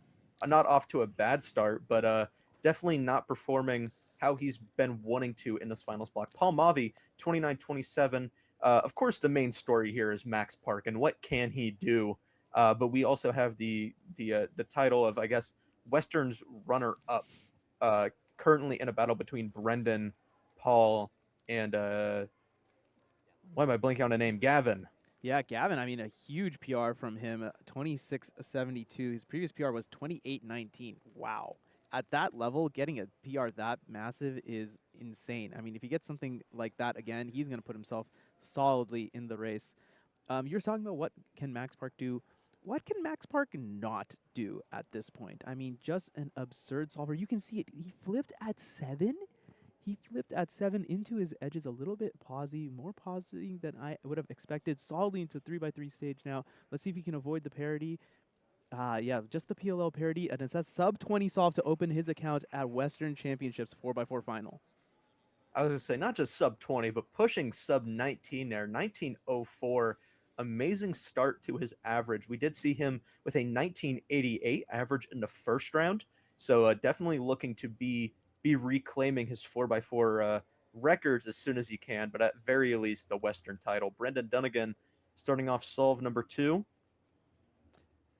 Yeah, he's going to want to bounce back a little bit after getting the 27. I think maybe I misunderstood before. Is he making his yaw edges on E? Yeah, it looks like he's edge pairing on E with the cross on bottom, and then rotating to do centers instead of opting to just flip at the same time. But 27 for Brendan, it seems to be paying off. Off stream, Nicolas Sanchez, 23.62, and the Tung Tung Tung Sohor hoodie, maybe granting him great luck, even though not residing in the Western region. The hoodie's been making its way. We saw it on Brendan a little bit at this competition. We've seen Zane Kanani from the Mid-Atlantic region rocking a hoodie. Maybe it's good luck. Maybe it's hidden tech that we just don't know about. Oh my God, dude! We don't that are good at clock. We don't need this invasive species in the West, man. That's all I'm saying now. If it works with the competitors, I'm all for it. It is what it is. Yeah, it looks like we're gonna looks like he got actually a little confused on edges, and this is whatever it is. It's not gonna be the 23 from before, and actually, it's not even close to sub 30 pace. Yeah, I was gonna say, I think we're gonna be lucky to see a 35 here from Nicolas Sanchez. Even more, speaking too soon, a 30, 40. 40, 52, not matching that pace, unfortunately. But it's just one bad solve. You're allowed to have one bad solve. Let's see if he can pull it back through. Max Park started off his average 1904. Let's see what he can get on solve number 2. Warming up that PLL parity. Let's hope he doesn't have to deal with it. Paul solving off stream. I'll update you with what he ends up getting. He is 25, 26. He's going to get a 28 as Max is still in his inspection. 1904. The question really is how big is the gap between first and second going to be, and who is going to slot into that second place spot? Dan Tran is there at the moment. Not quite as fluid for Max. Looks like he flipped at a little bit like a high 8, but the edges are looking really, really nice here. Just needs to wrap this up so we can go into 3x3 stage. Odd exec error coming from Max. The OLL parity has sunk the solve to some extent, and the PLL parity, the pure edge, not a great case to get 24.97. I don't think you're going to see more solves like that from Max. I was going to say, quite unfortunate, it seems. Definitely double parity, a late flip there from Max. I mean, really just the definition of like the worst possible outcomes that Max Park could get on a 4x4 solve. Right now sitting in third, I guess, Western runner-up, Brendan Dunnigan, right now still with his 27s from earlier, shortly followed by Michael Muthing, also sitting around with a 27. Brendan Dunnigan looks like a very easy scramble there. Very few moves for white and yellow centers, which a lot of these solvers are solving on. Good flip from See, it looks like a Bendy. 9-second flip there. Yep, you got that bang on. You can read that little timer. That's pretty impressive. This is looking really good. His edges are looking fluid onto solidly 3x3 stage now. I mean, this is like bread and butter. OLO parity, a little bit of a downer. No PLL parity though. 25.66, good comeback solve from Bendy. He is in the race. Like he's announced himself that he's fully in the race. I was gonna say, shades on. We have seen Brendan start to get a little more dialed in, it seems, as the finals block has gone on. Again, not so hot in Scube and Pure Minx, but hopefully bringing it back in. Currently looking at second place right now in this 4x4 finals. Would be great for him to keep it up. Maybe bring back some of that morale going into 2x2 and 3x3 one-handed. Michael Muthing here. Yeah, struggling on this one, a 37. And Kate Graham right next to him also on the struggle bus. Maybe it's that table that's a little bit cursed. He's going to give back some distance, unfortunately. Yeah, we're going to see Paul Mavi right now. Paul currently looking at projected 7th. One of our contenders for the Western's podium, but seem to be quite out of it here. 26.67, not too far off. We see Max Park inspecting, though. This is the same scramble that we saw Brendan just do. Very easy centers, it seems. So let's see if Max can find something similar. Max is also a really interesting 4x4 solver because he will sometimes just switch which cross he's like starting off with. It's one thing to do that for Redux. It's another thing to do that for Yao. I mean, Max is just a ridiculous solver. So if anyone in the world is going to do something like that, it's going to be Max. But this is a tough edge pairing. I was going to say, we saw another late flip there from Max, and edge pairing, a lot of pausing, trying to find the missing piece. PLL 25-10. Even worse than that second solve for Max. Quite unfortunate. Fortunately, I guess, still way ahead of the pack. I mean, we've only seen one solver get a single time better than him, being Nicolas Sanchez. So still quite a lot of room here for Max to reclaim his Western title. But definitely not way out of any sort of competition for reclaiming his 4x4 world record average. No, yeah, that's out of the picture at the moment, unfortunately. Shout out to Brandon Yee. He is 2 solves in and looks like he got PR 27-28 single. So shout out to he came in as the 15th seed. So great stuff from him to stay in the race.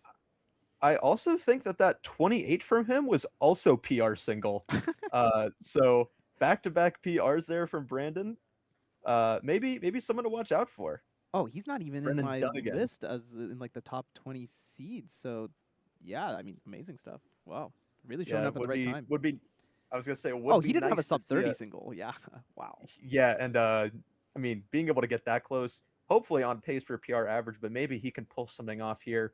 Brendan Dunnigan on 3x3 stage at around the sub 20 mark, pulling off 24.67. Brendan is locked. The Brendan Dunnigan of Scoob and Pyraminx finals would probably be shouting 6'7", 6'7" while rocking his sunglasses, but he looks locked in right now. He is definitely trying to maintain second place right now in this 4x4 final. Yeah, it's an interesting race as we see Brandon kind of jump into the top 3. I think he's certainly done more solves than this. It's just more so like, you know, our data team needs to catch up. Of course, it's been a crazy set of finals as you've seen already. So, you know, we appreciate your patience as we get all the results in, and we also want to make sure that all the results are accurate, correct, official, all that. It is an official competition, by the way. It's good to know that this competition does matter. It is official, Manu. Max Park, solve number 4. Hopefully we can get things back on track here. And this is what I was talking about, right? Like this solve, he has 7-second flip, and he did that with yellow edges too, right? So like it's just crazy. I mean, pretty good edges overall. It felt like now into 3x3 stage, another OLO parity 3 in a row. Not the type of triple you want to hit, and a V perm at the end, 21.65. So some not great cases for last layer, and still close to that sub 20 mark. It's just amazing stuff for Max. Yeah, it looks to be basically guaranteed that Max Park is our Western champion. I mean, we all thought it would happen. Nicholas Sanchez looking to be on good pace here. Maybe spoke a little too soon. 28.75. That will finish out his average. Not sure where that puts him right now. Brandon Yee with a 32 on solve 3. Still projected third, but maybe he can get things back together here, close off this average on a good note.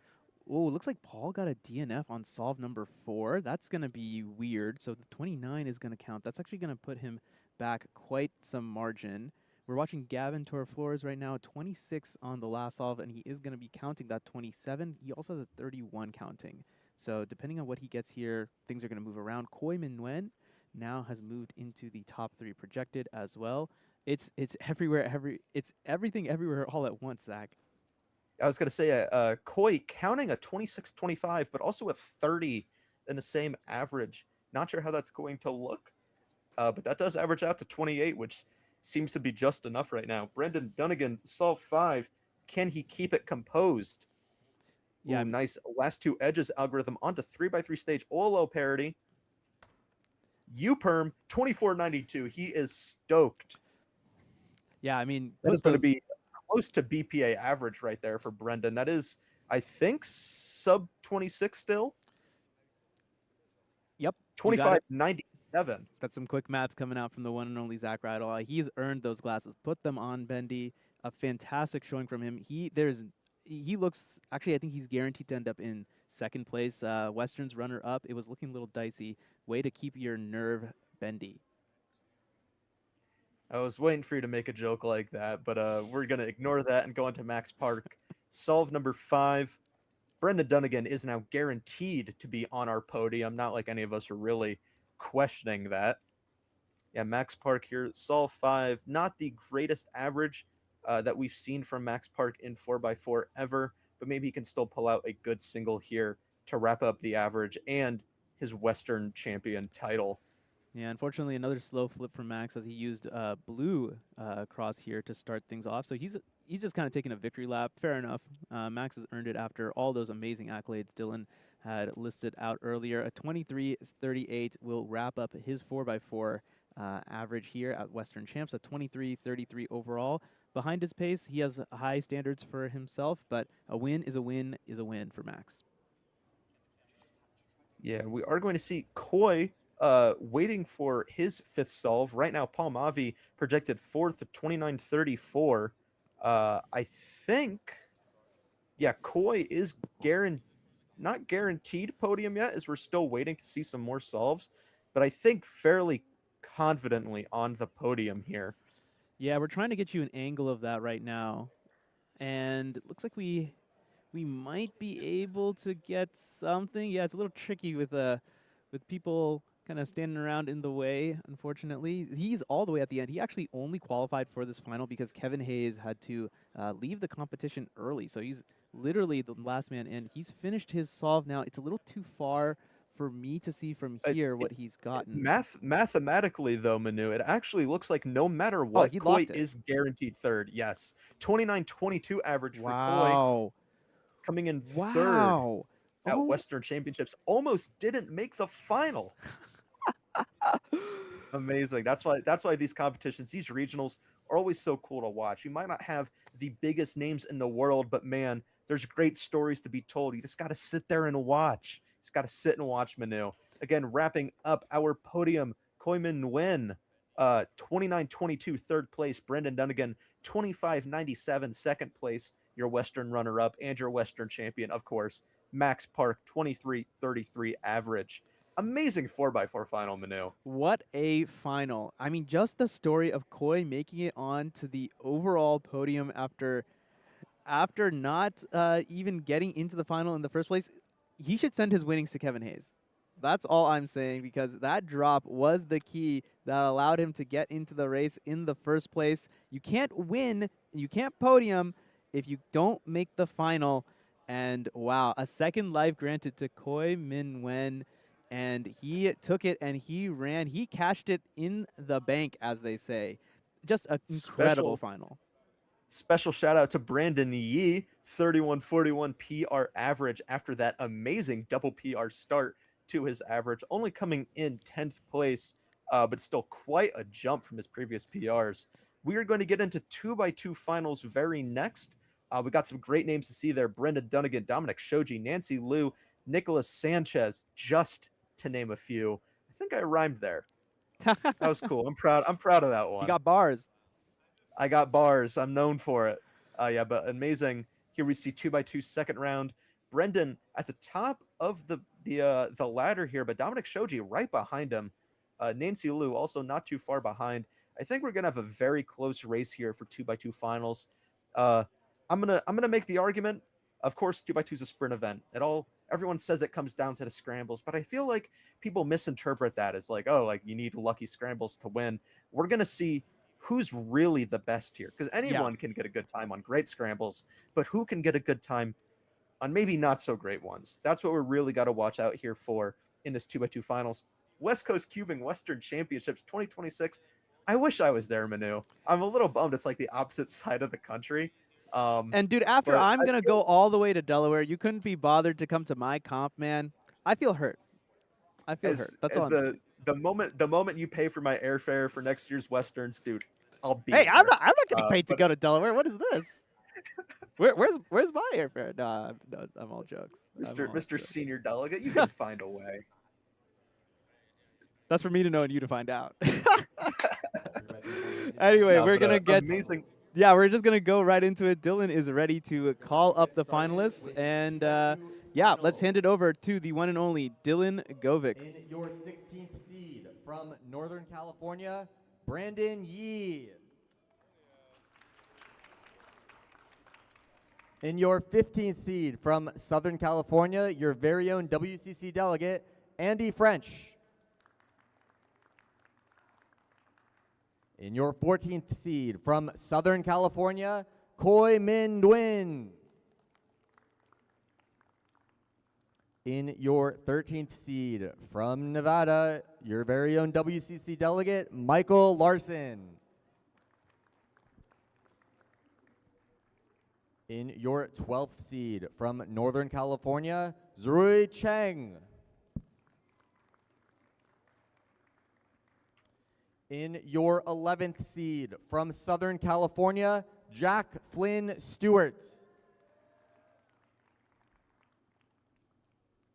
In your 10th seed, visiting the West from Louisiana, Dylan Miller.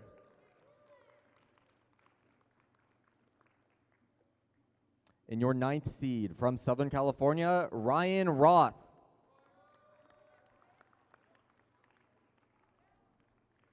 In your 8th seed from Northern California, Sebastian Stone.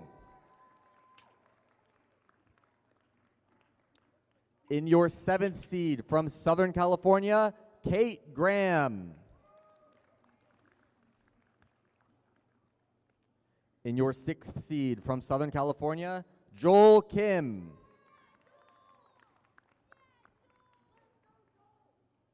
In your 5th seed from Northern California, Isaac Madro. In your 4th seed, visiting the West from Georgia, Nicolas Sanchez.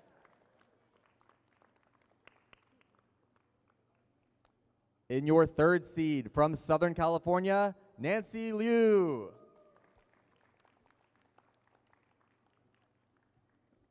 In your 2nd seed from Southern California, Dominic Shoji.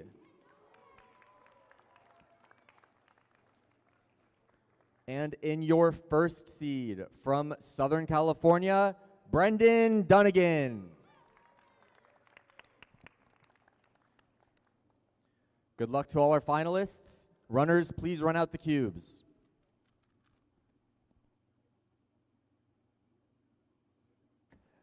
And we are back with, once again, another crazy final. And let me tell you, Zach, 2x2 equals craziness when it comes to these high-level finals. I'm not sure we're going to have a chance to catch our breath, my friend. Yeah, I was going to say, really anything can happen with each solution only being a handful of moves long. It's really going to be make or break for these competitors if they can hold things together. But right now we're looking at our top 4 seeds being our biggest names. Dominic Shoji here. Solve 1, 192, doesn't look too happy with it. Yeah, not a good... Looks like a bit of a lengthy and locky solution there. Exactly, yeah. I mean, these top solvers, they're going to be picking multiple different solutions. And yeah, just the wrong choice there. And just didn't execute it that well either, unfortunately. Doesn't look like Nicholas Sanchez, 147 off stream. Ryan Roth, 186. Sebastian Stone, 146. Brendan Dunnigan, what time do we get to fill in there? Ooh, not a good one. 199. What? Yeah, not too pleased with that. Currently looks like all of our top contenders not even projected into the top 4. Oh, Nancy, 120 for Nancy Liu. Fastest solve we've seen so far. I spoke too soon. Great showing right there. So far, 167 there. Isaac Modro. Good stuff from him. Joel Kim, 157. All right. Okay, we got some good scrambles out here, my friend. Say got a very mixed bag of emotions. Some of our top level solvers, Dominic and Brendan, underperforming, maybe reading too much into the scramble, trying to find something that wasn't really there, or just not executing it all the greatest. A little unfortunate, but again, got 4 more solves and a 199 if you're in Brendan's situation, a 192 if you're Dominic. Not really the worst thing to have in your average. If you really have that greatness, you have that longevity, you can hopefully hold that out for the rest of your average. Yeah, and let me tell you, these solvers are great. They are incredible solvers. I mean, Bendy with a 116 PR average, Dominic with a 120 PR average. These guys have been in these types of situations before, and so you know they look calm. They look ready to tackle it. Dominic just ready to go. Yeah, seeing some nice blocks there. Seeing something on both yellow and white. Let's see what Dominic can pull off. Great solution. Great solution. 136, pretty high move count. 137 there for Nicholas, right behind him. Looked to be a decent move count, but doesn't matter how many moves it is if you can still pull it off quite fast. Brendan Dunnigan solved 2, leaving the shades on. He was taking them off for 4x4, but leaving the shades on for 2x2. Maybe this is a part of the generational lock-in for Brendan Dunnigan. Can he find the same solution? +2. +2. 146. That's unfortunate. That's got to feel real bad, unfortunately, for Bendy. I mean, he's still in it because definitely +2s can happen to others as well, but not really what you want to see. You've kind of let go of the reins of destiny, so to speak. That 199 being counting this early on to his average, yeah, you can tell he is not happy. He's trying to stay composed, throwing up fun messages to his friends out into the crowd. Nancy Liu started off quite hot on the first solve with a 120, best solve we've seen so far. Can she keep it up? Yeah, she's the leader at the moment, and yes, she can. 132. She is in the lead by quite some margin. These are some good times to be getting on solve 1, solve 2. Gives you a little bit of margin when it comes down to the stretch. As I say, both solves under Nancy's current PR average, 277 for Dominic. That means his 1.9 is counting from the first solve. He is also quite upset with that. We're looking at our seeds 1 and 2 practically being eliminated already from any Western Championship contention, dependent on others potentially messing up. Sebastian Stone, 156. Nicolas Sanchez, 169. Ooh, it appears Nicolas Sanchez's 137 is actually a +2.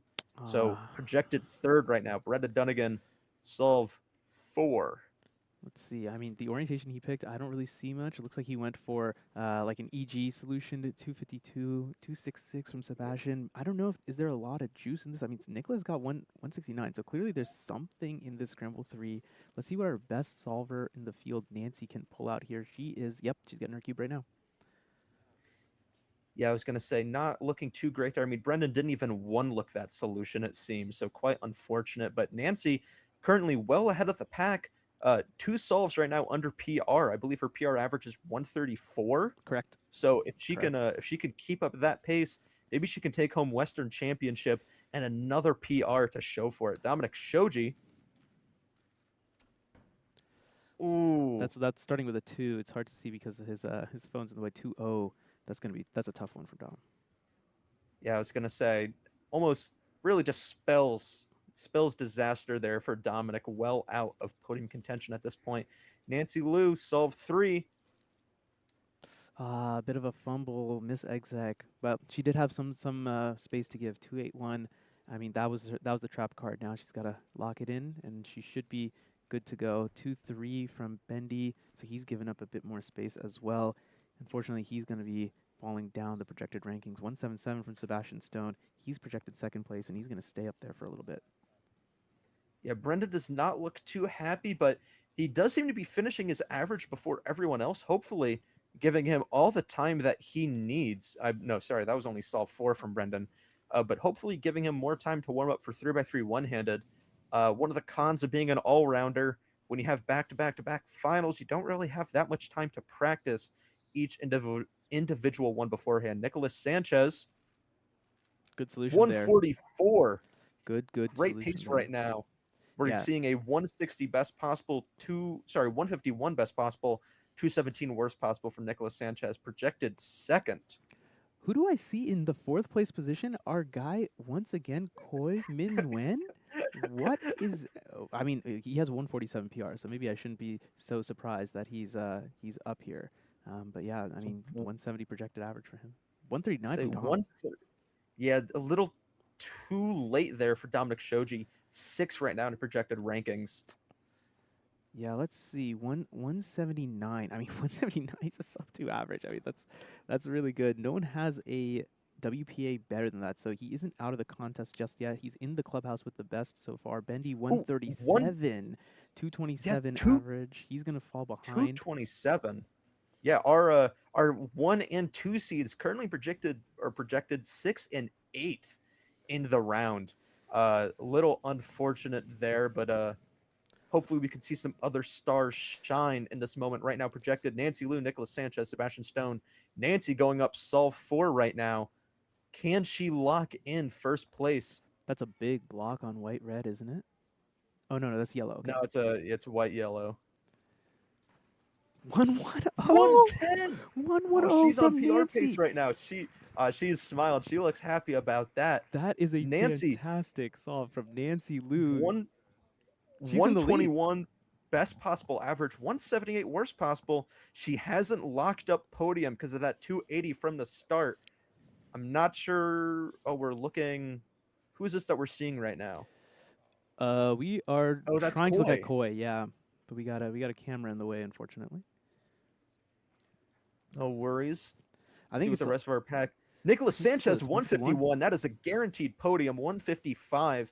Nancy Liu needs a 214 to stay in first, which seems super achievable for her, especially with how this last scramble seems to be. I mean, we see Nicolas Sanchez 151, Koi Min 174, Dominic Shoji 139. I'm sure Nancy's going to be able to find the same solution, and hopefully she can keep it together for a PR average. 150 is PR. 150 ties. Again, 214 or better, and she is our Western champion. Come on, Nancy. Let's get it done. 136. Yes. She gets PR average as well, I believe. Yes, a new PR, 129. Great solving from Nancy Liu. She is locked up the Western title here, 2x2, her main event. And she did it with a PR average in finals. Amazing stuff from Nancy. Wow. We also see a big fan of the bronze medal there, Koi Min Nguyen, 171, third place average. Man. Sneaking onto the podium when we least expect it, twice in a row, it seems. Nicholas Sanchez from Georgia, 155 average. And as we were talking about earlier, Nancy Liu, 129, PR average, Western champion. Amazing showing there from Nancy and all of our other competitors. Dominic Shoji, even with that average, just barely missed out on the podium with a 179. Yeah. Rounding out, we were talking too little too late, maybe not too little too late, because he was the defending Western champion actually, and he ended up back onto the Western's podium. So it's actually good grit from him to kind of stay in it, stay composed, so that he could just finish strong, and he's going to get his chance, he's going to get his name on the Western's podium from this year as well. Talk about Koi. He might be the guy to watch out for in the West going forward. I think just hasn't had a chance to attend as many competitions, I guess. But his nerve in these finals is crazy, going from the 14th seed to all the way up to the second place prize behind Nancy, who was, I mean, yeah, just an amazing solver in her own right. Oh, sorry, the third place, excuse me. Second place in the Western's podium. Wow, great solving from Koi, great solving from Nicholas, great solving from Nancy, great solving from everyone, great solving all around the world. Wherever you all are watching, you are a great solver. Well, if you can solve the Rubik's Cube, if you can't, join us. Clearly, it's a lot of fun. I was gonna say, said great solve there a lot. kind of wearing thin, but I mean, I can't blame you. That was great solving that we just saw there in 2x2 finals. Coming up next, 3x3 one-handed. I mean, we're looking at like Max Park should be looking close to wiping the field again, but we see some other great names in there. Micah Yeo, Dylan Miller, Brendan Dunnigan. Even if it looks to be maybe a little bit of a wash there for Max Park, it's going to be an amazing final to watch. Yeah, it should be. It should just be a spectacle. Actually, if you look at Max Park's PR average in OH, he actually set it at Westerns last year in the final. That was his first sub-8 average that he got. So Max is, again, like no stranger to these types of huge moments, incredible solving. We could see some sparks fly once again here at Westerns. It's just been an amazing ride so far. I wish we could watch speedcubing like this every single week. It's just so awesome. We have so many awesome competitors. Okay, I'm going to go on my rant again, so I'm going to stop a little early. Yeah, I was going to say, I'm going to cut you off with my own rant on the same topic. North American Championships is just over a month away. We're going to get to see this same level of solving cranked up to 11. Yeah. We're going to see so many of the continents best solvers all meet in Raleigh July 4th weekend. It's going to be amazing to watch. I'm going to be there. I'm going to be there. Will you guys be there? That's the real question. And if not, that's okay. It's going to be all live streamed as well, just like this competition. Another great broadcast team. Totally not joined by Zach and Manu on that stream as well. But yeah, an amazing road to NAC, I guess. If we're calling NAC the road to Worlds, I guess this is the warm up to the North American Championship. So we're all looking for. Oh yeah, absolutely. Look, when we went into organizing this competition, we wanted the risers, we wanted the finals, and you might think that like, oh yeah, this is very similar to like the World Championship. Isn't this just a local comp? This isn't even a recognized title. Look, the point is, yes, we're going to give out the titles. The point is that you watch these incredible solvers, right? That maybe some of you have never heard before because they don't get the chance sometimes to go to these big competitions. Raleigh is all the way on the other side of the country. My tickets, I'm looking right now, I'm looking at $300 on Frontier. Like, come on. What are we doing here, right? So the point being... Not even Spirit. Not even Spirit anymore. Not even Spirit. So the point is, we want to give the top solvers this type of exposure. Like, what does it feel like to step onto a stage when your name gets called out? The crowd is cheering for you. You're in this race, and there's a chance that you can win some actual cash prizes here. And for you, the viewers, I want you to remember every single name you hear from these finals. It's a bit of a tall ask, perhaps, but especially like these winners, again, these people you don't see as often. Anyone, next time you hear them at the North American Championship, at another big event that you tune into, hopefully that kind of like name and face will stick with you. Oh yeah, I heard about this person once. Western Champs, yeah, that's it. Oh, okay, I love you talking about your name getting called and getting to step up onto the big stage. I don't know if you've ever had the pleasure of it, but North American Championships 2022, I made Square One finals. Hearing my name over the PA, dude, like total mind freak right there. Yeah. Of like, whoa, like I'm here competing with the best of the best. Oh, putting yeah. a lot of pressure on these guys, but a lot of them, they know how to compete. Oh, yeah. It's really just mattering if they can hold up to the pressure there. Yeah, certainly. No, Certainly, I mean, it's such a raw feeling. It's so nice. Yeah, I mean, there's a huge difference. I mean, look, I'm a terrible solver, right? I didn't even make any finals here at my own regional. But walking up at Worlds, because I'm fixing cameras and everything like that. I'm walking up to the stage at Worlds, and you just see the chairs, and the sea of chairs alone. Even when the chairs are empty, are like, oh my god, we're here. This is speed cubing. We're here on the big stage, the biggest moments, and even me, I wasn't even competing at the time. I was taken aback. Right? And so the fact that the competitors get to kind of practice this a little bit, practice like that rush, that adrenaline, and how do you manage that in a situation like this, I think is exactly the type of environment that we want to provide as the organization team. And we hope that our competitors are gonna shine. I mean, our competitors already shine at the biggest stage. I mean, you ever heard of a guy named Max Park? Yeah, he kind of lives here like an hour and a half away from here, so it's kind of one of us. No. When we were setting up for Worlds last year, I took that same look out into the empty sea of chairs, and then looking out the same day on for head-to-head finals. Every single one of those seats was taken. The bleachers in the very back full. It was electric. I got to stand up there announcing the unofficial event finals during lunch the one day, and actually standing there in front of a sea of just spectators, a sold out crowd, mind you, I guess a 2-time sold out crowd. Yeah. Just amazing. I couldn't imagine solving in front of that many people, potentially vying for like a world's title. Yeah. So it's very nice to see everyone really gets to experience that boiled down onto their regionals level, especially since like on a world stage, you might not know all of your competitors, but a lot of these people from the Western region know each other. A lot of them are good friends with each other. Being able to compete alongside your peers kind of brings a little comfort to all the stress of being up there on the big stage. So it's quite nice to see. I think that we are going to call up our 3x3 one-handed finalists, taking it out to Dylan right now. We're actually going to not Kevin. Bring it up. I can't get it right. I can't get it right. No further ado. In our 16th seed, coming in from Northern California, Sid Shivnath.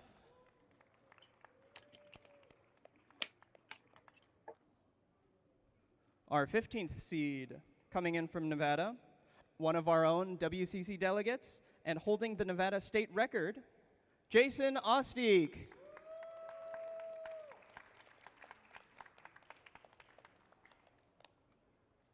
In our 14th seed, hailing from Southern California, Eileen Vo.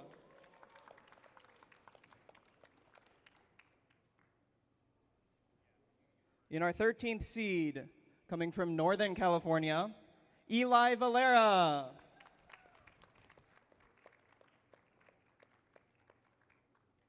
In our 12th seed, coming from Southern California, Jusun Choi.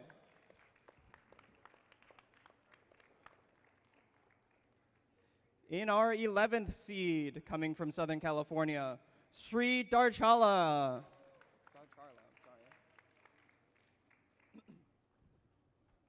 In our 10th seed, coming from Southern California, Koi Min Nguyen.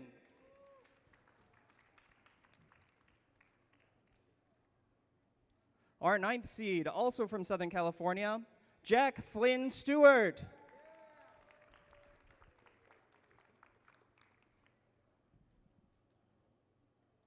In our 8th seed, coming from Southern California, one of our own WCC delegates and one of the lead organizers for Western Championships 2026, Dylan Govic.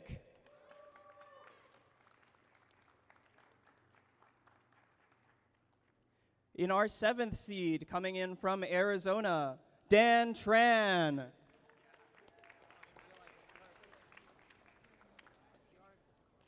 Our 6th seed, visiting us from New York, Jihu Moon.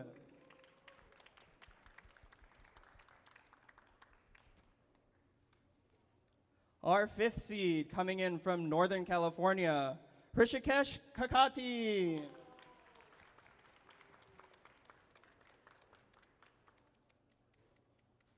Our 4th seed, from Southern California, Brendan Dunnigan.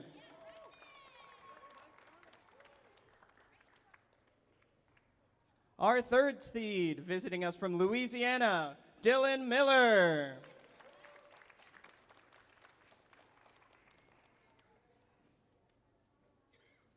Our 2nd seed, from Northern California, the 2025 U.S. All-Star, Micah Yo.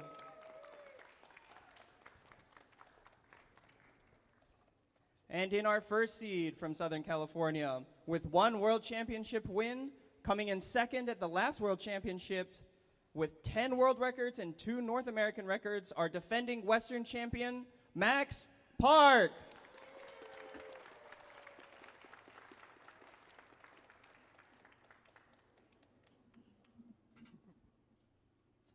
Good luck to all the finalists. Runners, please bring out the puzzles.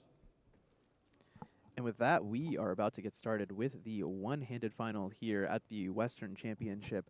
The last name to be called, the greatest name perhaps in all of speedcubing. Sometimes, so we call him the GOAT. I think we kind of throw that around a lot in speedcubing, but if there's one person who deserves it, it is Max Park. Incredible solver, former world record holder, just absurd solver all around. And yeah, I can't wait. It's Manu Singhal again on the mic with Zach Rydell. Very honored to be casting with you, Zach, as we go through this OH final. Bendy to get us started. Say it's always lovely commentating with you, Manu. Just want it to be known. Give you your flowers. Oh, shucks. Brendan Dunnigan flying through the solve here. 1098 plus 2, unfortunately. Going to be 1298 there for Brendan Dunnigan.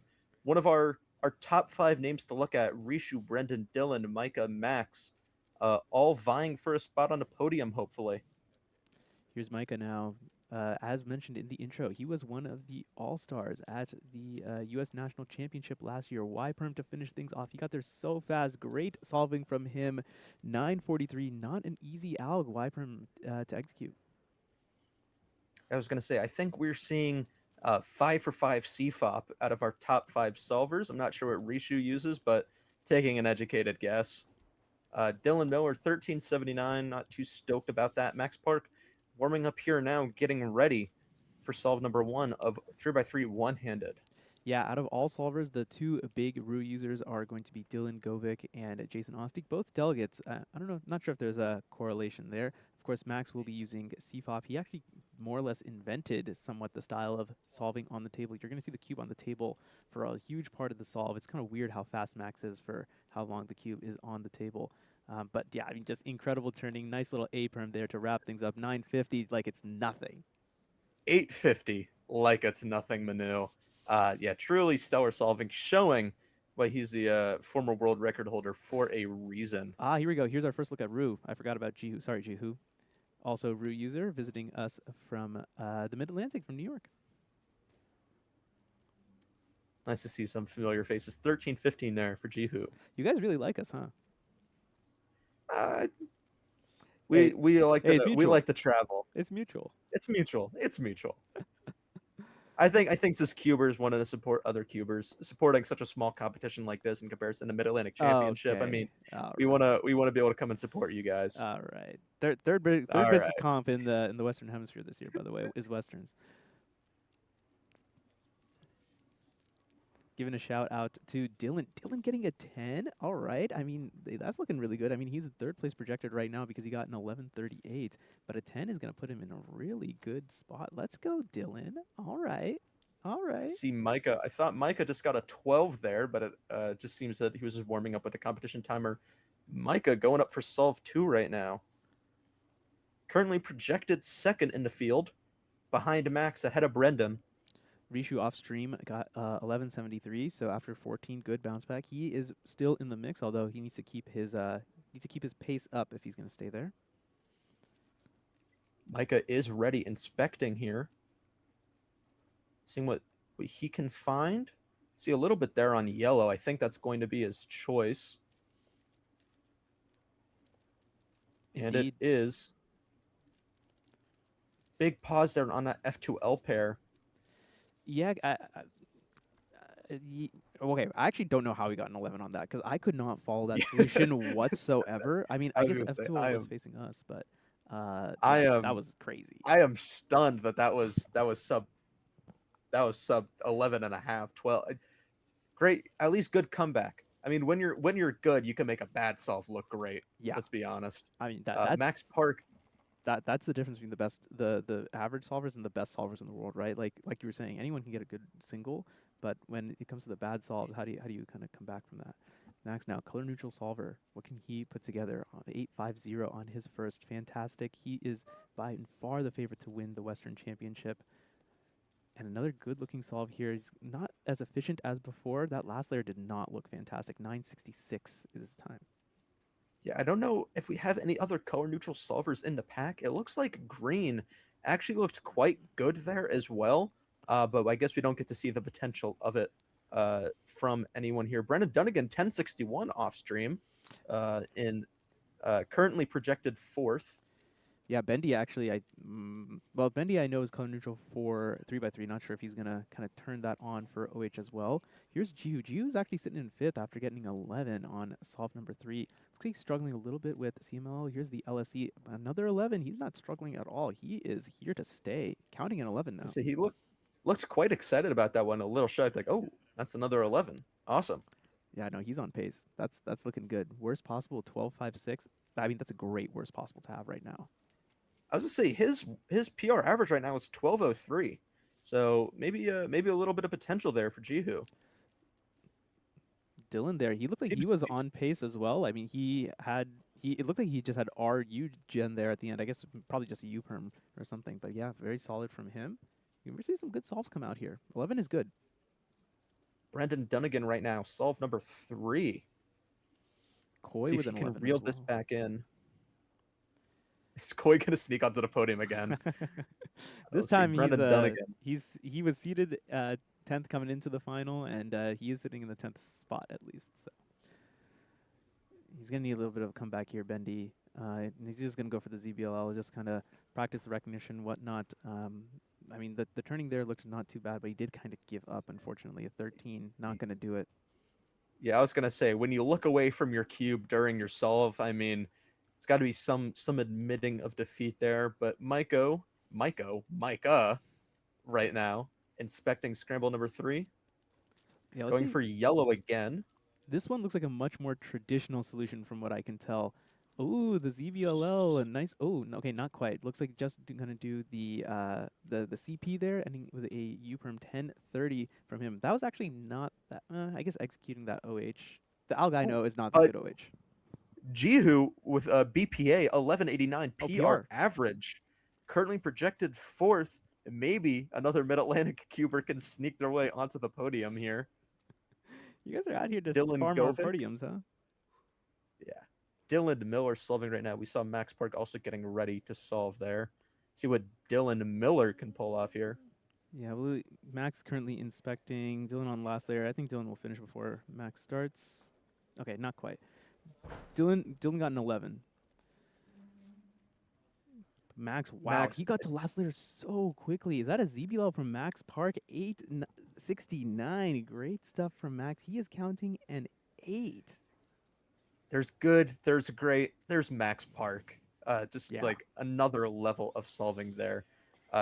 Well and ahead of everyone else in the pack. It's going to take 2 really bad solves from Mac or a couple really good solves from everyone else to be able to dethrone him as our Western champion. No, yeah, he's looking good. Let's go around the park a little bit. Dylan Miller actually is still in contention to get ahead of it's sort of a park. He actually still is contention to beat Jihu. He has a BPA that is better than the clubhouse leader at the moment.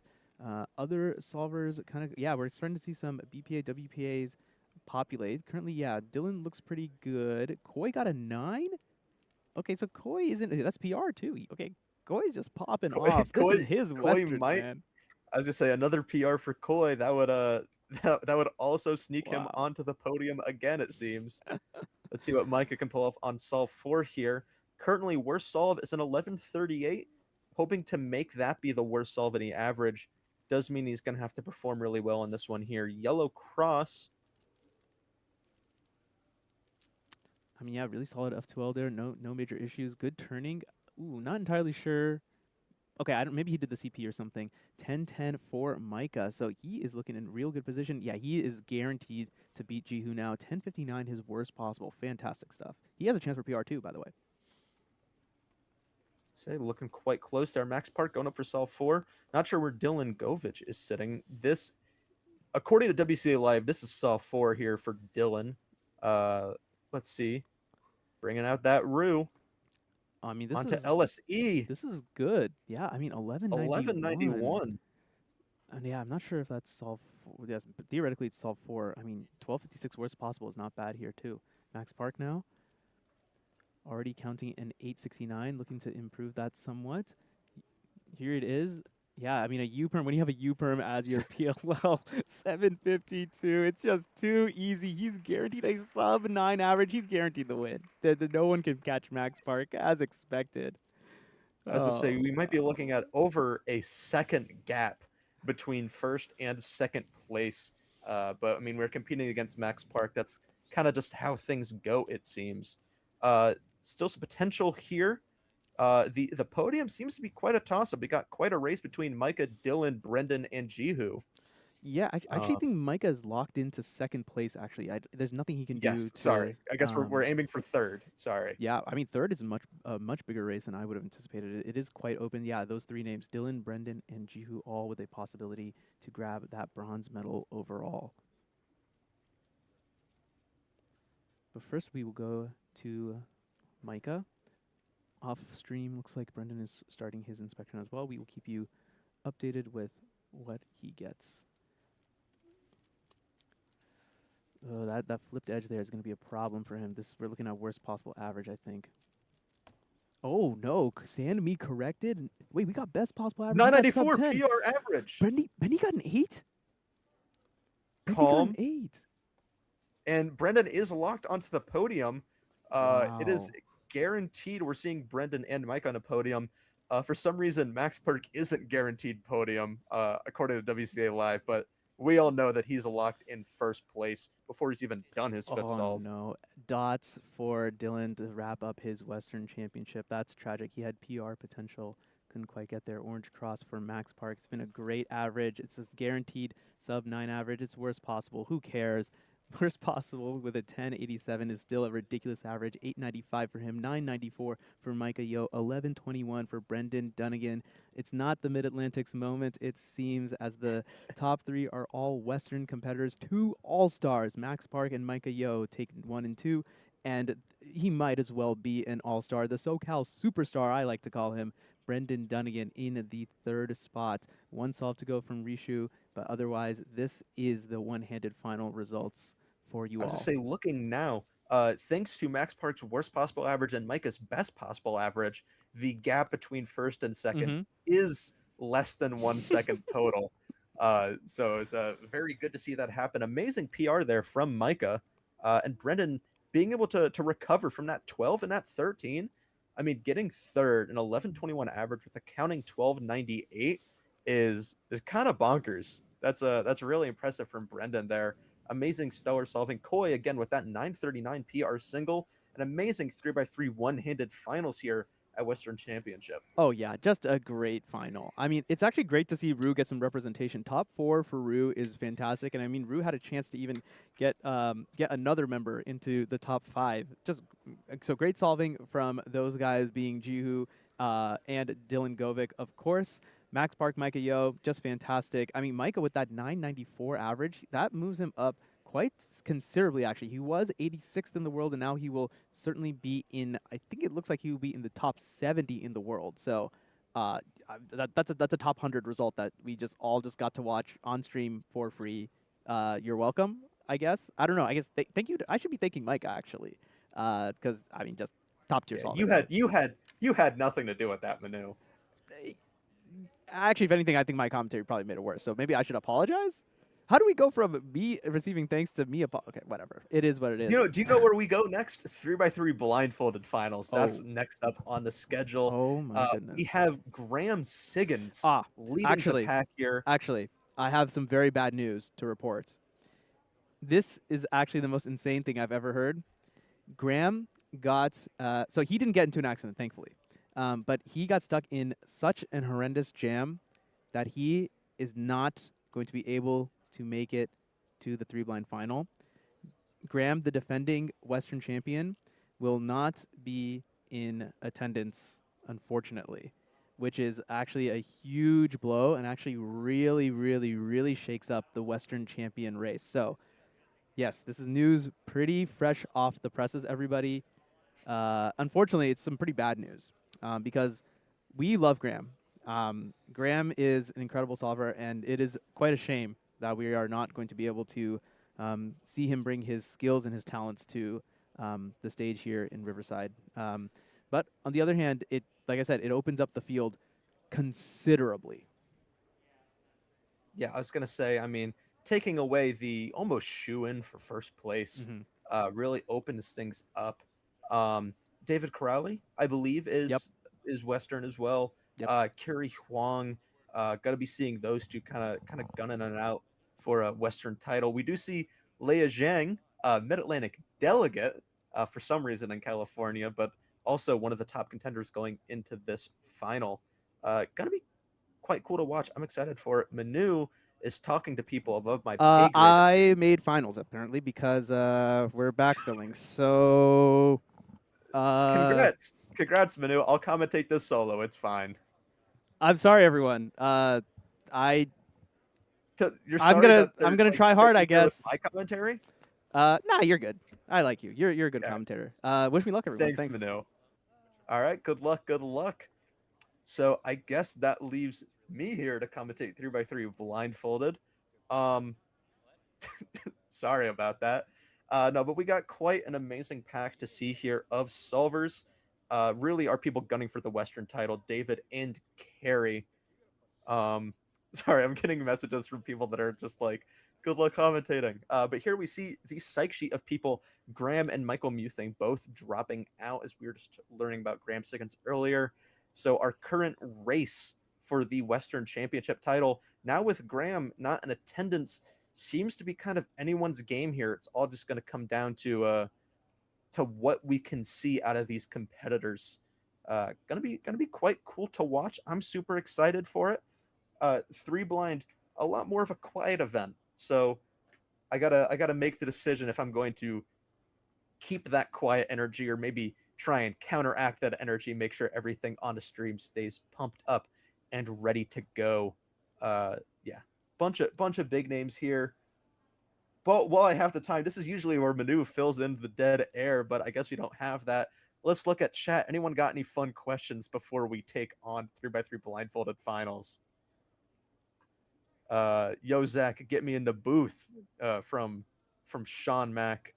I don't know. There's an open seat like right there. Sorry, let me get my thumb in frame. There's an open seat where Manu should be sitting, but I guess not. I don't really have a whole lot. I don't know what to do. I'm usually not left alone. It's a good thing that I'm not left alone in these situations because I will probably say something silly. Zach, are you a potato? No, I am not. But thank you. If I were a furry, what animal would I be? Cats. Cats are super cool. Cats are an awesome animal. Who do I think will win 3x3? I think Max Park. I think Max has got it. What are your square one tips? Pyraminx. That's the puzzle that has tips on it. Square one does not have any tips actually on it. Love the fit. Thank you. It is a lace button up. I wore it at Worlds. I didn't wear it at Worlds. I actually stole Sean Max and wore that at Worlds. This is my own because I love that shirt so much. Sorry, I'm just looking through. Thank you. I am like not that good at square one. I just got lucky that one time. What final am I most excited for at NAC? Square one, by a mile. Because I won't be competing in finals even if I make it, which is really gonna bum me, but I'm gonna be super stoked to be able to commentate that for everybody. Because it's like such a thrilling final. I mean, so many big names. Can I sing for us? No, but you can check out my record collection of amazing music. We got We Cool, Jeff Rosenstock, and Acid Rap, Chance the Rapper. Happy 10 years to coloring book, by the way, everybody. Max Park 255. Yes? No. This is 3x3 blindfolded coming up here next. There's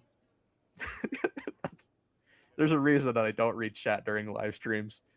That's right, y'all. PA champ, you did not just get lucky. There's now competition for PA champion in square one. Xavier Yee is really making me step up my game. But when I was that, there wasn't. We're gonna send it off. I believe for calling people up. Can I get a thumbs up from production? Can you like stick your hand into Manu's window if we're going? We're stalling. I'm hearing from production. I guess we're going back to YouTube chat. Let's see. Am I going to organize NAC 2028 in Normal, Illinois? No, but if you're looking for a good band from Normal, Illinois, Last final before 3x3. doesn't matter. 3x3 blindfolded, kicking it out here. 3x3 blindfolded finals.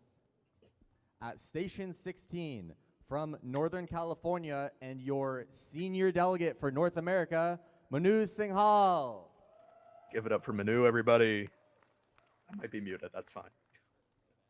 In your 15th seed, visiting the West from New York, Jihu Moon.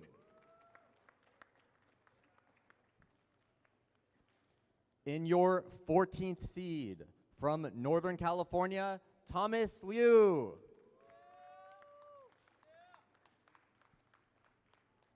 In your 13th seed, from Southern California, Emil Lazaryev.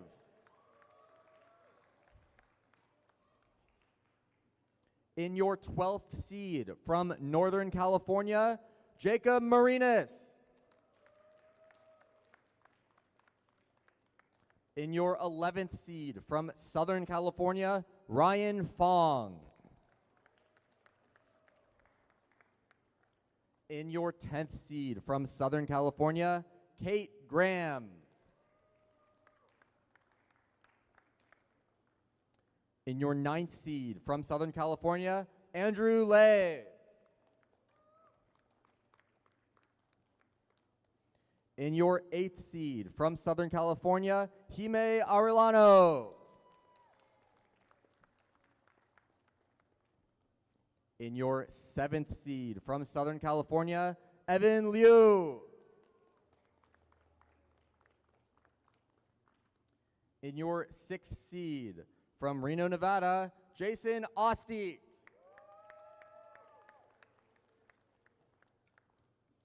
In your 5th seed, from Southern California, Andrea Nguyen.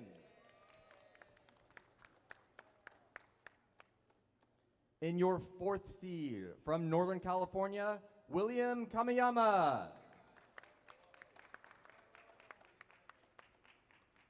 In your 3rd seed, from Southern California, Carrie Huang.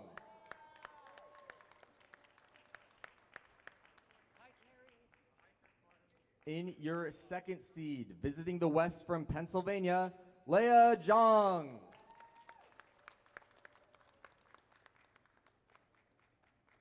And in your 1st seed, from Northern California, David Corrali.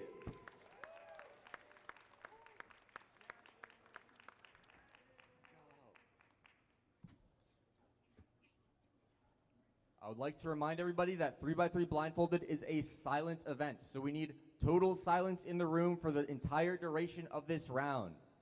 So, shh. Also make sure to silence your cell phones. Runners, please bring out the puzzles. Can someone from production let me know if I'm unmuted?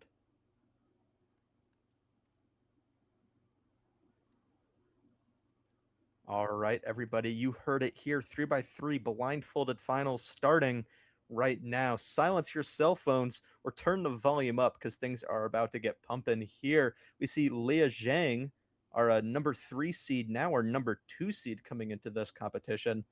After Graham unfortunately dropped. Let's see what she can pull off. She did get a 31 PR single in the first round. So let's see if she could keep up that pace. One of the names to watch out for, even if not gunning for the Western title, hopefully still being able to make it onto the podium. And we're off. So looking at the scramble here, not seeing a ton of solved pieces. I know a little bit about 3x3 blindfolded, so hopefully I can get us somewhere. Doesn't look to see anything solved, but let's see how Leia can approach this solve. But really just approaching, is she going to go for strictly singles, or is she going to try and safety to get something? Seems to be quite a long memo. She's not too happy with it. Finally donning the blindfold, not sure at what time. At around a 30-second mark. David Corrali donning at around 10 seconds.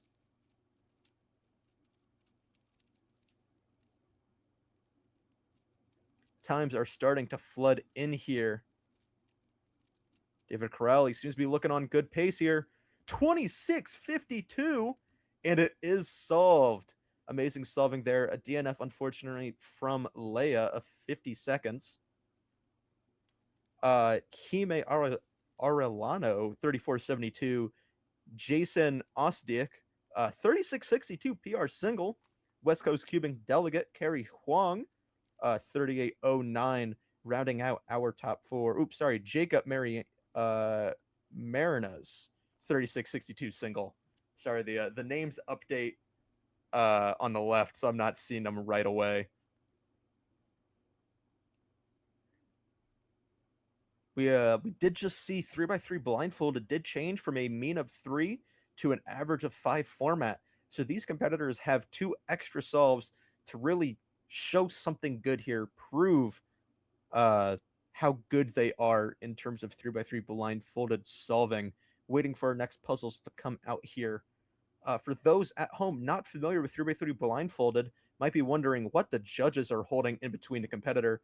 It is a sight blocker to make sure no one's looking underneath the blindfold. Saw a memo here at the 10-second mark. Execution seems to be flowing quite smooth here. Now on to corners. 26.96. Looking stoked at that one. That is a 26.96 from William Kamiyama. Amazing showing there. Carrie Huang.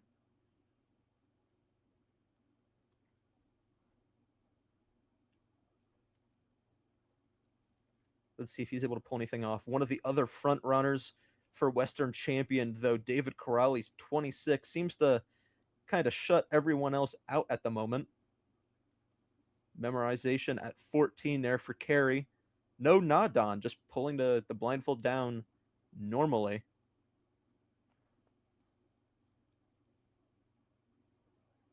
On to 3-style corners. I hope 3-style. David Corrali inspecting now. We're gonna jump to David.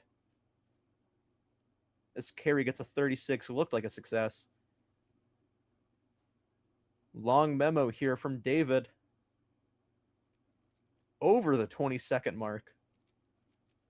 Memo for this solve coming in at just as long as his first solve took to memorize and solve. Leia on the right here. Also over the 40-second mark. She seems to be forgetting her memo. Same thing with David. Both of them shaking their heads. They just can't tell that the other one is. David quitting out on that one quite early into execution. Leia going well over a minute. Seeing if she can recover here. Worst case scenario, she still has 3 more solves after this one to pull things back together. That's a DNF from Leia, unfortunately. A DNF there as well from William, currently second with that 26.96 single. Hime in third with a 34. Seeing if anyone else can jump up onto this podium. It looks wide open right now. Again, competitors, even though it is an average of 5 format, competitors are only ranked on their singles. So really it only matters getting a good single time here to hopefully end up a spot on the podium or even as your Western champion. Kerry Huang here, currently in 4th right now based on single. He's going to need something special to pull off to make his way onto the podium. Can he do it? Done with memo at the high 13-second mark.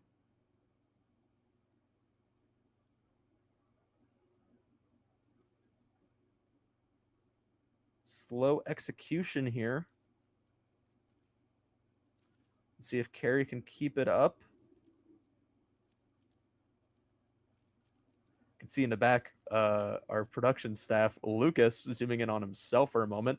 David Corrali, can't tell what that time is. Looks like a 37 air from Kerry. David with a 23.87. That has pretty much cinched him the Western champion title right now. I don't think any of our other competitors are even close to that in terms of PR. So we're going to have to see some real shining happen. Leia Zhang, one of those competitors that can maybe make some magic happen. Still memorizing here, not going to be able to catch up to David at this rate. Seems to be stumbling through the memo, unfortunately. William, DNF a 27. That's okay. Still projected second right now with that 26.96 single.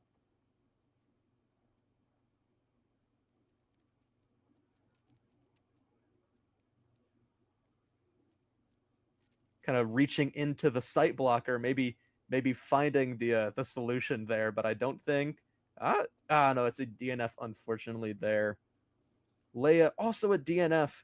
It looks by 2 twists. That's unfortunate. David, Nadon at 8 seconds. Could be seeing another great time here from David. Has nothing to lose. No reason to safety these last attempts. He's pretty much guaranteed himself to win. Big pause there, trying to remember corners, though. And he's over. I think he's at the about to hit 30 seconds here.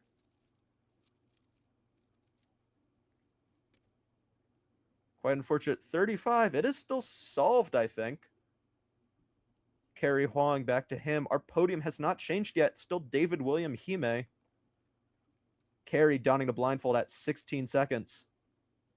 Can he get back in this? He has no DNF so far, so seems to be on good pace for an average. Not sure what his PR is, but getting an average in an average of 5 format is still impressive. Yet to see a success, on the contrary, from Leia Zhang. 3 DNFs in a row. Kerry Huang. DNF, unfortunately, at the 40-second mark by a flipped edge. Let's see what William can pull off here. Solve number 5. This is our first time seeing this final scramble here. Going to be a good judge of if it's a lucky or not. 13-second dawn there from William. Saw the RUSU perm there, or at least something looking like it. Some fun finger tricks there. It seems to be pausing out. Not going to be a better time. So not contesting David's title. It's a DNF there from William. Still earning 36 there. Jacob Marina's 30-42 single on solve 4, knocking Hime off the podium. Leia Zhang here, solve number 4. Can she reel it back in here?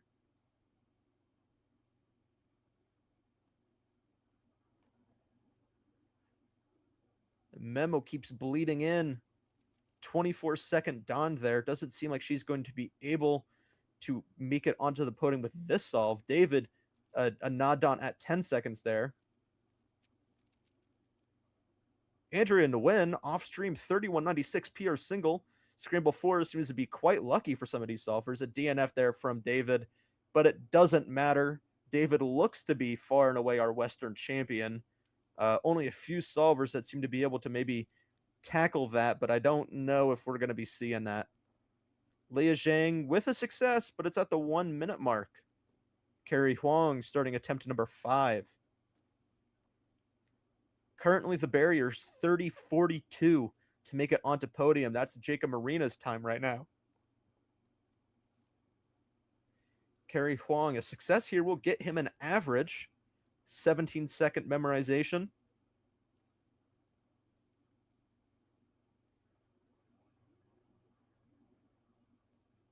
Big pause there during execution.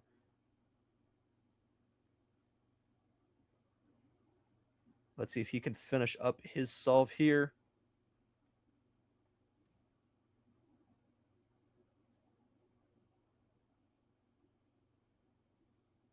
Seems to be struggling to recall some of the memo here.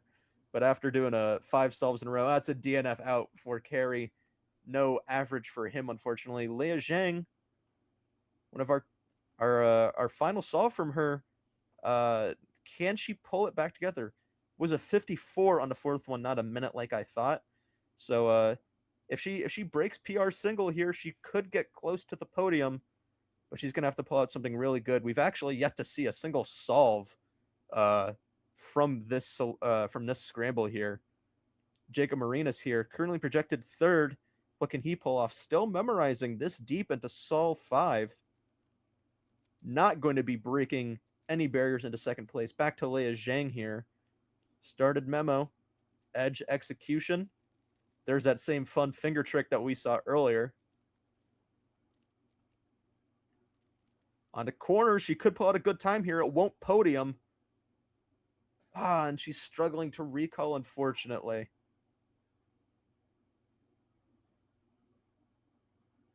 Unfortunate end to Leah solving here at 3x3 blindfolded finals at West Coast Cubing Western Championships. Still haven't seen the last 2 solves from Hime.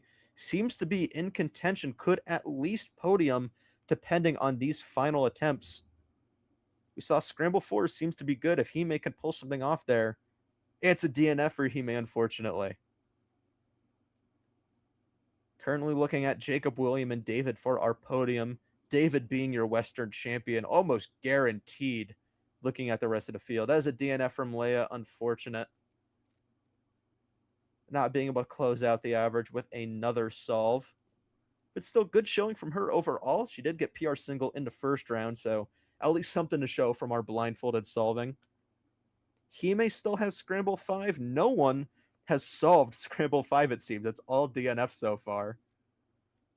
There's a 35 there from Jason Ostiak. Does move up a little bit in the rankings. Does put him ahead of Carrie Huang.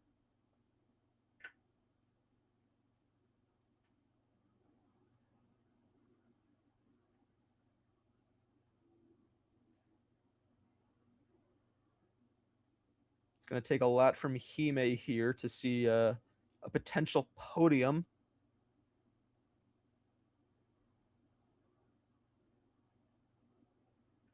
See a 2nd PR from Evan Liu. Many 3x3 blindfolded PRs this competition, but a 38-17. Currently projected 8th right now in the standings.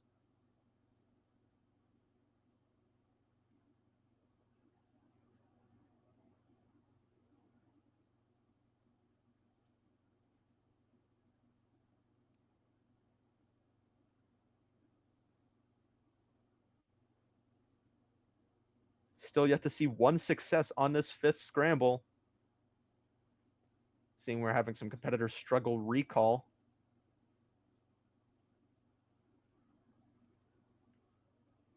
Still a lot to be determined, though. We are still looking at our projected podium of Jacob Marinas, William Kamiyama, and David Corrali. Here's Hime. He is the last contender that could potentially sneak back onto the podium. Gonna have to be some quick execution, though. No errors. Getting close. Still solving edges at this point. Looks to be well out of range. Oh, we're getting close. Will not be a podium from Hime there. It's a DNF, unfortunately.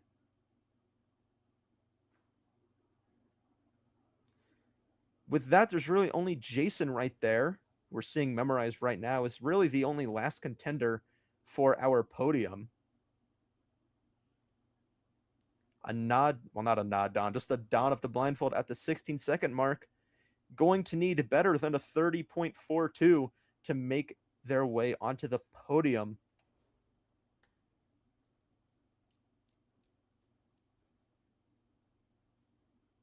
That is not going to be enough.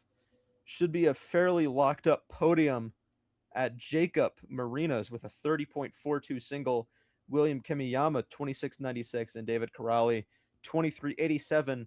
David also being your Western champion by the looks of it. Off stream, Manu with a 146 single. That's minutes, not seconds, unfortunately, but nice to see him get a success after getting called up late to compete. No real warm-up. Takes a lot to be able to succeed there. But here we're seeing our projected rankings right now. Seems to be a very, very fair estimate putting David and David, William, and Jacob into our finalized podium. David being your Western champion as the rest of our solvers start to finish out the rest of their attempts. Make sure you stick around. Things are quiet right now, but things are going to heat up with 3x3 head-to-head finals coming up here quite shortly. Got some big names. Seeing if we could still watch some of our solvers.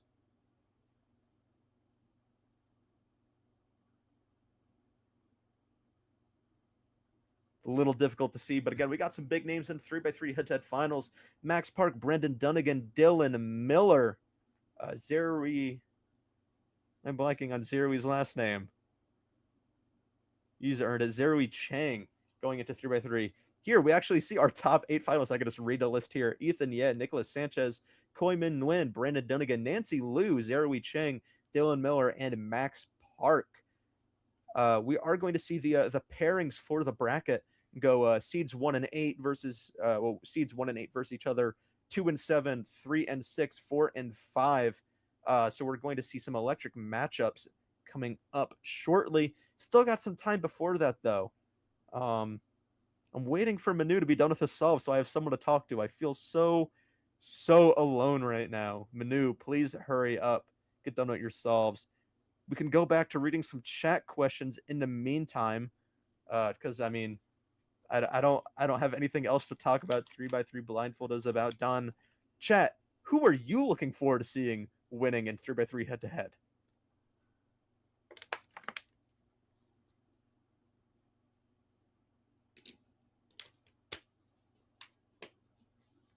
Someone, right? I was gonna say the stream's a little bit delayed. 2026 PA champs when? Probably not happening. I am a busy full-time student and employed. So no PA champs this year, unfortunately. Eminem might have a chance at podium. That is right. Zeke Mackey.